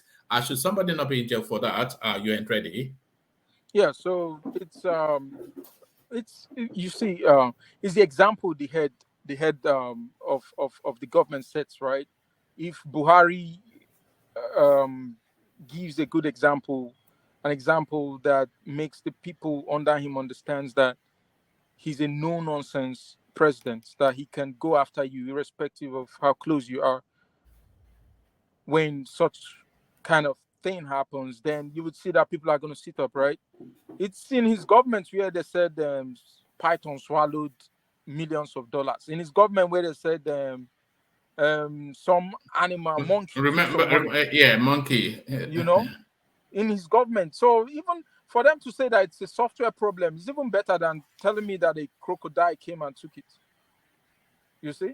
So that is the extent Nigerians, that's the extent of corruption that has overwhelmed the Buhari's government. And the problem is that these so-called surrogates of the APC will come out and say Buhari is Mr. Integrity, he's the best, he fought corruption to stand still, he did this, the economy has never been better, blah, blah, blah, blah, blah. And then you begin to wonder where, how a lot of Nigerians are begging. A lot of Nigerians, you can't even do business with them in Nigeria because they're going to take your money because of the level of poverty. You know, this 206 billion was actually embedded in the budget of Sadiya Farouk, the minister of, and that, by the way, is the best space to steal money. That social welfare sort of packaging, because these are, yes, and that's what they've been using to loot Sadiya Farouk. Of course, she was the one who said she used how much in COVID fund to feed school children. You know, and you know, this is going to be like in 2023, they are going to be handing over, right? So she needs to settle herself. So getting that billions of naira in her accounts is a way to settle herself. Maybe she might just relocate to down in London. You know, so and all of them, they relocate to go. No, I think they prefer the Middle East now. This is where they do. you know, because it's getting more and more difficult to park your money in Europe. So I think they are now parking their stolen money in the Middle East now. Yeah, it's true. Like Atiku and the rest, and yes, this other dude, what's his name? This deputy Senate president. Ikeremadu. Yeah, Ikeremadu. You know, so it's just a retirement plan. She's trying to give herself her own retirement benefit. You know. You know she's married to you know she's married to the former Air Force chief. Former Air Force chief.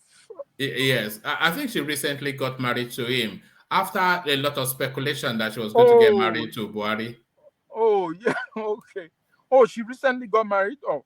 Yes, I think that will be around about sometime last year. But I'm just looking at the money mix, that one that has looted the Air Force completely, and she currently looting the humanitarian space now. It's unbelievable, the sort of monies that will be swirling around in that household.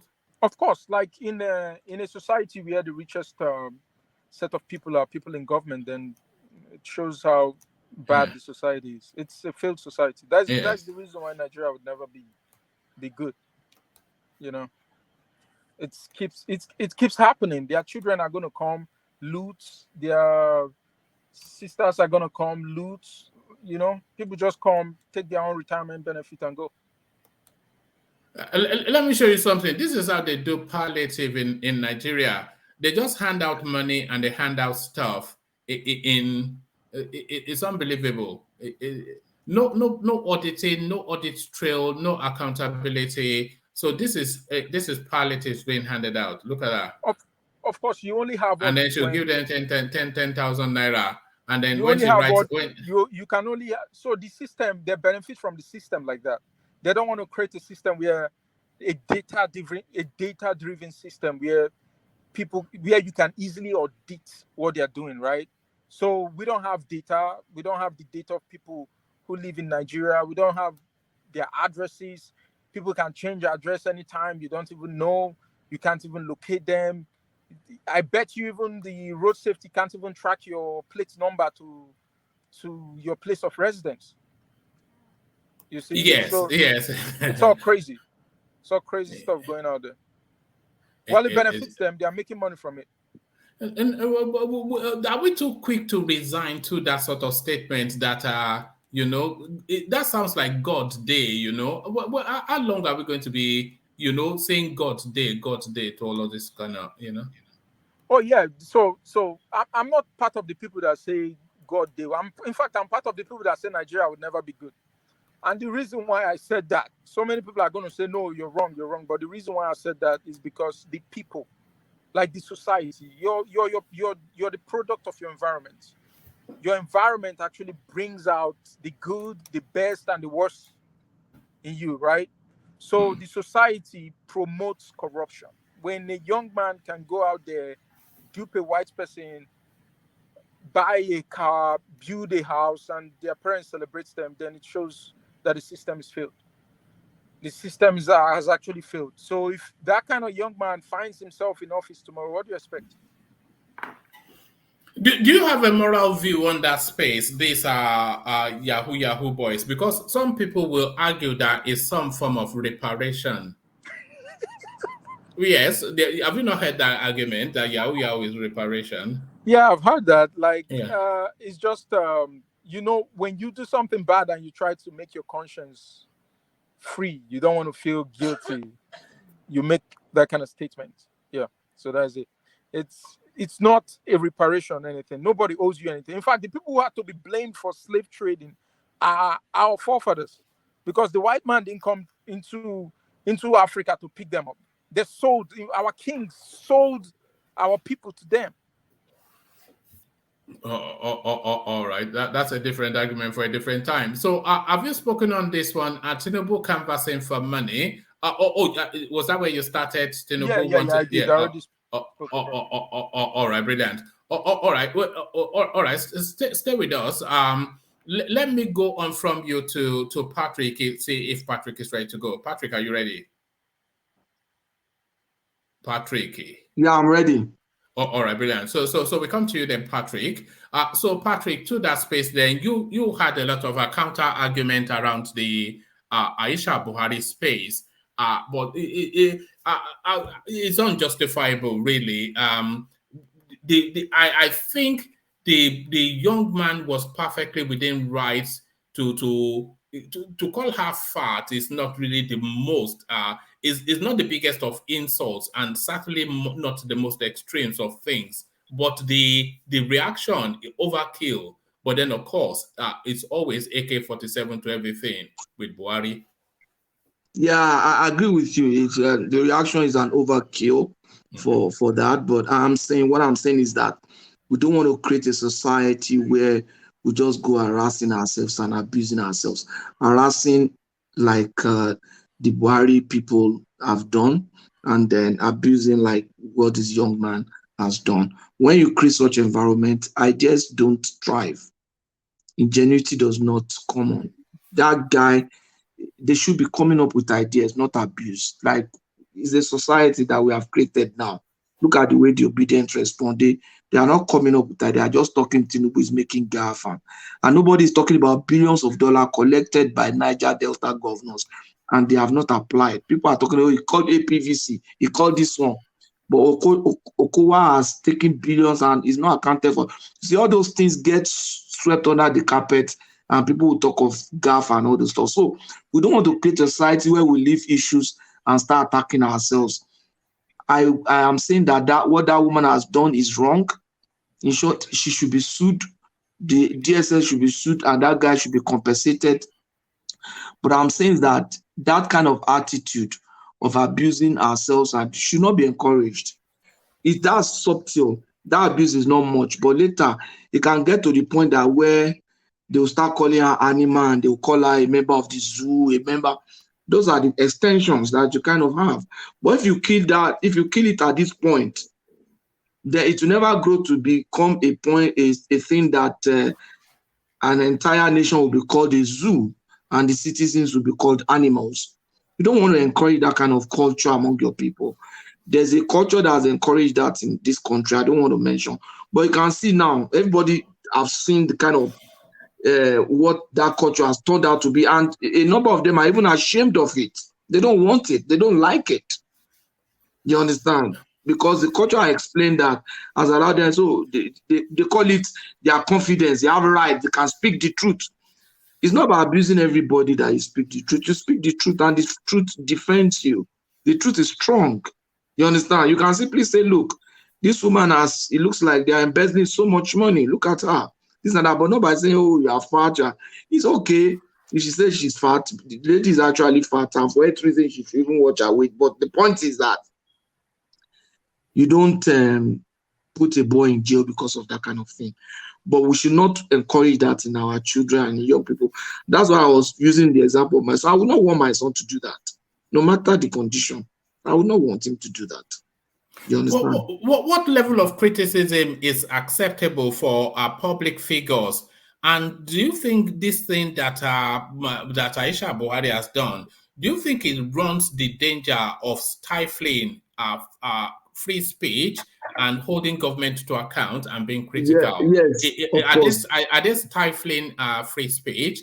And by extension, are they trying to hold the country in fear? Yeah, it's stifling actually, but the extent to which is actually stifling is wrong, because it means that people would not want to speak up because they are going to be afraid of being arrested and stuff like that. But the reality of it is that you can't stop Nigerians from speaking up, because when the military were there, that they had the power and everything, people still spoke up. But the point is that you also don't want people to just speak up irrationally. Come up with facts. There are so many issues that we could use to confront this government, confront these politicians, but nobody is talking about that. Nobody is talking about that. So they just take something and run to the market with it. People should sit down and question real issues. Tinubu, where you are still not presented to us your mates in primary or secondary school, that is, it should be held accountable to that. Obi, you have been involved in insider trading. That's a very big crime. And people are not talking about that. You have been involved in insider trading by investing the state's money in your company, propping up your share, cashing out. No, but if you do that in the US, I'm sure you go to jail for insider trading. Nobody is even, people are not even seeing, oh, it's not, how much did he make? The state makes so much money. So, that is, what kind of culture are we trying to raise? We just leave the important things and go after the trivial things, both on the government side and on the people's side. The government, you left important things and you start going after a boy that is insulting or saying somebody is fat. People are stealing under your nose. You are not taking strong position to correct it and make sure things like that don't happen.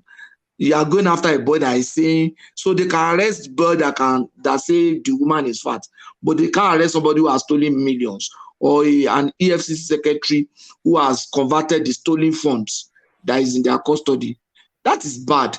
But I also don't want to encourage a society where we go about start assaulting, insulting, harassing, and abusing ourselves, or start calling ourselves names. No, it's not the kind of society that I want.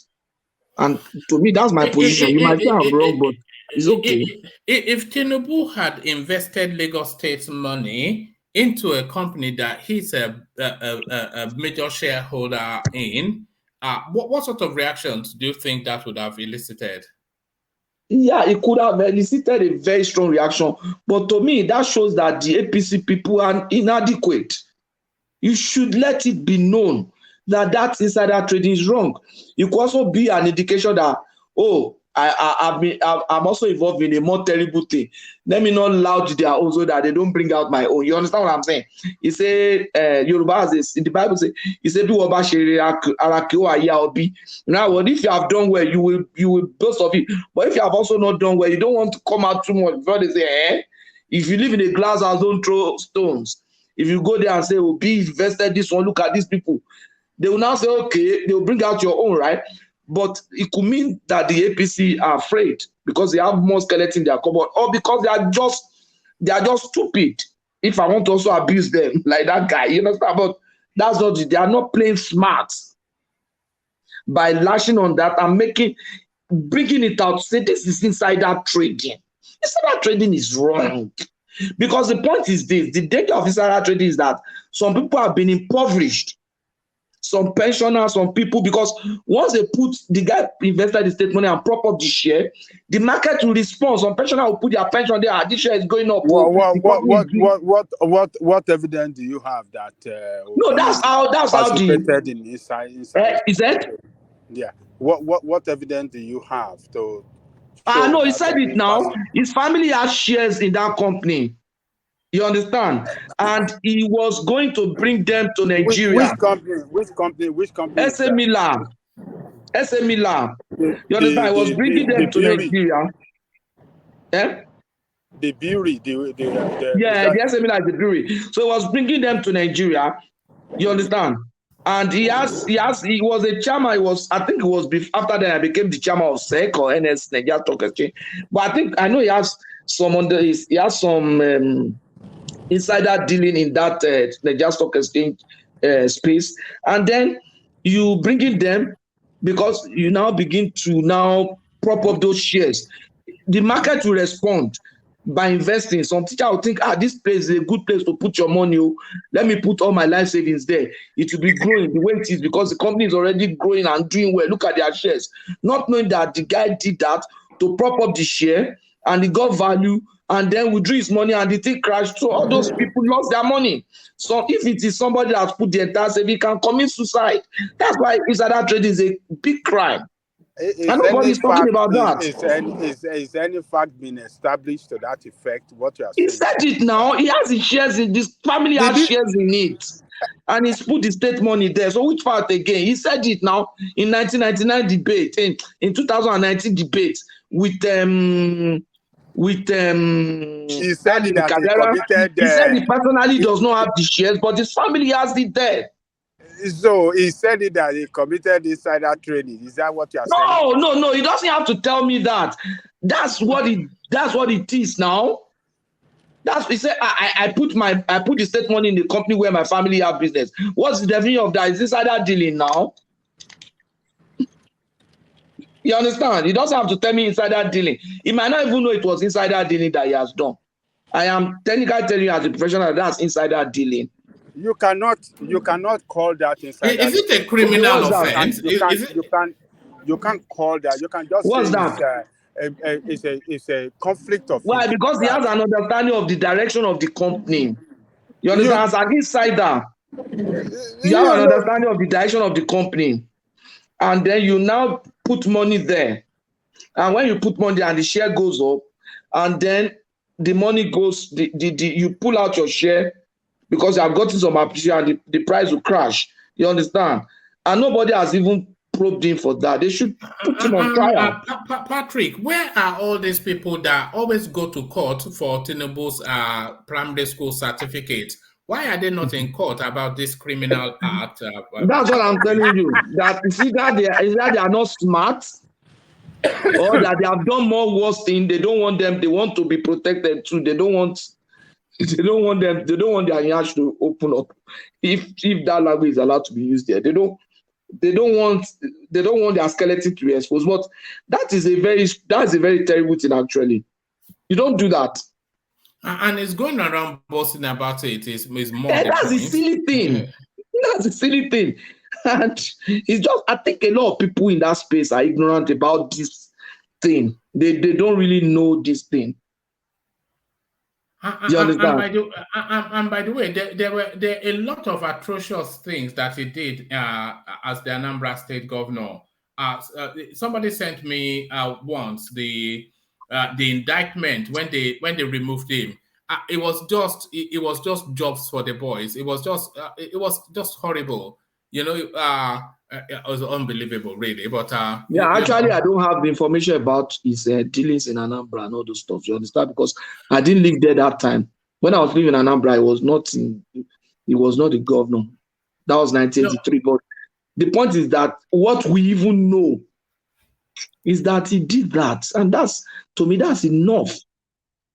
To instead of now presenting him as the saint, but to me, I think among all of them is the same because when you are in a blind man's city, the one-eyed man is the king.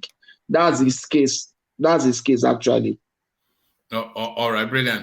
So Tinubu now canvassing for money, 5 billion naira from the masses. So what do you think this move is trying to establish? I think it's the cover-up. You know, the electoral law specified that no single individual can put in so much into a particular campaign. So they want to create a platform, and then people will use that channel to just bring the money they want to use. They've already raised some money through their forms, sales, and everything. The reason why everybody was buying that form was because of the electoral law. The electoral law prevents anybody from spending. There's a limit that you can use to support a campaign. So all those people that knew they were going to step down, they were putting 50 million. So you can imagine how many billions they've raised through that. So now they are just going to use the other one to raise the remaining money. Now, the other guys who have sold their form cheaply, they can't raise money now without violating the law. That's just the truth. To me, it's a cover-up to allow people to put money in there. And if they now come up and say, oh, the balance has grown to 10 billion, you will now say, okay, let them be investigating. Of course, we will see all the payments coming in from different sources. To me, I think that's what I sense. I'm not saying that's what it is, but that's what I sense. All right. And the rumors about Tinubu relocating the Federal Capital Territory from Lagos from Abuja to Lagos. That's ridiculous. And that's not going to even give them anybody who's saying it. It's not going to give them any political capital. But it's getting traction in the Northwest, though. They are believing it. At the street level, they are feeling the Federal capital is not in the Northwest now, so. Yeah, but that's where they seem to be spreading the rumor. Yeah. Yeah, the APC people need to let them know that it's not possible. They need to communicate that effectively. They need to communicate that. All right. So to the invitation to a debate, why Tinubu cannot engage in presidential debate with Peter Obi? This is Festus Keyamo. It's saying essentially that there are no grounds for a debate because what will be the subject of debate? What policy positioning will they be comparing? He highlighted the obvious that if this guy doesn't even have a manifesto, then how would they be able to compare and contrast their plans for Nigerians? So do you think this is just a cover-up or a legitimate position? No, it's actually not a legitimate position. But the point is that I don't know why Obi is not coming up with manifesto, because in the real sense, the manifesto does not, people say, oh, how they are going to do it. The manifesto is meant from a plan. You understand? The manifesto is the vision that you have. The plan is going to be based on the current condition. For example, the leaders say, I want to, this where I am going. I want to make sure Anambra gets to become the Taiwan of Nigeria. I want to make sure that the Middle Belt becomes the food basket. That's the vision he has. Now, when he gets there, to do it, they will get his people to analyze the current state of things. That's a lot of things. They need some information that are currently not even available to them, that are security information, some other information. They need to study the current state of things and do the gap analysis. Okay, we already have this vision. This is where we are, so we can now come up with a plan on how to bridge that gap. Nobody can actually articulate how it's going to get there now because they don't even have majority of a lot of information gap will be there. So it is expected that they should be able to chart a vision as a leader. Say, okay, this is where I want to take my country to. So I don't know why it's difficult for Obi to say, okay, this is where I want. It's been sent from production to consumption to production. You should just write it down. You should write that down. I want to take Nigeria from consumption to production. I want to do this. I want to do this. I want to do this. That's a statement of vision. That's all. How he's going to do it, it depends on so many things. And he can't get access to information to develop a plan on how to do it until he gets into office and have access to the relevant information. You don't just go to Bureau of Statistics and start using that to now plan. No, you need real-time information to be able to now make projections and plans and stuff like that. So you need current state to be able to see the gap and then work your way to the future state, which is the plan that is going to be, the plan is the bridge between the current state and the future state. Plan of work, plan of execution, plan of so many kind of plans coming between that sphere. But you can't have that now that you are not in office. Do you think Peter Obi has been interrogated enough in the course of this presidential campaign? Do you think he has been? Yeah. No. I think that's why he's not trying to come up with a manifesto yet. Even when they brought one for him, he said he withdrew it. Look at since how long he withdrew that. I thought he was going to even release another one the following week. I think it should be almost a month now. And nobody's talking about it. I think the guy is just insulting everybody. All of them are just, they say it's in my head. No, now. You don't do that. You understand? So it's just not, it's just a sign that he's not ready for it. He doesn't even have a vision for the country. Yes. I have to agree that he doesn't have a vision for the country because I've not heard anything yet that has been coherent from that space. Yeah. And we're so close to the elections. You know, at least if he has a coherent position, then an argument can take place around policies, positions, and capacity. But it's just, I will turn the north into farmland and production. So, but I'm still in that presidential debate space. Do you have any recollection since the birth of the Fourth Republic that Nigeria has ever had a presidential debate with the leading candidates going at it against each other? Do you have any recollection of that ever been? No, in 2003, Obasanjo didn't go. Obasanjo didn't go for that debate. He insisted that they should organize one for him. And they had to do that in 2000 and I think is it 2011 now? I think Jonathan didn't go also. You understand? Jonathan didn't go too. Then in 2015, Buhari was there. Jonathan didn't go. And 2019, Buhari didn't go because he was the leading candidate. And Atiku went and saw that Buhari wasn't there. He just withdrew. And now 2023, Tinubu is not going there. I think it's just because we are just anyway, our democracy is evolving and our people are also evolving. You can imagine some people go to that debate, they are not going to ask questions, they are just going there to insult people. It's not. Yeah, we saw that. We saw that with. Do you remember the town hall with Peter Obi when the PDP embedded Dino to be, and that was the highlight of it. That's all people remember from that space. That's not good. We should have independent journalists. He said, let him come and face hard question. Hard question is not insult now. You understand? He said he doesn't want to come and face hard question. Which one is the hard question? Hard question is not insult now. Hard question is not, Baba, are you feeling well or you are sick? That's not hard question now, but that's insult. And they say, if you respond, they say, you're a politician, you're not supposed to be insulted. Obi told them that, look, you are coming at me. And they say, he has been provoked. No, the guy said, look, you are always coming at me. It is wrong. What you are doing is wrong. They say, Obi is angry. It's on presidential. So it's presidential to just stay there and not speak up for yourself. If you can't speak up for yourself, how are you going to speak up for your country? You understand? Say it's presidential, you now stay there like dumb. So Obi spoke up and look at the kind of attack he got. That is wrong. Dino has to be put in his right position. You don't go around harassing people, talking to people, and playing some people's scripts. Because do you think a leading candidate, especially in a nascent democracy like ours, do you think a leading candidate stands only to lose by attending a presidential debate? It stands to gain nothing, but only stands to lose. Yes, historically, yes. Because they are coming after him.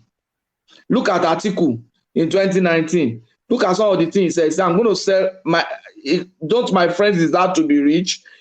I'm going to sell them to my friends. I'm going to sell the assets to my friends. You understand? Yeah, I'm going to sell the assets to my friends. And people are still using that against him. And he probably would have thought about it and say, okay, I'm not going to do that. You understand?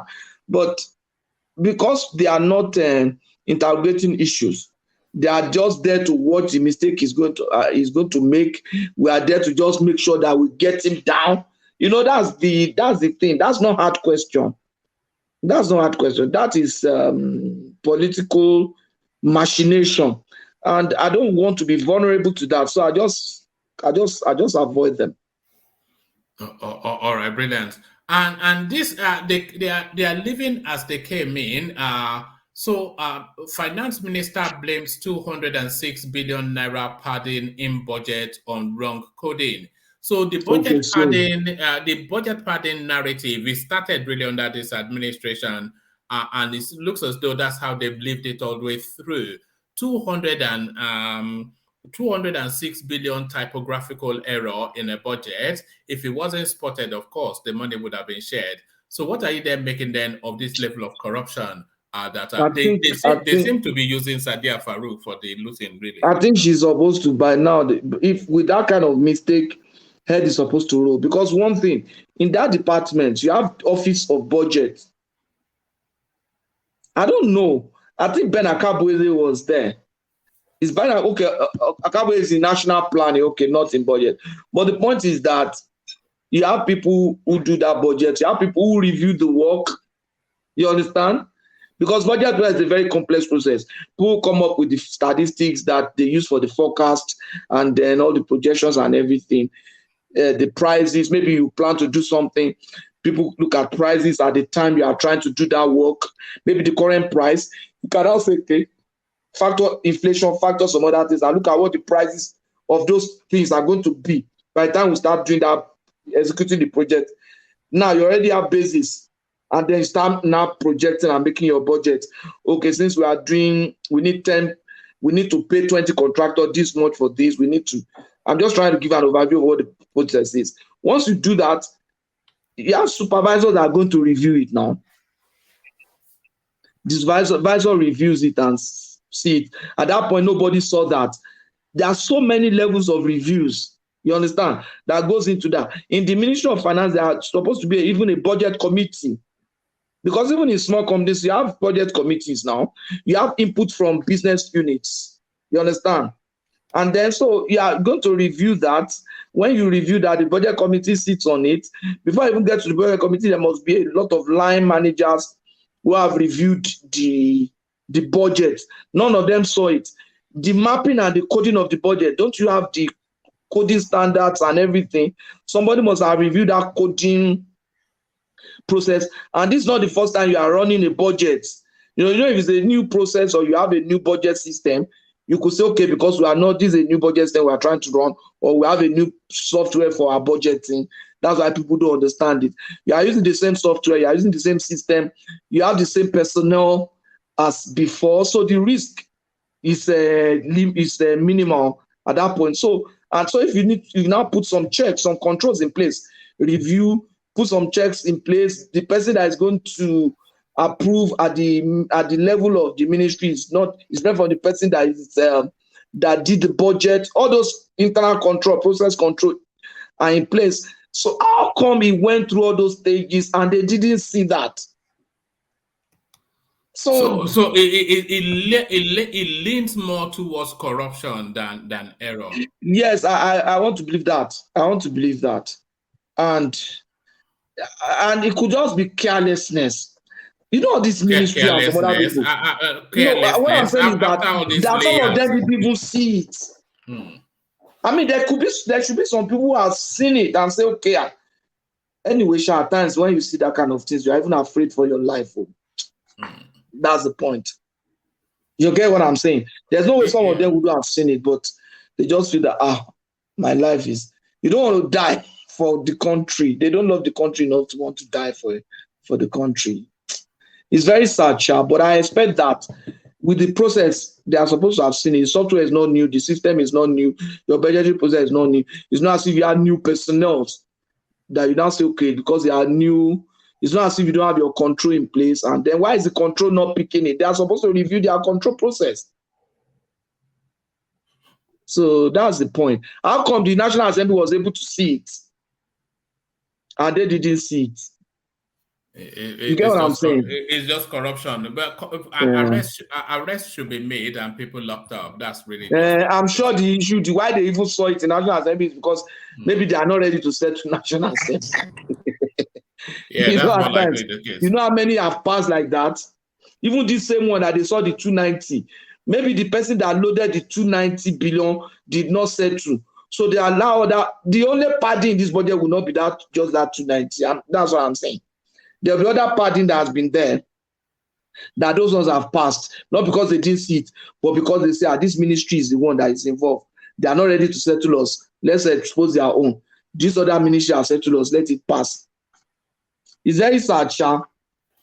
I don't know how we are going to get out of that. So, well, at least this will be the last budget. But the Nigerian financial cycle is at January to December, isn't it? Yeah. So they're going to release the money quickly and wipe it out. Is that not? Is No, this not? no. It's a pension plan, isn't it? Really, what they are. No, it depends on the budget now. It depends on if some of them are payment for projects, some of them are salary, some of them are, you understand? So it depends. It depends. All right. Hold on one moment. Let's hear from Thomas, who joins us from Lagos. We've been monitoring his journey to Nigeria. So Thomas, Okay. Thomas. Hello. Yes. Good to have you. So you're back in Lagos now, are you? Yeah. And you drove all the way through? Yes. How are you, everyone? We're all well. So you drove from Abeokuta to Lagos? Yes. One man, good evening, everyone. Good evening to Nigerians. Are people sleeping where you are? People are sleeping, Abi? Yes. Okay, all right. I can hear that in your voice. Carry on. So it was very good, one. The road was people were complaining of the kidnappers. So there's two roads to Abeokuta, to Lagos. You can pass through Haru and Ifo, Songo, Yanapaja, and do so, blah, blah, blah, blah to Lagos. But there's a fastest route. You can pass through Abeokuta to Shagam, then Shagam, Lagos about the expressway, then now you're in Lagos. I even hear that, they are kidnapping along Shagam, Lagos expressway. I said, God will protect his own. I trust in God. And the journey was so smoothly and very clear to Lagos. So I passed through Shagam Interstate to what they call it, to Lagos Express Road, which has been done already, then to Lagos, then to Ajah.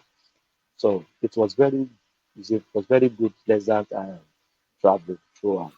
How are you able to manage the wild driving in Lagos? How or in Nigeria even? How are you able to? Because they don't drive to the rules, do they? No, not at all. No trafficking, no indicator. Lagosians are just mad. Even people with cars that you expect them, you look them as somebody that is educated, big cars. You can tell from people's car who they are. But no, all of us in Lagos now, just crazy people. Now, me too, I join them off. Because if you don't join them, your car will be smart, maybe from the back or from the side or from. You will just have to join them. What they are driving, you just have to join them. But I think I will not take that mentality back to where I'm coming from. If you do that over there, that it is trouble for you. But it's a good journey. They are still repairing from after Shagam, like 10 kilometers to the Long Bridge. They are still doing that. So there was a little bit traffic there before you enter Bega. But from Shagam to that spot I'm talking about, the journey was so smooth. Actually, right now, Bega what they call it, Julius Berger is working there to finish the maybe 10 kilometer um, of the road. And after that 10 kilometer, I just say maybe 95% of the road has been completed. All right. It was very good. On the political front, what's the latest development in politics? Where is the politics indicating towards? Who are people enthusiastic about? And do you see that there are changes in how people are viewing the election? So give us a progress report on the elections. Maybe because I'm in the southwest. One man, there's nothing in the southwest. One man, he's not looking at. There's no election spirit in the country. I've noticed. I've drove out like this from Lagos to Ibadan, from Ibadan to Abeokuta, from Abeokuta back to Lagos, Aja. There's no spirit of election. Maybe because there's no money. I don't know. There's no. You can't feel that. You remember when election is coming back in the days, you will see that election is coming. Maybe politician. Maybe there's no money. So I don't know. You can't feel that election is just about 100 days to come. Never. You can't feel that at all. Everything was just calm. It doesn't even look like general election is coming on the way at all. Because I don't think people are even care about this election. Maybe people are just thinking of living, of eating, and the poverty, the anguish. One man now in Lagos, where he's $270 naira per liter. 270 naira per liter. So the anguish, the suffering is too much. I don't think people are even looking for election. I don't think so. I was so fortunate when I was coming to Aja at Falomo. I don't know, maybe you know Falomo. I just saw that yes, I just saw that NNPC filling station. They are the only ones selling 169 naira per liter. What's the official? What's the official price? What's the official? 160. I think 169. That is the official price. So people are just profiteering, is what you're saying? Yes, and you can't blame them because it's from a party to party. One atowodowo. I don't know. Maybe you understand that in Yoruba. I mean, yes. I buy, you sell for me, I sell for you. Like it can be like 10 dealers before you reach the last consumption. So everybody will be putting 5 naira on a liter to sell to you, sell to me. No, atowodowo. Yes. So from one person to another. So, but it's the only NNPC is the only one selling the normal pump price. So I was so fortunate.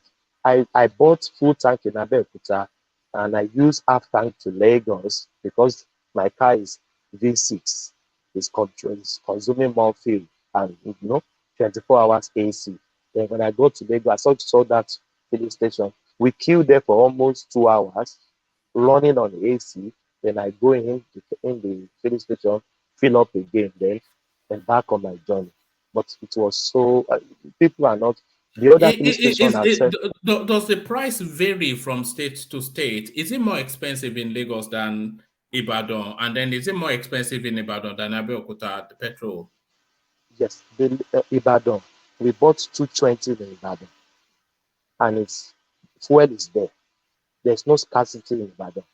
Just driving into any filling station and fill up your gas. It's 220, 230. That is their official pump price. Do you know what they do?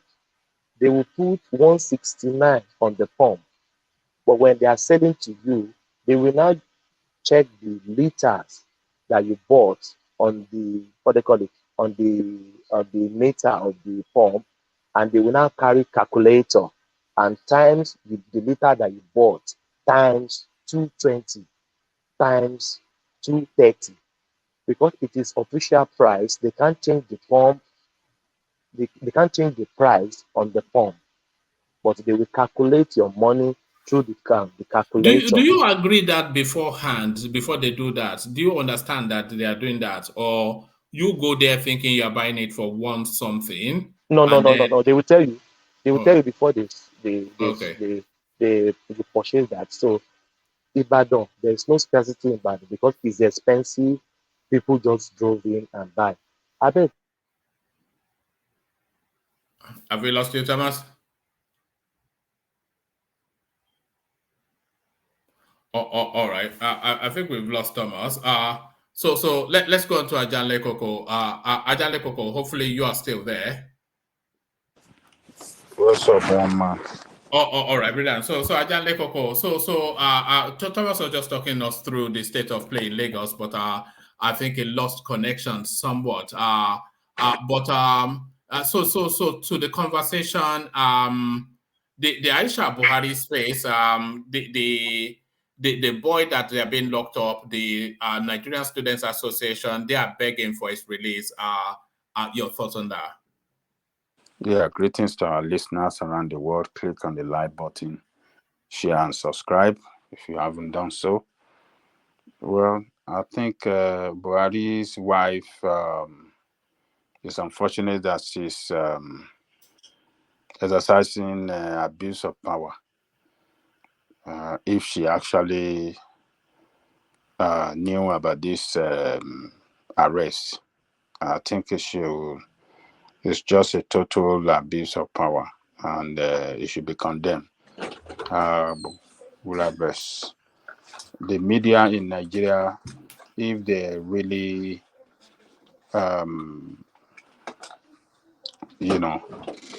efficient, I think they should have been making a very loud noise about this 24/7, so that that can build sentiment and that can galvanize, attack from various quarters against the action of DSS.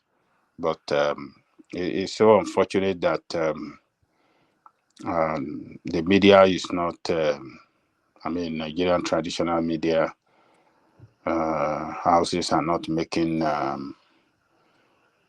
excessive noise on this matter. So it's unfortunate as well that the nuns could go on their knee begging her to release that student. If we are to be the nuns that I know, they should have issued a very strong statement, very, condemnation statement, and even threaten DSS with court action. But it's just unbelievable what we are seeing, what is happening in that country. Abuse of power, molestation of Nigerian people,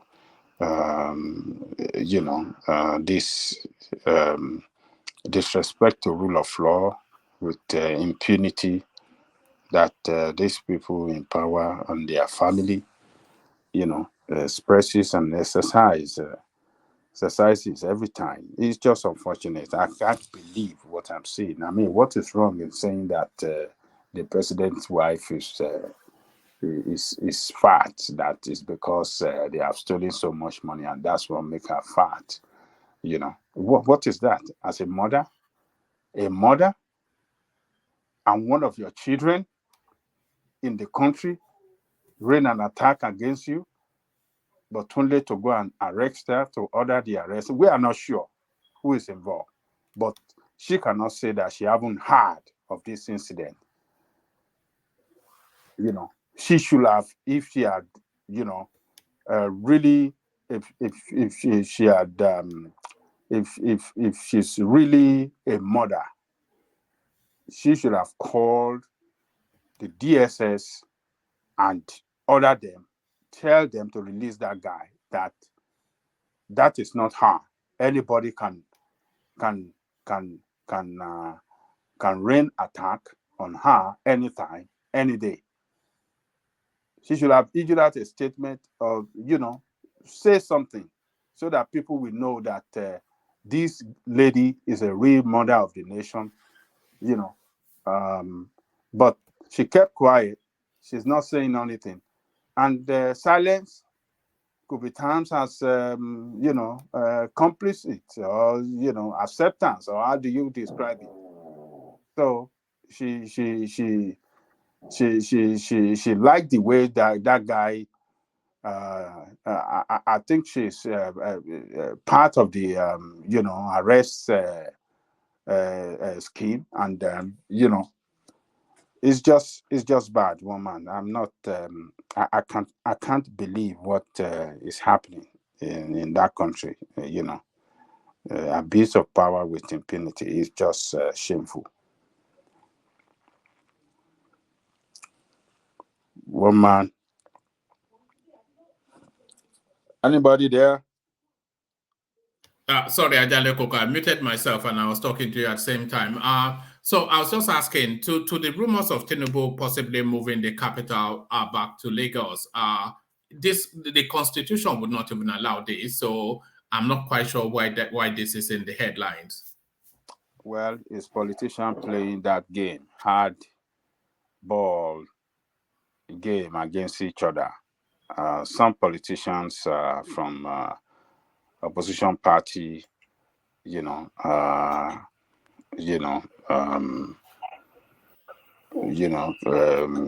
carrying out this campaign of calumny against him so that they can set the Northerners, have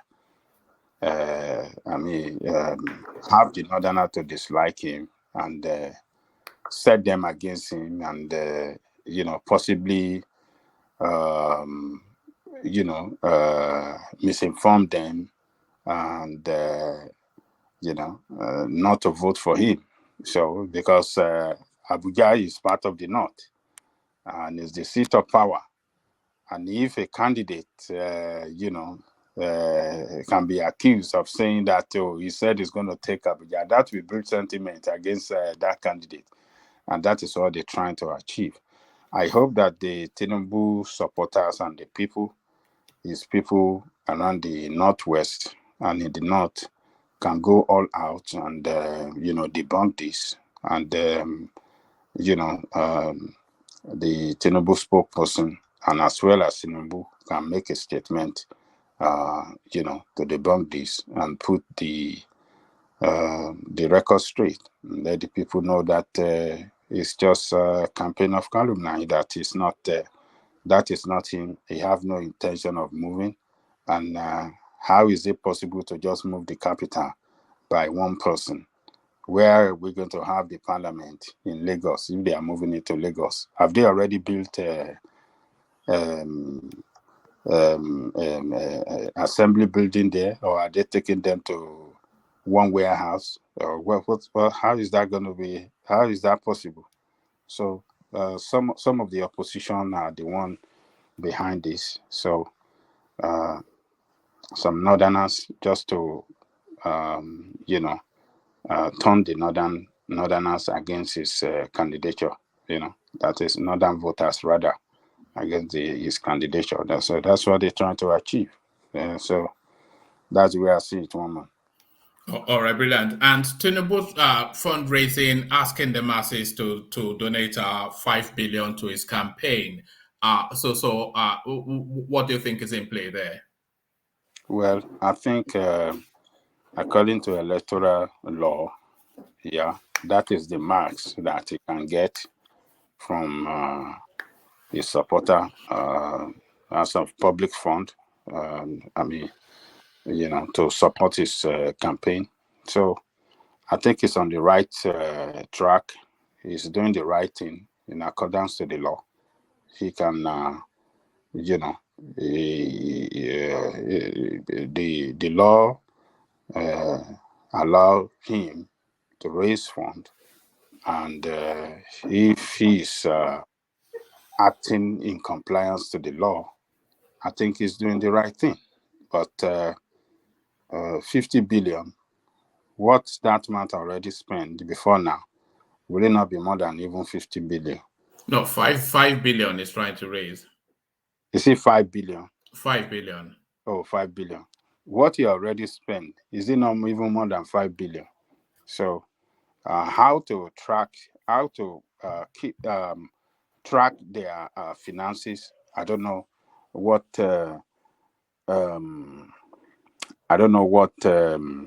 capacity that INEC have to track their finances. That is maybe through the what do you call it? Maybe through the bank statement of their campaign organization. Maybe that is the only way they can really track it. Maybe they have to submit on a monthly basis the statement of account of their campaign organization. Maybe that's the only way. But to really have a way to track it differently from that, I don't know if they have the capacity to that effect. But Nigerian politicians are smarter than that. I believe since he launched his campaign before the primary, I believe this man has spent more than that 5 billion. So what account are we going to schedule that or put that one? So, but politicians, they're smart. They know how to do it. They have their legislators, they have their governors, they have assemblymen, they have local government. All of them, we spend money at their different levels outside the official campaign spending and expenditure. So they have a way of funding the campaign in such a way that even if they spend 50 billion, there's no way it could be tracked. So, but it's for him to call on people and to donate, I think it's in the right direction. It's in compliance to the new electoral law, and I think it's in order. That's in order to me, Omar. All right, brilliant. Where should we take you? Let's take you to let's go to the why Tinubu cannot engage in presidential debate with Peter Obi. So Festus Keyamo then said there's no basis for a debate when Peter Obi is not showing any level of preparedness. Well, I think Festus Keyamo, I think he did him and his team, the campaign team of Stardom, did their job well before they came out with this question, before they posted this question to Obi's and his team. And it sounds really logical. I mean, how do you want to compete with somebody that? What do you want to debate with somebody that does not have manifesto? It sounds very logical, but at the same time, what of others that have manifesto? Why is it not? If you don't want to compete with Obi, why the others? Why the what do you call it? Atiku Abubakar have manifesto.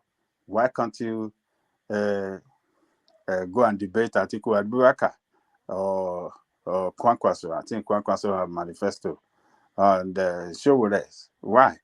But it's just a way to defend what is indefensible. What is all this fixation about debates, though? We've never really had that much of a tradition of it, but in this time and space, there seems to be all these drum beats around debate. Is this just essentially they're just looking to try and catch him out? Is this not what it is, really? Oh, well, we have to catch this big presidential big party presidential candidates, we have to catch them. We should be able to interrogate them by what they are promising us, because as a country and as people, we have went through a lot under this Buhari. Buhari promised us heaven and earth. He promised us a lot of things. He promised us hope. He called himself his own renewed hope. Why must we believe them? Why must we believe their party? Their party already failed us. It's once beaten, twice shy. We should stand by once beaten, twice shy stance. We shouldn't allow these people to just say something and get away. We should be able to interrogate them. They should be able to tell us how they want to achieve everything that they are promising us. I think Tinubu is just running away because that could expose him. That could damage him if he made a mistake during the debate, or he says something that or gaffe again, or say some illogical or make a irresponsible statement, or could not really explain or articulate the plan well. That could bring shame on him, and that could put him in such a disadvantageous position, and that he is running away from that. He doesn't want that to happen to him, because that will give the internet warrior the space and the energy to fire up against his candidature and the APC in particular. So he is running away from this just to protect himself from being asked hard questions, from being interrogated, and saving himself from embarrassment concerning his drug issue, and some other problem with his certificate, and every controversy that surrounds him. Is trying to avoid some critical question, from the citizen concerning all those controversy that surround him. So it's just that we have a country where nobody can be held accountable. None of these big politicians that always feel entitlement for this position. So they get away with everything, and it's just unimaginable that a leading candidate, but a person that is being described as a leading candidate, but is running away from debate, and yet you want to be president of the country. You don't want to tell us your plan. You don't want us to interrogate your plan. It's just shameful. It's not the way that democracy is run. What is worth doing after all is worth doing well. We are practicing presidential democracy. We know how presidential democracy is practiced. The candidate will go through debate format, and to tell people, to give the citizen the confidence of their leadership and their plan and everything that they have for the country. That is what the debate is meant for. But when you see a candidate not confident, not ready to do this, you know that he's not ready to serve the people, but rather feeling entitlement, and he wants to go and serve himself, his family, his cronies, his some other interests that have nothing to do with the interests of Nigeria. It's unfortunate. You want to go to Britain, to Chatham House, to go and talk to them. What has Britain got to do with our election? What has Chatham House got to do? What is the people in Britain, the Chatham organization or Chatham House, what is their interest in Nigerian election, presidential election. But you want to go and talk to them, you definitely, they're going to pose some questions to him while he's there, but you don't want to come and face Nigerian people and allow Nigerian people to pose hard questions to you. It's just irresponsible leadership as far as I'm concerned. And it's very shameful that him, as a well-educated person, a person that is well exposed, a person that lived for a long, very long in advanced country, United States in particular, a person that worked with one of the best oil organization, Mobile for that matter, and rose to the position of treasurer, is doing this. It's just shameful. It's just shameful. Who can we trust anymore when Tinubu is behaving like this? Who else can we trust? Who else among them? It's just shameful. But we have alternative. We have people that have demonstrated a visionary leadership.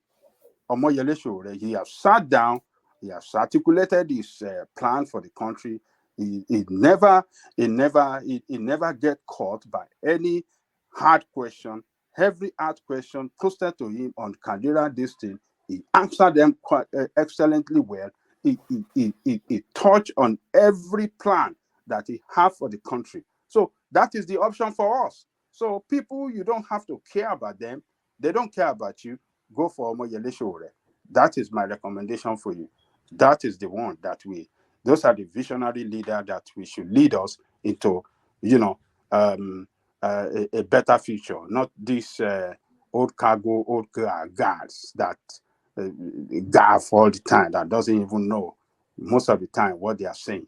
So that's my take on that one, man.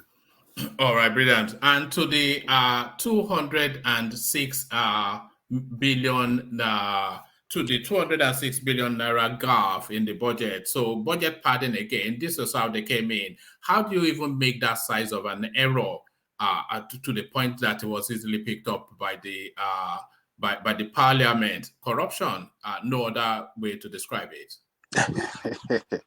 It's corruption, and we know what is going on.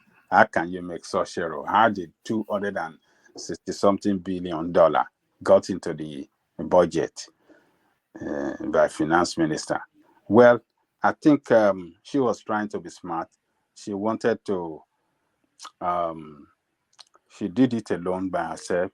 She didn't carry the minister of, what is that? What is the name of that one? Minister of Social... Sadiya Farouk, humanitarian and humanitarian. She didn't carry her along because that one is a thief too. We have seen that one several times, dishing out money to poor people as a government social support to people in cash. I've never seen where that is done, and they recorded that in millions, billions of naira, billions of naira given to people in cash, billions, and there's no any bank processing of bank transfer, disbursement through bank, to that effect, but cash, giving cash by her and some others that follow her, they're giving them cash. I can't get what is happening. The corruption, these people, they are so corrupt and they are doing it to our face. We can see it openly that this is corruption and nothing is done to stop it. So I believe that the Minister of Finance did not carry her along when she padded that amount, and that is why it blew up. If she have carried that along, they will have, did it perfectly, and that will have gone through. Nothing will have happened. And carry her along, carry out some of the legislators' budget committee along in this scheme, it will have passed through. But she was trying to hit everything alone, and that is why I believe at the budget committee they saw it and they caught it and they make noise about it. But now, what is going to happen? She said it was a miscoding, or what did she say? He said miscoding. So she said it was wrong coding. That's Wrong what. coding. Yeah, wrong coding. That is the best way. That is the best thing she can say. Wrong coding and expunge it, and that is it. That is what they're going to see. That is what they're going to say, and everything will end there. It's just unfortunate, and well, I think she was trying to do it alone. She thought she could perfect it and she will go through. And when the budget is passed, she will have a way to fight for that amount. And like you said earlier, retirement fund. That's I wish if retirement fund she was trying to. The level of looting that is going to happen in the next anyway, because that's the tradition in Nigeria, isn't it?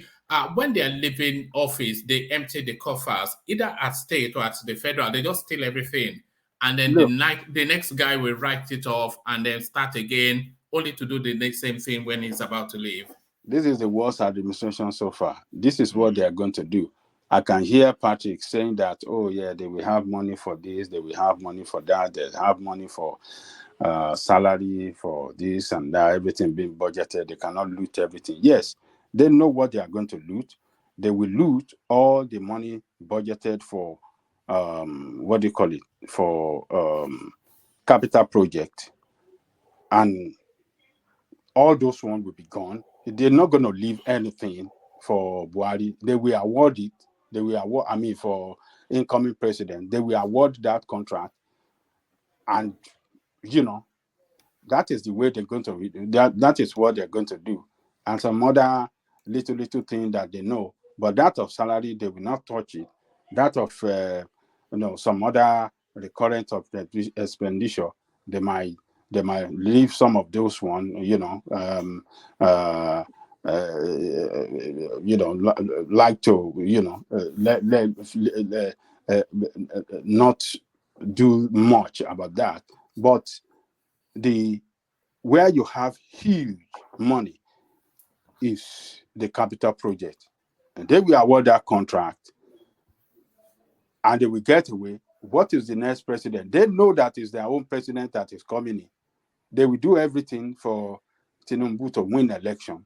That one is guaranteed. That is why you see Tinubu doesn't care about debate or all this nonsense, because this is the in-house. They already discussed it with themselves. They rigged the election in 2019. People can say we have beavers now. Beavers is just for buju buju. They want to do. They know what to do. Politicians are smarter than that, and they have their insider in INEC. Are they not the one that anointed or appointed them? So are they not the one that appointed the INEC commissioner around the geopolitical zones? Are they not appointed by Buhari? Come on, man. We should be smarter than all this thing, thinking that something is going to be 100% free and fair when it is the present president that anointed people in position. Are they not his people? Look, one man, you see the Onoge. What is the name of that woman that they made the chairman of NDDC now? They first of all appointed her as INEC commissioner. Onoche, Loretta Onoche. You remember when they first anointed her as one of the commissioner before the PDP or Femi Falana and some of these people kick against her? You remember that? Yes, because it was they said there was two parties, and then which it patently is, but Yes, why? They knew it was. She's an APC woman. She's an APC woman, but they put her name there as INEC commissioner. They put her name there. Look, how can you say the people there now are not APC people? What? Come on, man. People should see it clearly. Tinubu is not my man. But I know they will do everything because that is the only man that can cover them raw, cover their loot, cover everything they have done wrong for that country. You know that's probably one of the main reasons why I've always had the feeling that Tinubu would win the presidency, because they cannot afford to have somebody else there. And forget that Atiku is Fulani. He's a foreign party, and he would look to exert some sort of thing. But if they give it to Tinubu, it's almost guaranteed that he will give them those 4-8 years for them to get away with whatever it is that they've stolen. They will get away and they will just go home and sleep with peace of mind. No corrupt charges. Tinubu is not going to probe anybody. Imagine Tinubu, who is he going to probe? Have you ever heard him say he's going to? Look, they have already prepared the ground for him. They already prepared the ground. That's why he never look. That is their best man to get there and for them to have comfortable sleep. You know, it's curious. Of all of the things that we've been hearing Tinubu say, I have never once heard him flesh out an anti-corruption position. Never. And that's one of the biggest problems we have in the country. Have you ever heard him? We never heard him for once just say anything. He never said anything against corruption. Anything, a little statement that just say, I will fight corruption or I will prevent corruption. He never said it. Even Atiku had the audacity to say that he will expose all looters. Yes. But Tinubu not once has he ever. I didn't leave our people alone. Those people, our people saying somebody is going to win the election. Who is going to win? You think they are stupid people? Some people are thinking somebody is going to win or some other person. Look, we can't continue to fool ourselves. These politicians, they know the game better than any other person. And when they are in position, they don't like to leave that position. And everything is to the advantage. So the advantage of APC. They are the party to beat. They are the incumbent. The power of incumbency, all the resources for them to win the election, they have it in their own advantage better than any other party in that country. They have it. And Tinubu is playing this politics excellently because he's making absolutely sure that he doesn't step on any toes or rock the boat in terms of the people that are going to make the decisions on who becomes president. At all. Because it's not the voters. So forget your PVC. Your PVC is not going to determine the president of Nigeria. You know. When Showore is telling us that they allocated vote, some people are saying, oh, they did not vote for him. Oh, look at Showore, nobody like him. People, it doesn't resonate. You will know this time around whether Showore is saying the truth or not. You will know. Nigerians will see it clearly. Vote buying, they will still carry that so that they can remain in competitive, so that this race will look competitive. But the vote allocation will happen at the end of the day. At the end of the day, is vote allocation. You know, Adale Koko, what clarified my mind on the fact that they do allocate votes. And by the way, all of these things that we're doing, they're just academic exercises and entertainment, because we're not having debates about or pushing any. They are just going to tell you who your president will be. But the one thing that made me realize that all they do is just allocate votes is really your friend Showore, because there is nothing on earth that would convince that Showore only got 33,000 votes in that election. It's just so that tells you the sort of followership that he had in that time, the level of campaigning that he did, all of the people that were listening to him, with all of this young demography, whether it was penetrating or not, it can't be 33,000 votes. So that just tells you right there that they wrote figures. Yeah, he's still saying it tomorrow. It go on anytime that the red talk about voting. It will tell you that they allocate vote. Look, Atiku, well, we saw it, but they allocated him 3 million lesser than the president. It's the same Mahmoud that was there 2019. The same Mahmoud is still the chairman. And all the electoral commissioner, what do they call them? They were appointed by this APC president. They are his people. Central Bank governor came to that should never participate in politics, participated. Almost contested the primary, if not for the court that stopped him. Or how was he stopped? Even he challenged it at the court. You remember that what do you call this guy? Central Bank governor. He challenged. Yes, now. In fact, and he would have gotten a judgment, but he abandoned it. I think he abandoned it, and nothing happened to him. Nigerians, wake up! You think they are going to elect a president? Do you think it's right that the sitting administration should be the person choosing the INEC chairman? Because right in there already fails the election. If I, as a party A, I'm in government, and I get to choose the person that decides if I continue to be in government, then I will choose the person that will decide that I continue to be in government. The INEC chairman cannot be an appointee of the government, surely.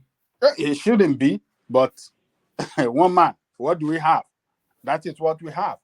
So, and who is he going to work in favor? He will work in favor of the master that appointed him there. They appointed him there with a deal that he will favor them, that he will not rock the boat. He has already perfected it.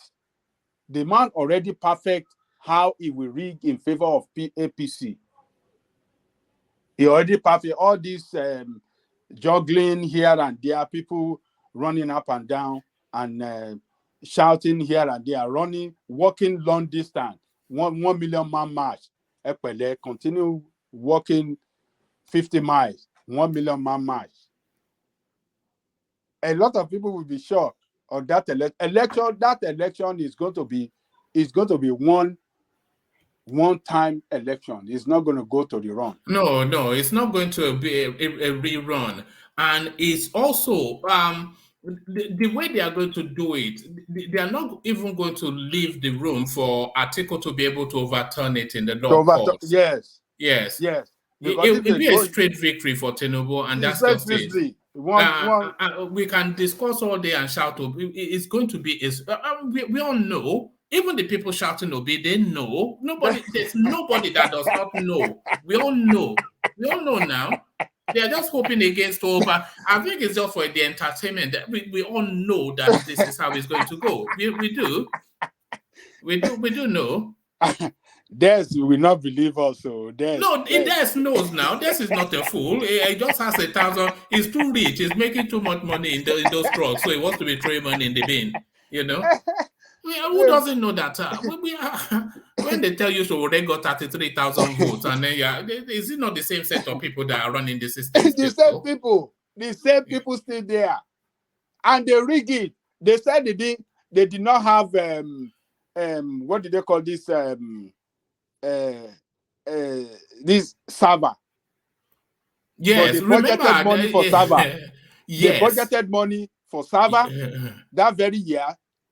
And they claim after the election they did not have server, but your budget said you are going to procure server to run.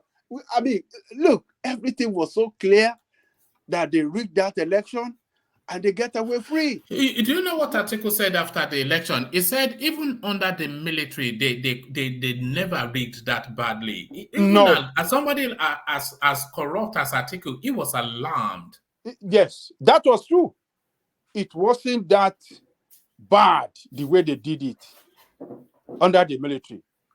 The military was so cautious. Babangida, it was so difficult to rig the election. And that is why he annulled it instead of announcing the result.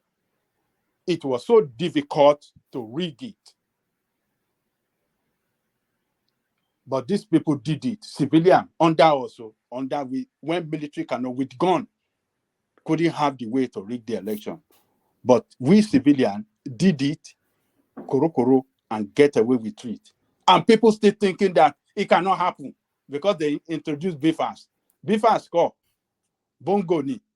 You see, the real intrigue, Ajanle Koko, is not really this election, but after the election, that's where the real game will really begin. Because they have plans for Tinubu, but then Tinubu also has plans for them. So, because Tinubu, if Tinubu wins this election, he will not feel any sense of obligation to anybody. He haven't fought all the way through, but he will carry some of them along.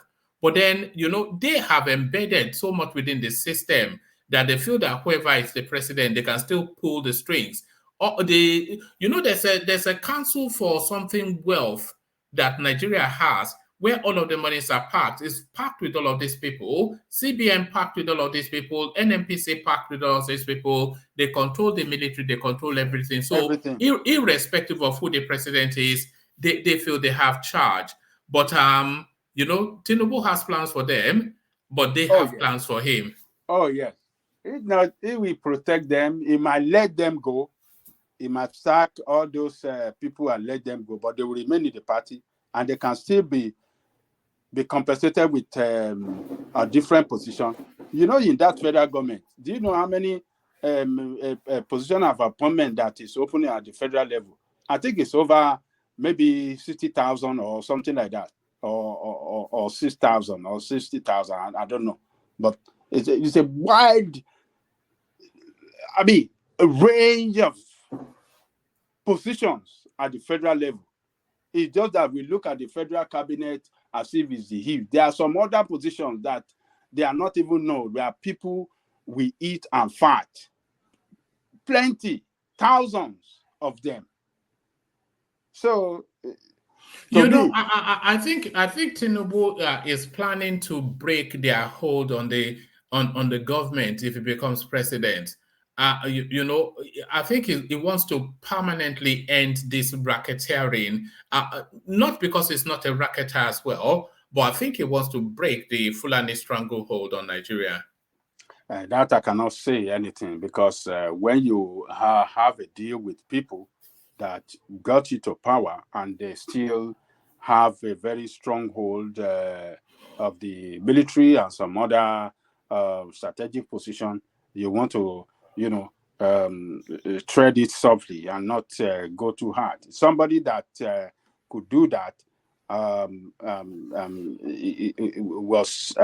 somebody that did that was in the past was Obasanjo. And because Obasanjo was a former military man, he understood what power means, and he understood how you can use power. And a person that had been there before knew he had that military approach to solving the problem.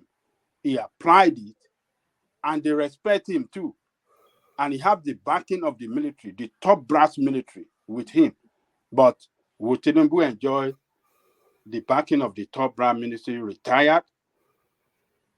And those that will still be in service when he got there, it depends on the way he handled. I think it's going to develop the country outside of their. It would develop the country to the point, because these people they are at their most potent when the country is at this sort of rudimentary level. But if the country is taken to a sophisticated place and a lot of advancement is made, it'll be outside of their, I'm not sure, but I think it's trying to break the country away from these people. I think it is. Well, it might have it, but when it gets there, I believe after using some months or some years, I will get used. We understand. We get to know the power structure well, and he will be able to, have its own, develop its own support base there in the military and in other strategic position, and it can then make use of them effectively, to his own protection and on how he want to direct the country that some of these power that be cannot constitute a serious problem for him. So he has to get there first. When he get there, he will establish his own support base and then move ahead with his plan on how to function effectively and carry out his plan and have his own defensive mechanism, develop his own defensive mechanism, and a lot can be done. Well, until when somebody grabs that power, that is when he know what to do.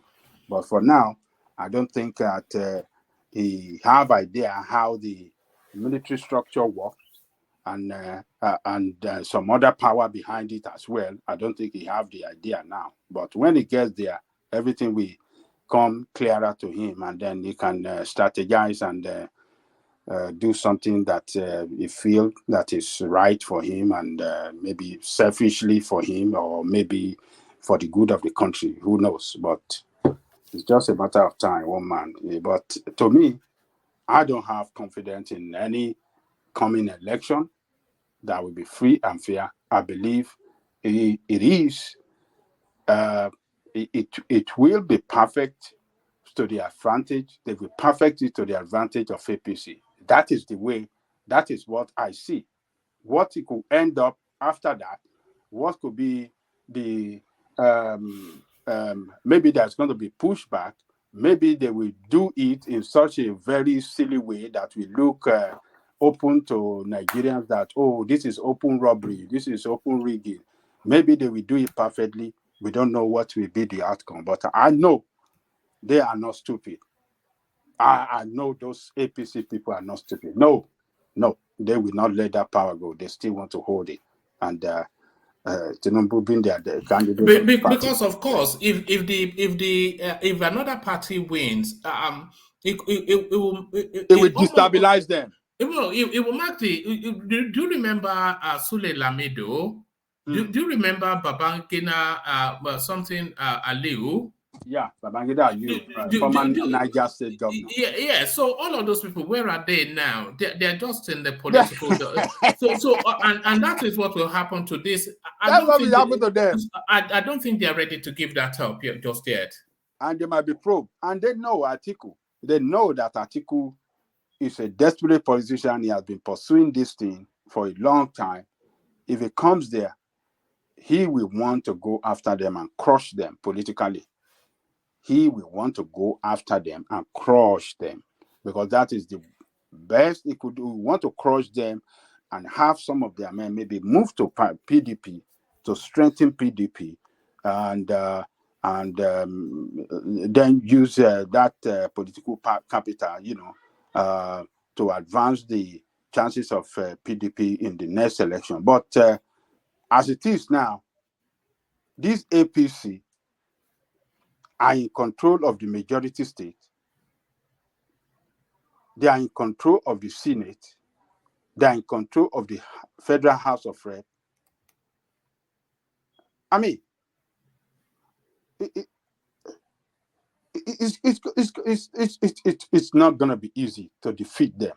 They already established themselves as the strongest party, and for Nigerians to think they're going to go down when it comes to the highest office, I mean, people should think wisely. They will not let it happen. It is not going to happen, one man. It's not going to happen. All right. So this whole charade that we're having is only to land on Tinubu, which is where we all knew that we were going all the way through. That's where we're going to end. I'm not saying that he's the most popular or is most liked, but they are the party in power. they want to do everything to make him win, either by crook or how do you describe it? So they will do it. They will not let it go. They will not let it go. It is not good. Look, Tinubu is not the only person. You are just seeing Tinubu as the presidential deal. So many interests is at stake here. Those that are going out of power, the governors, like the Ganduges and those other people around the country, some of them want to go to Senate. Some of them want to retire. They have looted so much, and they need that person in power that can protect them, use the power of states to protect them against the FCC, against some other anti-corruption district. People don't try to look at APC personnel and leadership. They are very, very desperate people that they don't play with power. Look at what they have done, one man. These people were very good before they got to power. They are very effective in fighting. The way they fought Jonathan to the ground, and they got to power. They were not effective as they were when they were playing the politics outside power. And you think those people that are very, very, that use everything to get to power, now that they have tasted power for 8 years and they have destroyed a lot of things, they have a lot of questions to answer. If another party comes in, you think they want to leave that power? No, it's not only Tinubu. People are looking at Tinubu. So many other power are at stake that are connected to Tinubu that would not want Tinubu to leave. Ajale Koko, Abubakar Malami, as much as he cannot stand somebody like Tinubu, he certainly doesn't want anybody there apart from Tinubu now. Somebody like him with all of his atrocities. It's only Tinubu that can protect him now. It's only Tinubu that can protect him now. Ganduje that we saw pocketing dollars, he doesn't want Tinubu that can protect him. No, he doesn't want anybody there. You don't see him following Tinubu everywhere. Is it not Ganduje you see yes, everywhere? Yeah, Bello that is killing everybody in Kogi. Who is going to... they don't care for Tinubu now, but self-preservation. They're not going to... Yes, self-preservation. That is it. Those are the power. Those are the people that won't let Tinubu lose the election. He won't lose it. He won't lose it. No. Even El Rufai won't allow him to lose it. No, nobody. You know, because El Rufai will not have... El Rufai has presidential ambitions. And those presidential ambitions can only be fulfilled if Tinubu has a presidency. You see? So if Tinubu doesn't become president, if Atiku becomes president, it's near impossible for yet another Fulani man again to succeed him. So that's the end of his own ambition. That's it. And Peter Obi, they can't let Peter Obi anywhere near Asoro. They will not allow it. No. They will not allow it. Never. Look, we are talking of when we are talking. And we're talking serious conversation now. It's not. I hate Peter Obi. I don't like Peter. It's not. It is the reality of it. They will not allow it. They will not allow it now. Never. Forget the people who are they will not allow it. They will not allow Atiku. Never mind Peter Obi. You know. They will not allow it. Peter Obi, they will not allow Atiku to smell it. Talk less of Peter Obi. This time we will see. This time it is different. The youths. Forget the youths now. You see how that man just gallivanting around. He doesn't even care. They usually have a statement that we are not participating in any debate or any media houses organized town hall meeting. They said they got to do their own by themselves. And by the way, Ajanle Koko, Peter Obi himself, he knows they will not allow him, but he's trying to build his profile for political relevance after 20, so that he will be a political heavyweight. Yes, but he knows fully well that they will not allow it. He has already achieved that. He knows now. He already achieved that already now. He hasn't built himself up now as one of the political weights in Nigeria. So next time, if we have something to bargain. I mean, so look, one man, a lot of people doesn't know what is at play in this presidential race. It is not election. The president. It is not your vote that will produce the next president. You know, they know who is the president, and APC know who they want to give that power to. That is it. And Nigeria will not follow if Tinubu, that and the other. If you run on the streets, you know what will happen. After one or 2 weeks, then you will have, and then you will settle down, and then and the life continues. You know, so I mean, how many times have we been around this cycle? And every single time, this time it will be different. When I don't forget it now, Buhari is running an election. Mahmoud Yakubu that gave us Buhari the last time, and then the thing is being supervised by Abubakar Malami, and to top it all, the Attorney General, the Chief Justice, is a Yoruba man who is already being partisan. So the election is over already. The election is over. We are just all this talk that we are just, let's continue to just talk and warm ourselves and enjoy ourselves. But election is already been decided. The result is in the cooler. They will just announce it. The election, the real election really was the APC primaries. That was the election, right? That was the election. That was the election right there. Yeah, that was the election. So this one is, look, the result is in the cooler. They will release it. And everybody, people that will be happy will be happy. They will jubilate across the country. People that will be sad will be sad. Those that will go violent will go violent. And what else? What is going to happen? Everything will end up after some week, and life continue. And look, this SPC people, man, Nigeria doesn't know them. Nigerian people doesn't know them. Nigerians that are thinking that they are going to have free and fair election. Fine. It's going to be free and fair. Is it not beavers? Are you not going to have this thing at the end of the day there? I mean, all these beavers they say, I don't, one man, I'm not that convinced in it, you know. Oyibo pencil, eraser. So Oyibo that developed the computer, they know how to manipulate it as well. So everything will be put into use to make it work to their advantage. This is, people are going to control the technology. Technology is not, doesn't control itself. People control it. And a lot of things, the way they're going to do it, to perfect it, they have already designed it.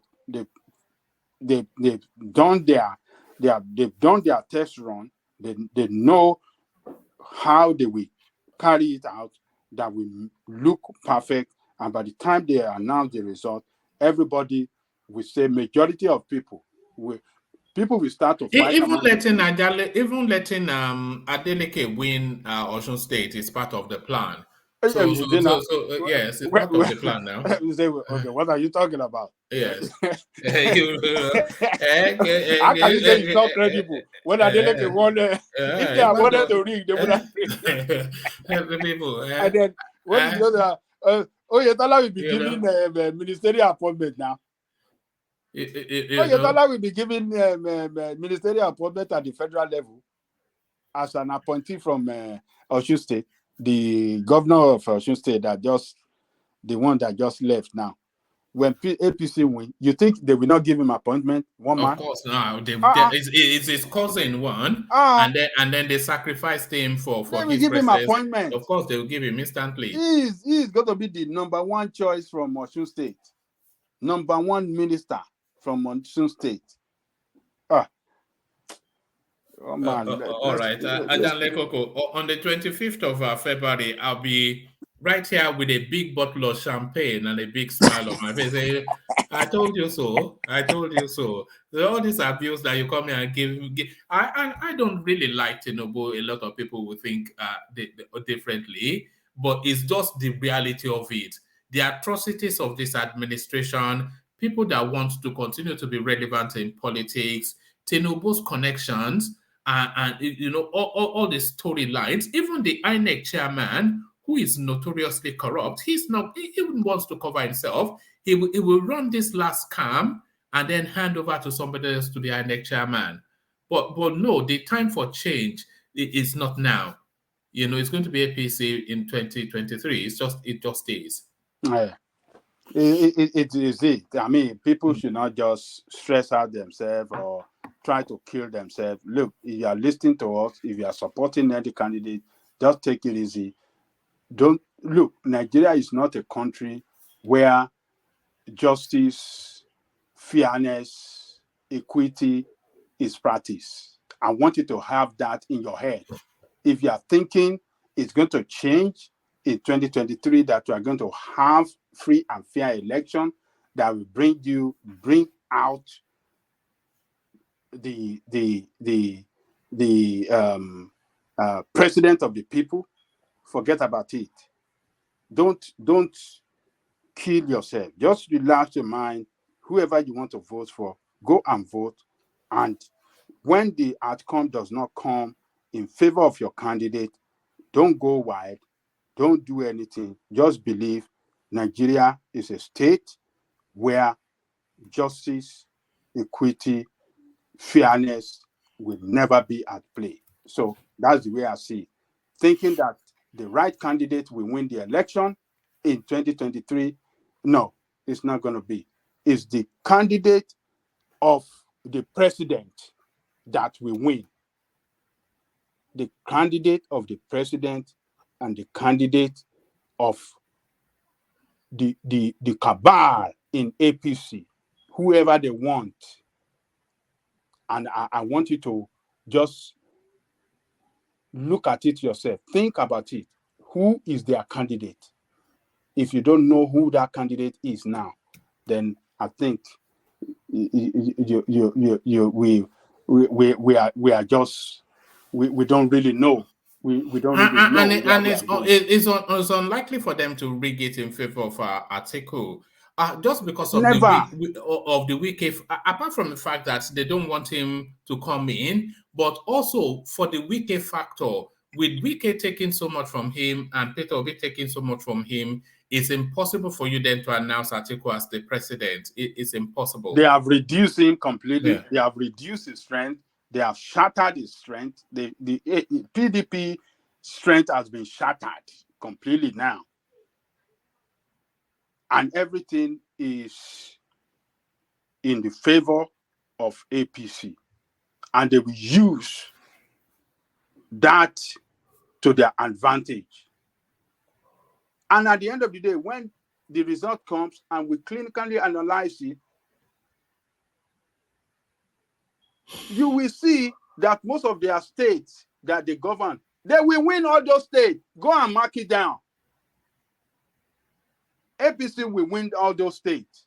Most of the states in the north that they control today. I'm telling you one man, they will win most of those states. They will give us some, but they will win more. Some of the states that they will win big, they will win. And in the southwest, forget about southwest, they will win huge. Do you know the plan of APC in Lagos? One man. No, they are targeting 5 million. That is what Baba,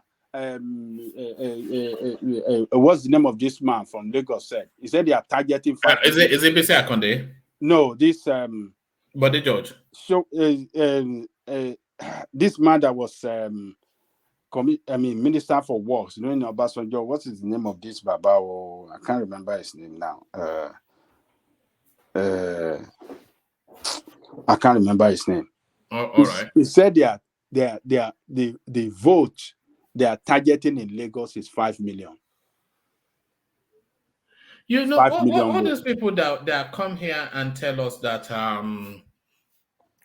Peter Obi will get 40% in Lagos. So I've even heard somebody as outlandish as to come and tell us that Peter Obi will win in Lagos. You know, just leave those ones. Those ones that know, are saying, "Oh, we win Lagos or we have 40." But does that not concern you though? Does that not concern you? Because if they are saying it just to josh around, that's one thing. But if they believe that, then that's very dangerous. Look, a lot of them, they believe it because this is their first time in participating in politics. A lot of them are participating in politics for the first time because of Obi. Some of them have voted before, but they don't really have that keen interest. They just vote for, okay, what is the party they are voting for in my state? We are PDP. What is their own party in Yoruba? Oh, you say, well, they just vote and just go away. But the emotion was not attached to it the way they attach that emotion to it now. That is why they are talking like that. Oh, we will win 40 million. I mean, 40% of the vote in Lagos. Look, oh man, I don't trust this APC. Is it Ogunlewe? Was that the name? Ogunlewe, yes. Yeah, somebody found it in the comment section there. Baba Ogunlewe, yes. Yeah. Yes, Ogunlewe. So, look, if you are looking for the most dangerous politician in the history of Nigeria, it's this group of people in APC. So for people to think that they will hand over, they will let power go like that, I think except we are living in the past. These people don't joke with power, and they will not let it go this time. They will hold it. They will hold it. Forget about election. Election under my foot. Which election are you doing? Go and do election. What concern them with election? You will do election now, but they will come out with figure who wins, because what is it that they haven't got away with for the past 8 years? One man. Now, when somebody is telling us that 206 billion is just a typographical error, and that person is not in handcuffs, that person is not in handcuffs.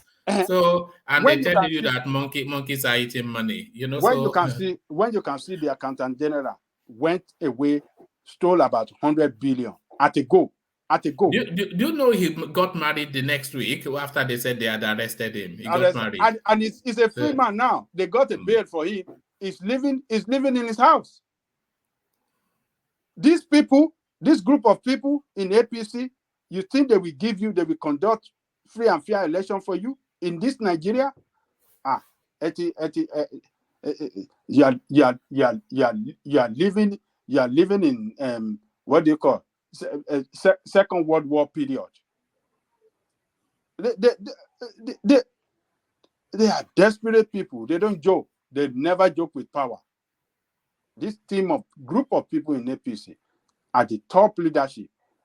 31, and they are in power. You think they no. Me, I have concluded, one man. We can analyze, we can say sort of things, but in my mind, I have concluded, I have seen it. This power is not going anywhere. It's going to be retained by APC. So, and there's nothing in the political landscape as well that suggests that it just makes it so perfect. The only real threat they could have had was from Atiku, but Atiku, through his own arrogance, is imploding from within. It's imploding. So, if Atiku presented a strong argument, then it makes it that much more difficult for them to announce Tinubu. But with Atiku self-destroying himself, who was saying, it was Kulata the other day, say it's like a coronation that we're seeing. It's just Tinubu is already acting president. He's probably already choosing his ministers and his cabinet. Oh Lord, look, all these things we are saying, we are joking with it, one man. It sounds like joke, but that is the absolute truth of the matter. It's the reality now. We both know it, but you can't say it too loudly, otherwise they will attack you. You know, but that's what will happen. No, it's a done deal. It's a done deal. I'm not deceiving. It's a done deal. Election is just for public image. We pay Nigeria. Nigeria conducted the election, so everybody it's can really see. It's for the Westerners. It's to be able to the international community to the international community. We're running election, a democracy. We're not running a democracy. Democracy is at work. Democracy is working in that is it. But Nigerians, these APC people, forget about it. They've already the result is somewhere. We don't know how much. We don't know how much they're going to allocate to other candidates this time. We see. I think to make it respectable, they might give Obi about what 2 million, 3 million. I think that will that will. With all this, are you serious? With all this noise, that will anger them all. Yeah, but they only give Chore 33,000 now. You know, they will give him the southeastern votes, and then they'll give him $1 million on top. Yes, now with the Jara, see, they'll give him the southeastern votes and put $1 million on top as Jara, and that's it. That country, Nigeria, man. You know, yeah, people, we have to get it right. We have to get it right. So, but it's unfortunate that we are not on the right side in that country. We just break apart along tribal line in that country. Along tribal line on this presidential race, we are not on the right side. But even though that these people already concluded what to do, but it's just everybody should just take it easy and just. I don't see anything that I don't see any magic that we put any other person, any other candidate there other than Tinubu. That's their own man, and they will make it possible. That's the way I see it, one man. It's a done deal. It's not by election. It's not by election. Nigerians should know it's not by election. Election never giving us presidency in that country.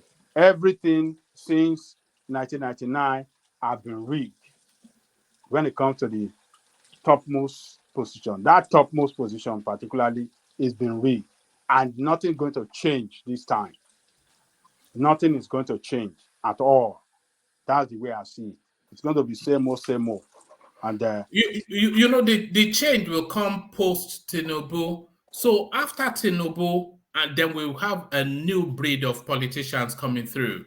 But Tinubu, whoever comes in now will be the last of the Mohicans. Atiku, the last of the Mohicans. Tinubu, the last of the Mohicans. So whoever comes in now will be the last of the Mohicans. And then after them, we go into a civilized space. Oh, no, one man. We are never going to be civilized. It's the same mentality, the same way. They might want to, relax it a little bit, but because we are people, we have leaders that doesn't accept defeat. It's one thing to, contest in an election, lose the election, and then accept defeat. We don't. Every defeated candidate always go to court. Why did they go to court? Why do you think they go to court? Every time that they lose this election, they go to court because they believe, maybe I can still bribe my way through if I can get the right judge or something like this. So no, I don't think that's why they go to court, Adanle Koko. I think they go to court to try and recover their electoral expenses. So the winner has to come and settle them to make them. I think that's what they do. No. I'm talking about the candidate that whenever they lose this election, instead of that's what I mean. Like when Atiku lost, for instance, they tried to bully him. He would not be bullied, and then they bought him off. That okay, just take this. We cover your cost, and you make a bit of extra. And he went all the way to Supreme Court. How did they buy him off?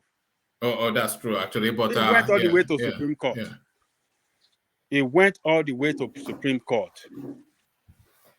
You know, so most of the time, the Nigerian politician will pursue it to the Supreme Court, believing that maybe somehow they can still have it, they can still take it, bribe some judges and have their way, and then get the ticket.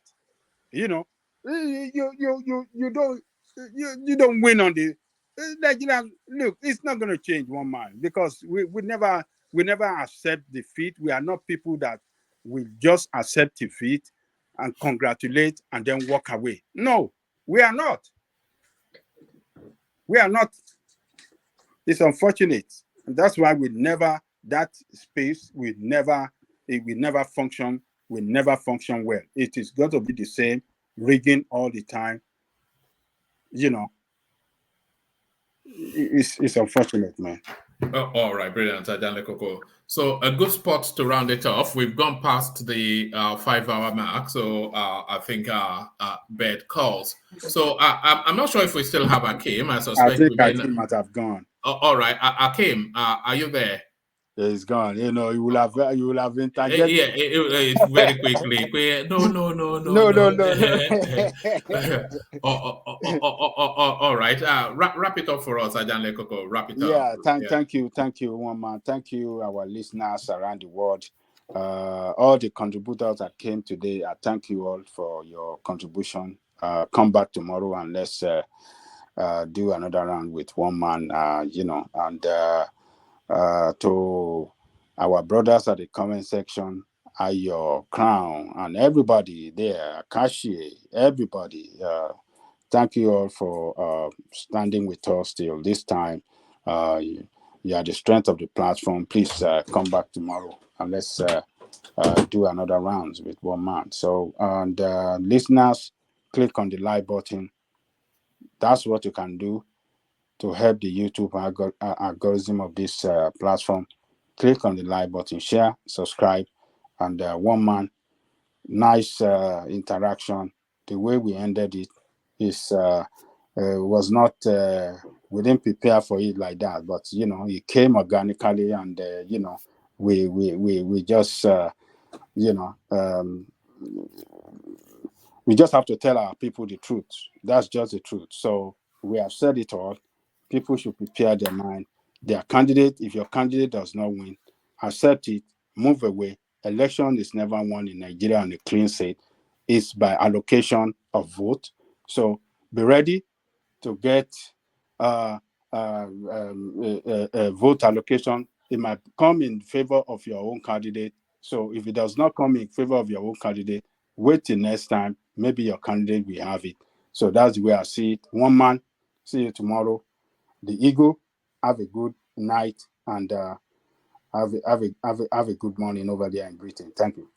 All right, brilliant. Thank you, Ajanle Koko. So thank you, Ajanle Koko. So that was Ajanle Koko, and of course, after Ajanle Koko has spoken, the curtain falls. So to the super chats, the coffee buyers, well, the coffee buyer is only Ayo that ever really does it. Maybe we just abandon it if it's just the one person.